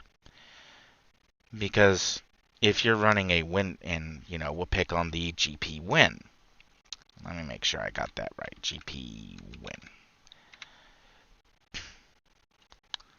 No, I don't want GP Win handheld. Okay, the GPD XD Plus, the GPD GPT Win 3, the GPD Micro PC, the Windows Switch unboxing, $7.99 GPD Win 3 handheld. Okay. The problem is, if you're running a Windows system, you don't have access to the drivers. You don't have access to the operating system. If something goes wrong, who's going to fix it? If you need a new driver, who's going to write it? And that's the thing with the Steam systems. Valve, by using Arch Linux, by using the Radeon open source drivers, Valve has control over the system. Valve has answered. They've looked at how will the product be used. They've addressed, you can use it as a handheld, you can use it as a desktop. Who will use the product? Steam users and people who maybe don't have Steam yet. And what conditions will it be used? Well, there's lots of different conditions. Does it make sense to make it work as a desktop processor? Yes, it does. Does it make sense to make it work as a virtual reality system? Actually, yes, it does. And it's like recognizing that what the edge cases are. And being able to say, yeah, I'm an edge case. This actually fits. This fits for me very nicely. And to point in going down SteamDeck versus Switch, neither Valve nor Nintendo would really want people to make that comparison because it's not a fair comparison. Nintendo's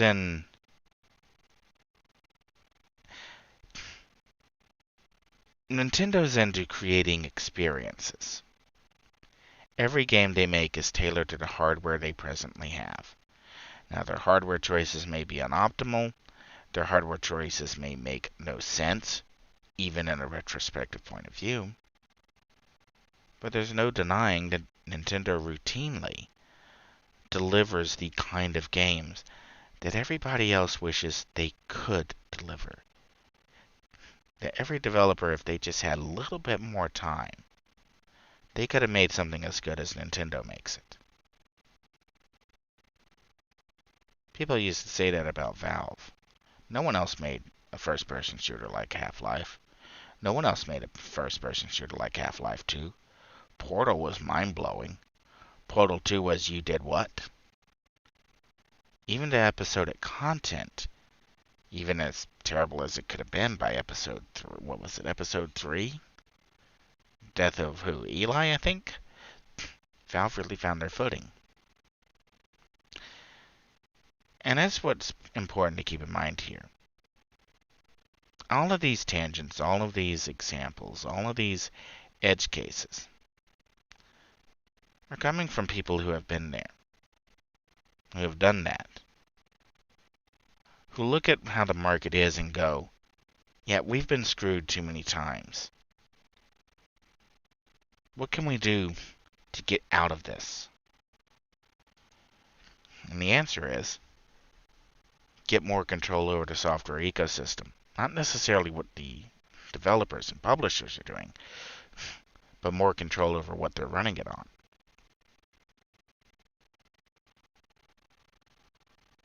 Hang on.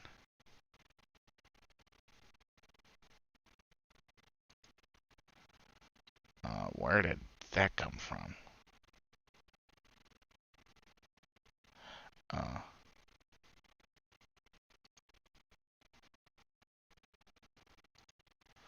Is that even in this playlist?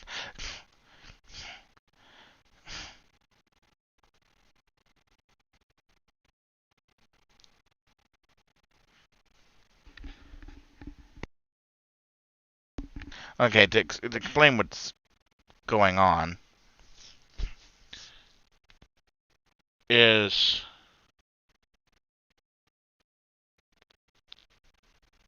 YouTube Music does this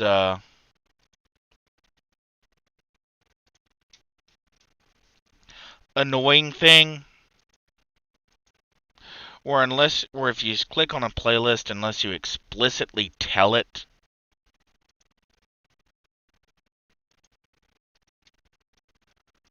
to play only that playlist, it starts adding uh songs of its own designs. Like, just autoplay something else. And in this case, uh it just started playing I Built the Sky, Rage Against Gojira. Which, all I saw coming across the screen was Rage Against Gojira, and I'm going, what the what? And if you're not familiar with this, Gojira is one of the biggest metal bands going right now. They just had a new record, new album that was just released called Fortitude. I have listened to Fortitude, and it is awesome. It's really good. So I'm assuming that I Built the Sky decided to do kind of a thematic mashup between Gojira's sound and Rage Against the Machine. So yeah, you kind of just out of nowhere came this, pleasant. If you're not familiar with I Built the Sky, the best description I've ever heard of them was somebody who described it as stainless steel. That is clean and shiny. It's not heavy metal. It's not rock. It's stainless steel. And so Rage Against Gojira, that just was what? That doesn't sound. Yes, it sounds like Gojira. I have this sneaking suspicion that no. Okay, there we go. Why am I getting echo back in my ear? What is my audio system doing? Applications, devices. Yeah. Okay, apparently I have lost volume. And I'm...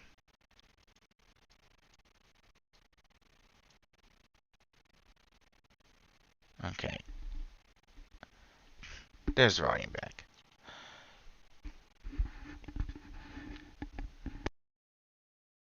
Yeah, and if I crank the volume up high enough in my headphone, then I start being able to hear myself in the monitor on it, which is a little disconcerting. But it does kind of make the verbal tics a little more obvious. Okay, I really need to wrap this up and get that thing called sleep. I'm probably going to expand this out, fix a little bit more of the editing, and we'll do another live stream, shorter one hopefully. And since we've got kind of the notes here, we'll just build on that, try to keep it more focused and more in tune, and try not to go all over, and maybe lay off some of the examples. Alright, so this has been Aurian Archive. Since I can hear myself and hear my voice cracking and breaking, I think I'm going to call it there for tonight. This has been Hybrid Theory.